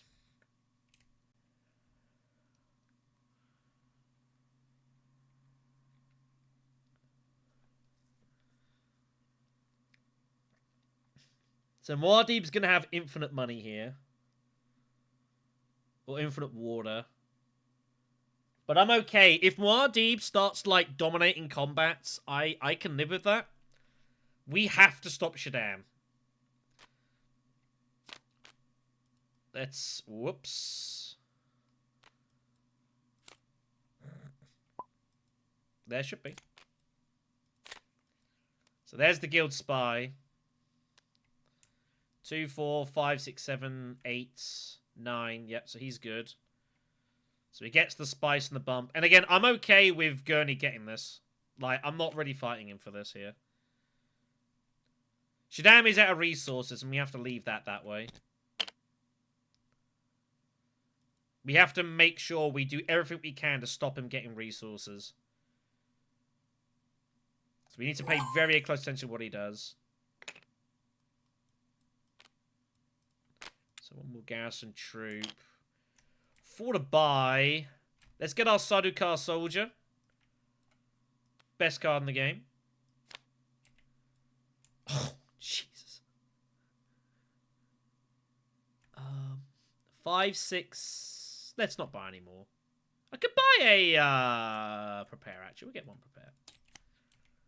Alright, well, let's see if blue has a lot of crazy stuff. You know, Gurney doesn't. Blue.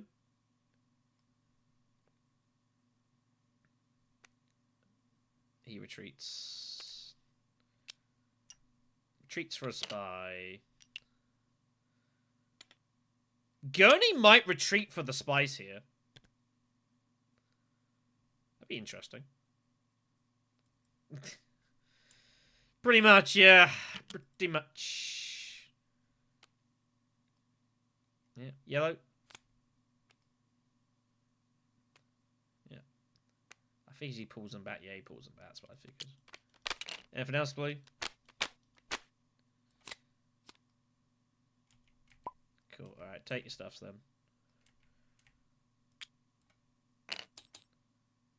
I also occasionally get a bonus troop out of this later as well, so that helps for further high lines. So we'll take our point. Rock and roll from here. I think the triangle one is refinery? Question mark? I think it's refinery, the green one. I could be wrong.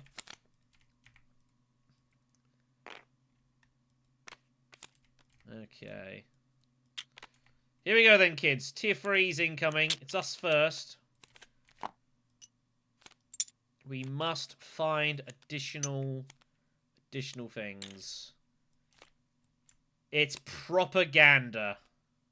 Oh, man.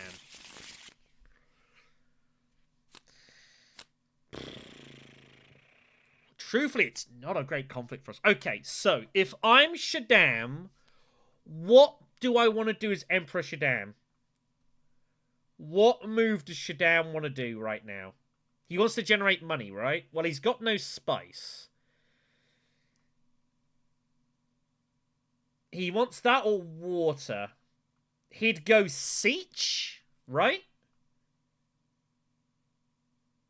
I feel like he would go siege a lot. Siege for research station. Try and buy spice must flows. Redraw Corinth. He has no spice, so he can't get to espionage. Gurney or Paul are going to get there ahead of time, you would imagine. I've always got truth chance, worst comes to worst. I think we go siege. I think we use siege to block. I really want to use Signet Ring to trash this, but I think we need our access because our hand is a bit dicey right now. I also have interest in maybe getting to privilege once in a blue moon.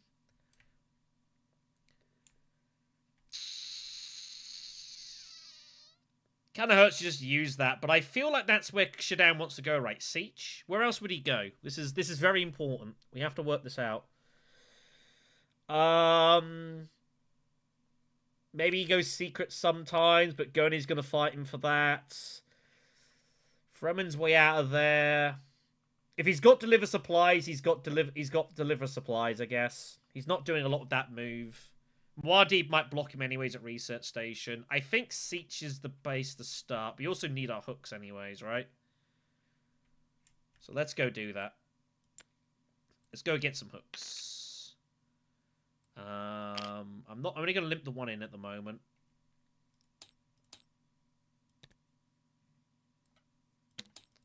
But that's what we got to do. We've got to really carefully think about what Shaddam wants to do. And we have to very heavily counterplay him here. I just feel like siege was a natural move for him. He might go Spice Refinery. But I just feel like he goes siege a lot there. You know, when he's resource deprived, he wants resources. Siege is obvious. So Haga Basin means he wants to obviously go... so now he's looking to start... Was he just chucking a worm in?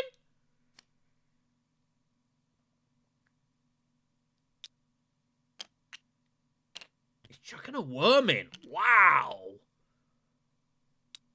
Okay.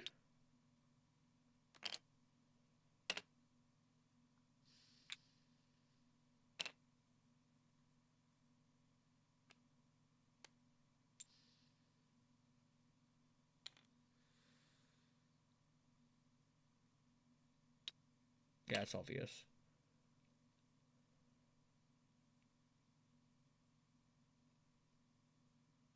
Shaddam's looking at drawing or trashing. He's trying to work out what he's drawing here. Where's Shaddam going? Arkeen?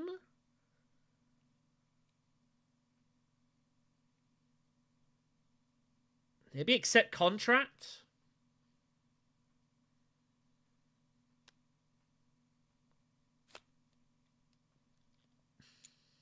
I think this is very important. We've got to study this. If we don't do this, Shaddam just wins this game so much here.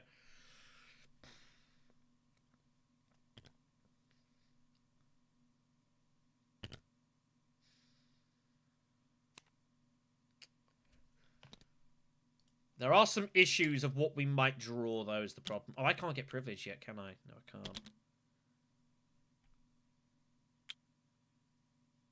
I get steersman chances. So, I think it's Arakeen. And we work it out from here. Carino obviously cannot win this conflict. Gurney also knows I have Highlander access as well, so... I mean, it is worth some value, this conflict, to me. It's not totally invaluable. So let's go Arakeen. Oh, I find steersman. What do I trash? Oh my god, do I trash this? For more spice? It seems insane. I can't do that. I don't think we trash anything.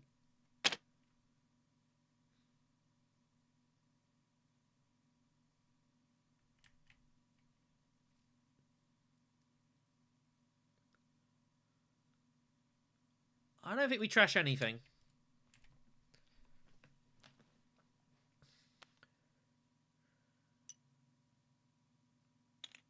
Shaddam goes refinery of double agent. No. But it's fine. This is the thing. When you got steersman, it's not too bad. That's a massive fine steersman, by the way. Okay, we've done our job of blunting off Shaddam here. We've done everything we could do here. I haven't been there. It's just haven't been there. I've had other stuff to do. We will get the intrigue. But I just haven't been there. I've had other priorities.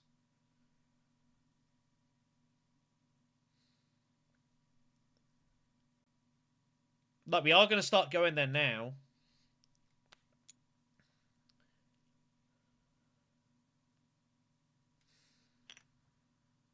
So. Highlining is kind of scary, but again, we have to fight for it, and worse than worse, we get our spice back. So, I think we have to steers here. The problem is, obviously, green is... Yellow is starting to get away as well, but the thing is, like, obviously, his guild spy is not really helping him here. Unless he gets to espionage. So that is also the danger. So there's a lot of shuffle here.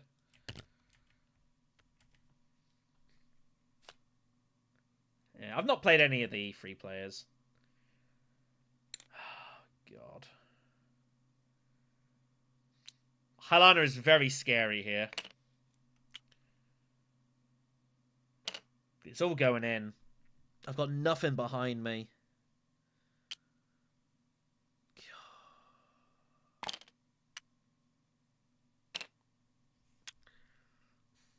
He's got one intrigue. He's going to random another.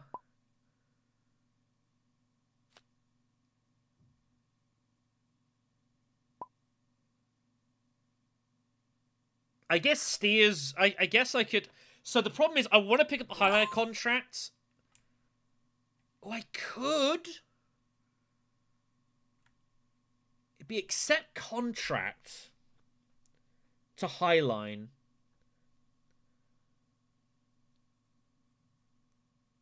It gives me hooks for next round.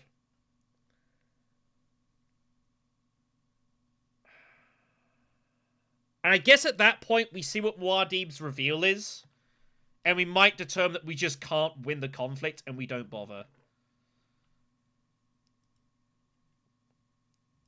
And we use it more as just a resource generation. You know what? I don't hate that. I think that's not unreasonable. Oh, I find Diplo. Damn it. That's annoying. Anyone got any actions? Gurney does. Pick up from Seach. We'll take that. I would prefer that one instead, but in any event, the water was fine. So we get to ascertain the situation. Shaddam now has Strike Fleet, which is, you know, ridiculous. Our next hand, by the way, is going to be really rough.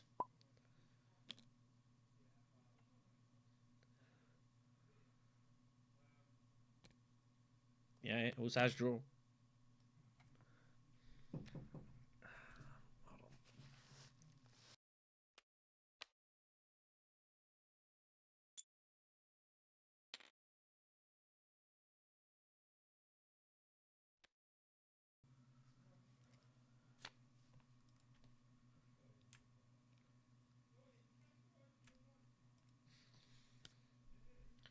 It is basically.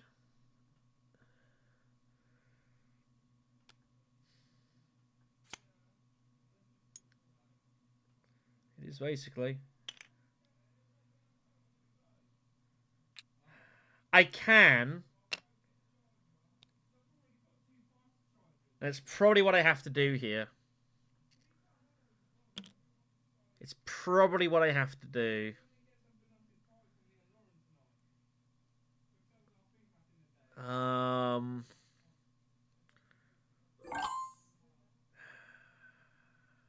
Yeah, I can't fight this. I've got to let blue take this. I've got to...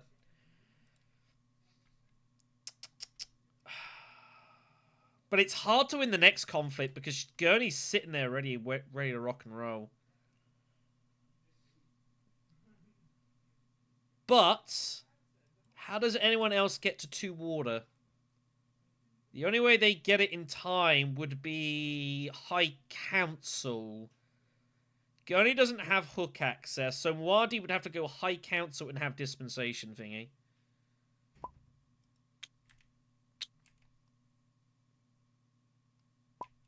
My bad. I don't know. 5...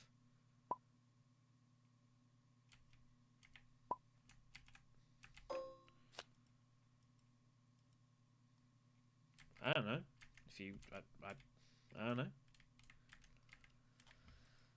Yeah, it's got to be, hasn't it? Do I draw off this? If I draw and find...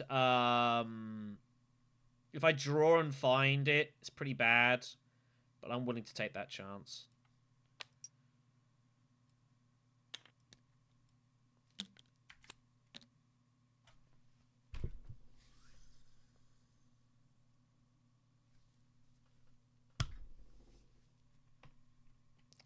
Well, what do you do? What do you do? That is highly unfortuitous. How do I roll the 1?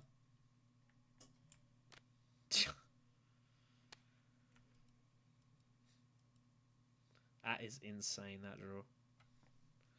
That is absolutely cooked.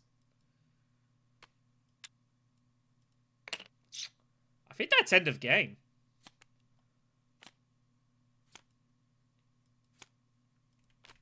I think that is end of game.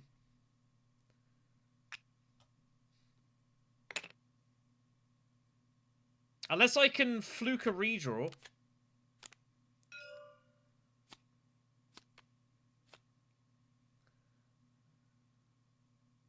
I think that might be it.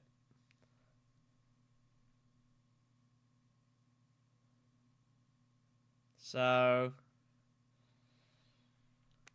yeah. Spy there. We'll spy Emperor again. I can buy Arrakis Revolt as well, which is also handy. It's not the worst card in the world for us to grab. So, you know. But yeah, that was a disgusting draw.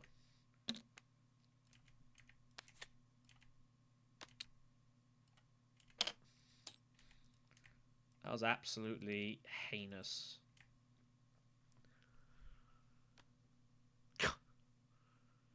Interesting to see what Shaddam does here, by the way, if he plays. And I tell you what, I'm okay. If he plays some swords now, he's not playing it later on, so. But yeah, that was an insane draw.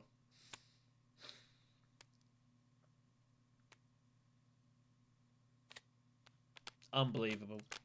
I do not know how that happens. So...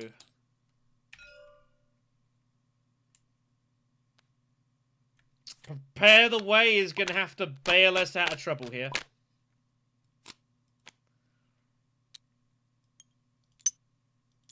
It's going to have to get us out of trouble. And I don't know how it's going to do it.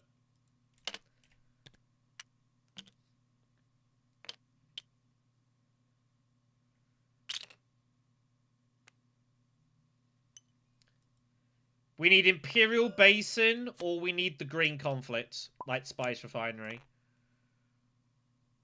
That doesn't score right away. It's endgame. So... it is Refinery's the yellow one? Huh.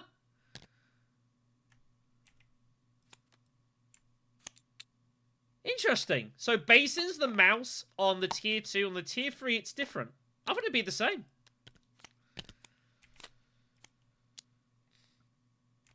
That's also not the conflict we wanted. At all.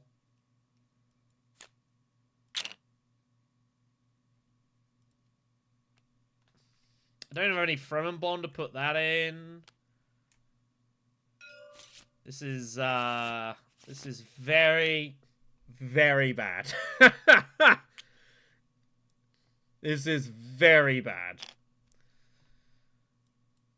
What a disgusting draw that was. Insanity.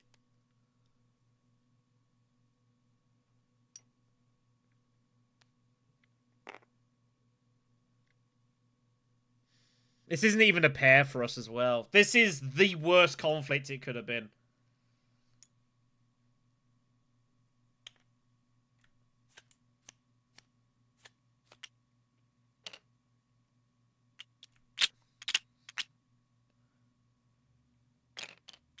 Yeah, that's fair. I get why you didn't do it. It's just I didn't realize initially that that was the case.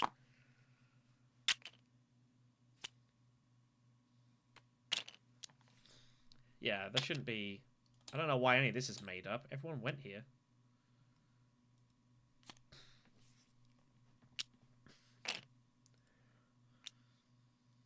I don't know. I'm pretty heartbroken with how we drew there. Absolutely comical. Absolutely comical draw.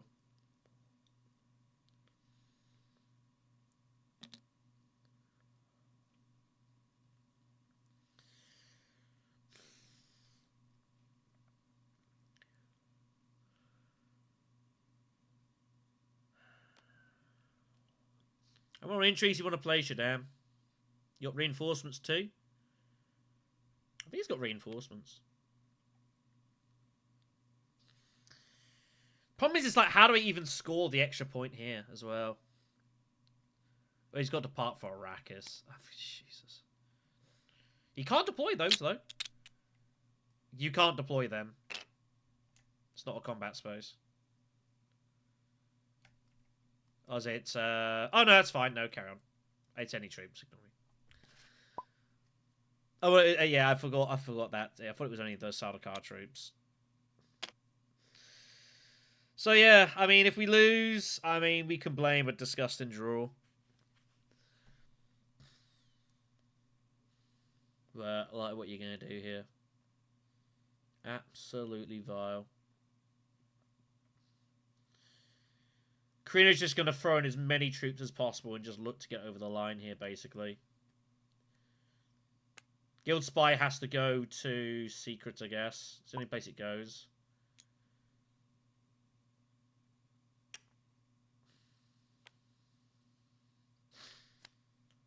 Yeah, this is really bad.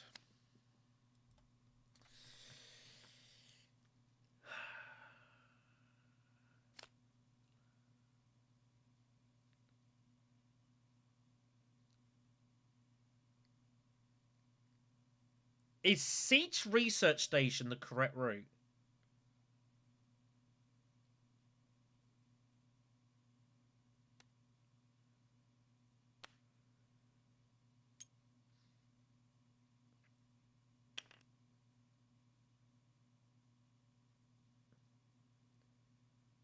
Siege Research Station draws us 3. But it takes 2 turns. Arakeen draws us 2. And also means Shaddam has to spend his spy to go Arakeen.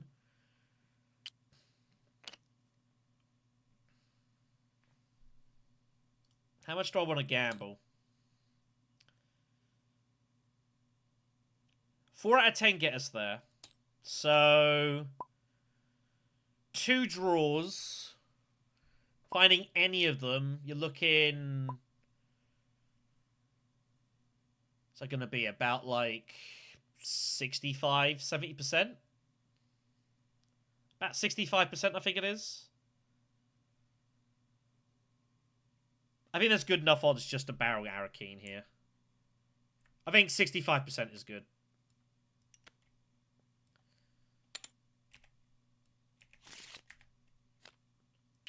Good enough.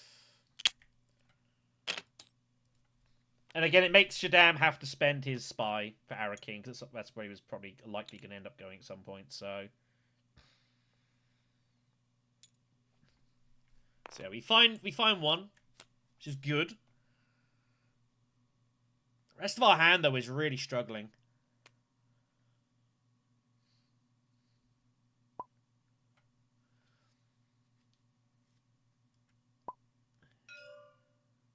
Oops. We also have to bear in mind Spice Must Flow potential. 4, 6... Oh, yeah, again, Spice Must Flow. Halon is in no danger. But we need the water, right? We need the water, and then...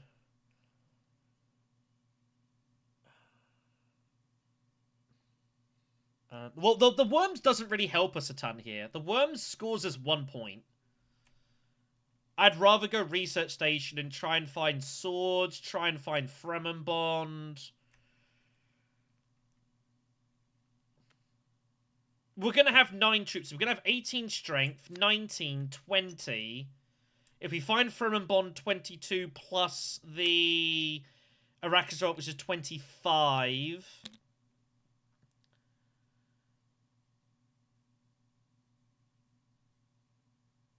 Like, I think Research Station is possibly better for us anyways than going Worms. I think. Shaddam's used Detonation. He's used some Battle Intrigue. He's not likely to have a ton more. I think Churn Profits is very likely that he's got that as well. So I think... we can also pull this away. We don't need this anymore, I don't think. I do not. So that's something else we have to consider. Do I pull this away?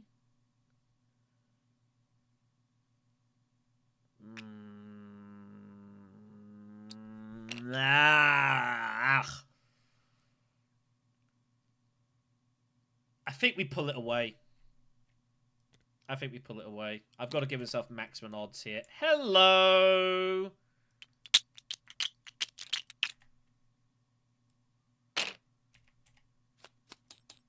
Well, that makes things a bit easier. That is called Bink Central.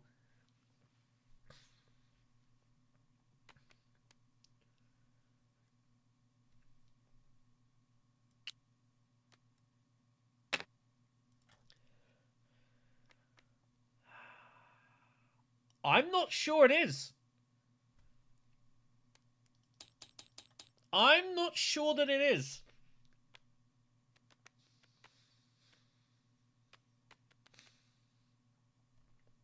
Yeah. No.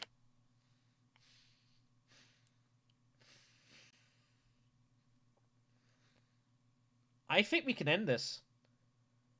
Oh, we need 4 points.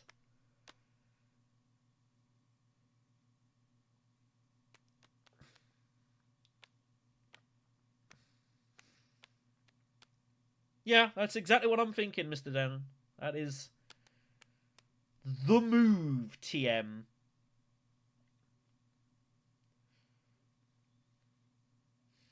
We do that, and then we just Research Station and just chuck every single thing in, I think. And try and buy spice. Shaddam just reveals and calls it a day.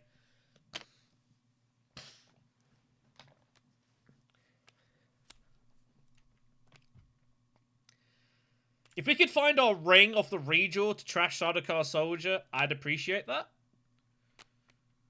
Not gonna lie.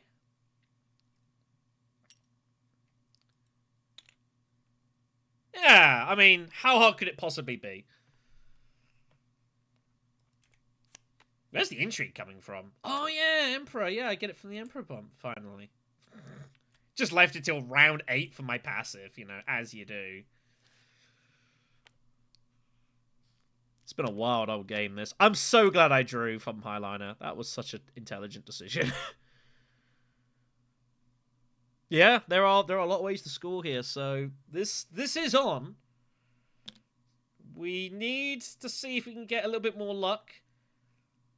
Oh my god, Paul did have Counter's ambition. I joked earlier that he had ambition. He actually did. That's pretty nuts. So we just pull from wherever Shaddam can't go, which is Highliner. Damn, that's not so good. That's a point. It's an intrigue. That's not the worst. That's not the worst. We're only at 8 persuasion currently. If we can somehow bink something, that would be enormous. A lot going on here. Heck of a round, this.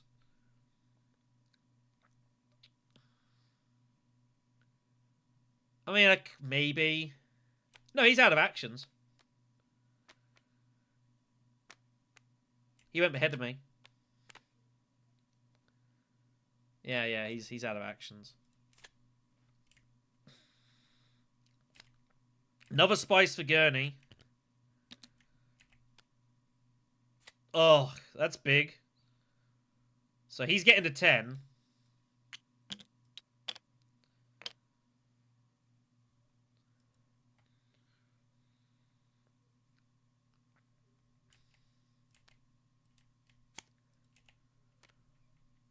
But we have Spice tiebreak on Gurney. So we need to draw and see what we pull. If it's a 2 persuasion, we chuck worms in. If it's not, we have to make a decision. It's our ring.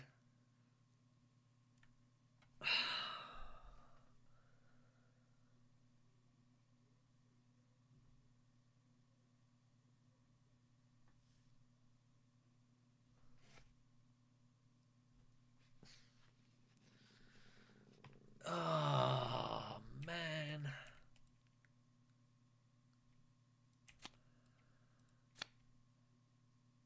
Yeah.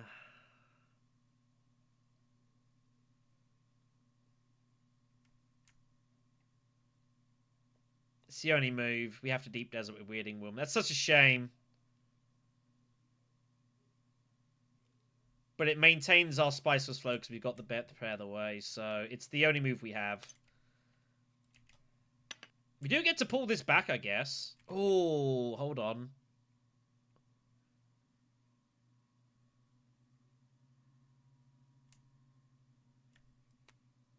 No, we can actually do it here because we got a draw here. So we're actually going to use this, and we're going to try and get lucky off the... see if we can pull... See if we can, like, pull trash outside of Car Soldier. That'll... Oh, that's not good enough.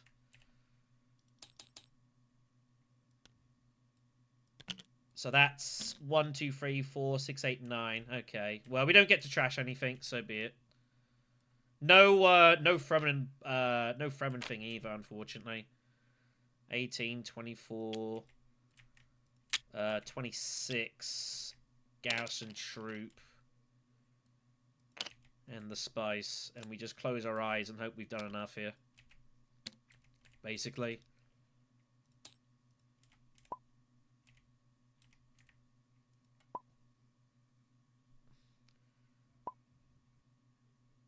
Blue. It's +4, yeah. I think that's that. So everyone take your stuff, and then I close my eyes, basically. So we get to 11, and we just got to hope we win now. We don't get end gamed by blue here, by yellow here. Oh my god, look at this. That's insane. Wait, hold on. How do you get both of those? That pairs with that. That one doesn't pair with that, though. Oh, you had Shadow Alliance. Wow.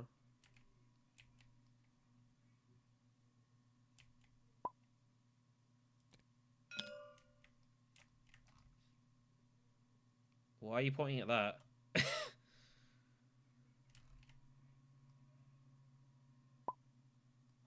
You get that one, but you don't get this one. This pairs specifically with the diplomacy, with that symbol from propaganda. So blue gets a point.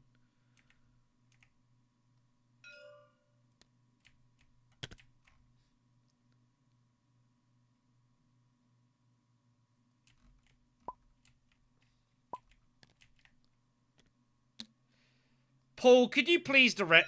So this doesn't match with this, right? I've got Paul Denon in chat right now. I'm pretty sure this doesn't pair with that, because this has to face specifically with that or that. Otherwise, it would just be flip it with any conflict cards, right?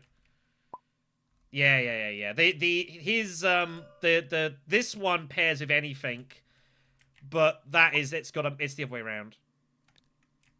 Yeah. Yeah, good. I had to really craft that last round. I also got steersman off of the Highlander punt, which got me over the line pretty much. I didn't know if 10 was good. Steersman's a good card, you know. And then yeah, shipping. Just get the whole lot. So it was a little. I think it was a little fortunate at the end, but it was a pretty close game. It's pretty wild. Yeah, I know, Paul. But but yeah, I can see why he's maybe getting that mistake. But no lines. Yeah, no worries, man. No worries.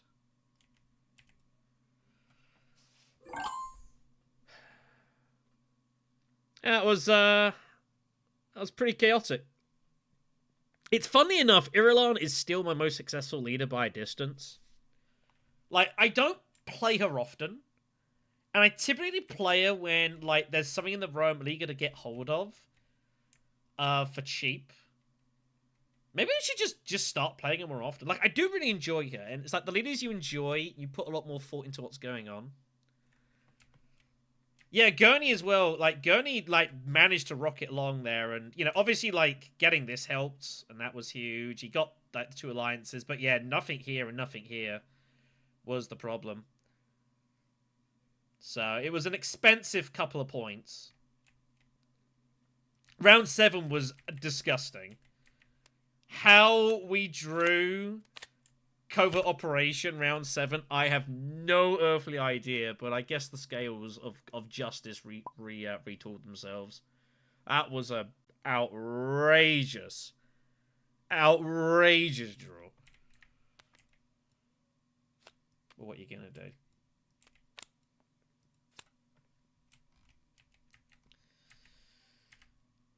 Alright, and everyone. I think that's probably a good place to end. It is about 10:30. I believe Mr. CJ is eyeing up doing some Dune Imperial Digital later tonight. And yeah, it's been interesting. I haven't obviously enjoyed doing the Uprising streams. Well, I do think I'm probably not going to do any more Uprising until our version of the board is available. Because, you've either got this, which I don't think is very conducive to streaming, or the other one, which I don't think is very conducive to just playing. So I'll probably keep playing this on my own time, but I don't know if I'm going to stream any more Uprising, because I do think it's hard to see what's going on a lot of the time. This is really, way out there, so... once our variant of the board comes out, we will obviously cover it a lot more in detail. But I think for the time being, a lot of my time streaming is probably going to be doing Imperium Digital. As I said about 2 days ago, I enjoy it. I think the layout's nice. I think it's very nice for streaming. It's a nice atmosphere. The sound. Again, this is kind of it's me and that's it. So, so that is probably what we'll focus on, at least for the short-term period. So, and obviously we've got all the Imperium Cup content coming up as well. I don't know if it's got anything to do with Paul at this point. I don't know the exact sourcing and how that structure works, but I don't know that Paul Denon has a ton of I don't know. He might secretly be like editor in chief. I have no earthly idea. I didn't check the credits. Uprising Digital's gonna be a while. It's gonna be a while. But anyways, yeah, thank you for the... Mr. Orski. How you doing, man? We're just finishing up. You've had a pretty crazy match here. I don't quite know how I won it. We sort of stumbled our way through and kind of got there in the end. Hopefully you are well, though, sir. But yeah, we're just about to end. So if you're about to do some streaming, go for it. I think CJ's looking to do some digital later on tonight as well. So there could be a lot of stuff going on. But yeah, it was pretty wild, this. Good stuff. Good times. I'm going to go have some for dinner because I'm kind of hungry. Oh, really? Oh, really? I see. Fair enough, then. I don't know. I think our questions about digital were limited to you on the obviously the video that we did. We were busy chatting about other things and like doing crazy stuff in battles. So I need to ask CJ where that video is. I think we're just waiting for like a thumbs up from Direwolf for I think maybe from like Scott or Matt to make sure nothing silly was said. But I'm not entirely sure. Anyways, I'm rambling here. I'm so sorry. Enjoy your evenings, kids. Take care of yourselves. And yeah, we will catch you hopefully later tonight with CJ for the digital. If not, then I'm sure I'll stream at some point next week. We'll work it out. We'll suss it. Take care, everyone. We'll see you later.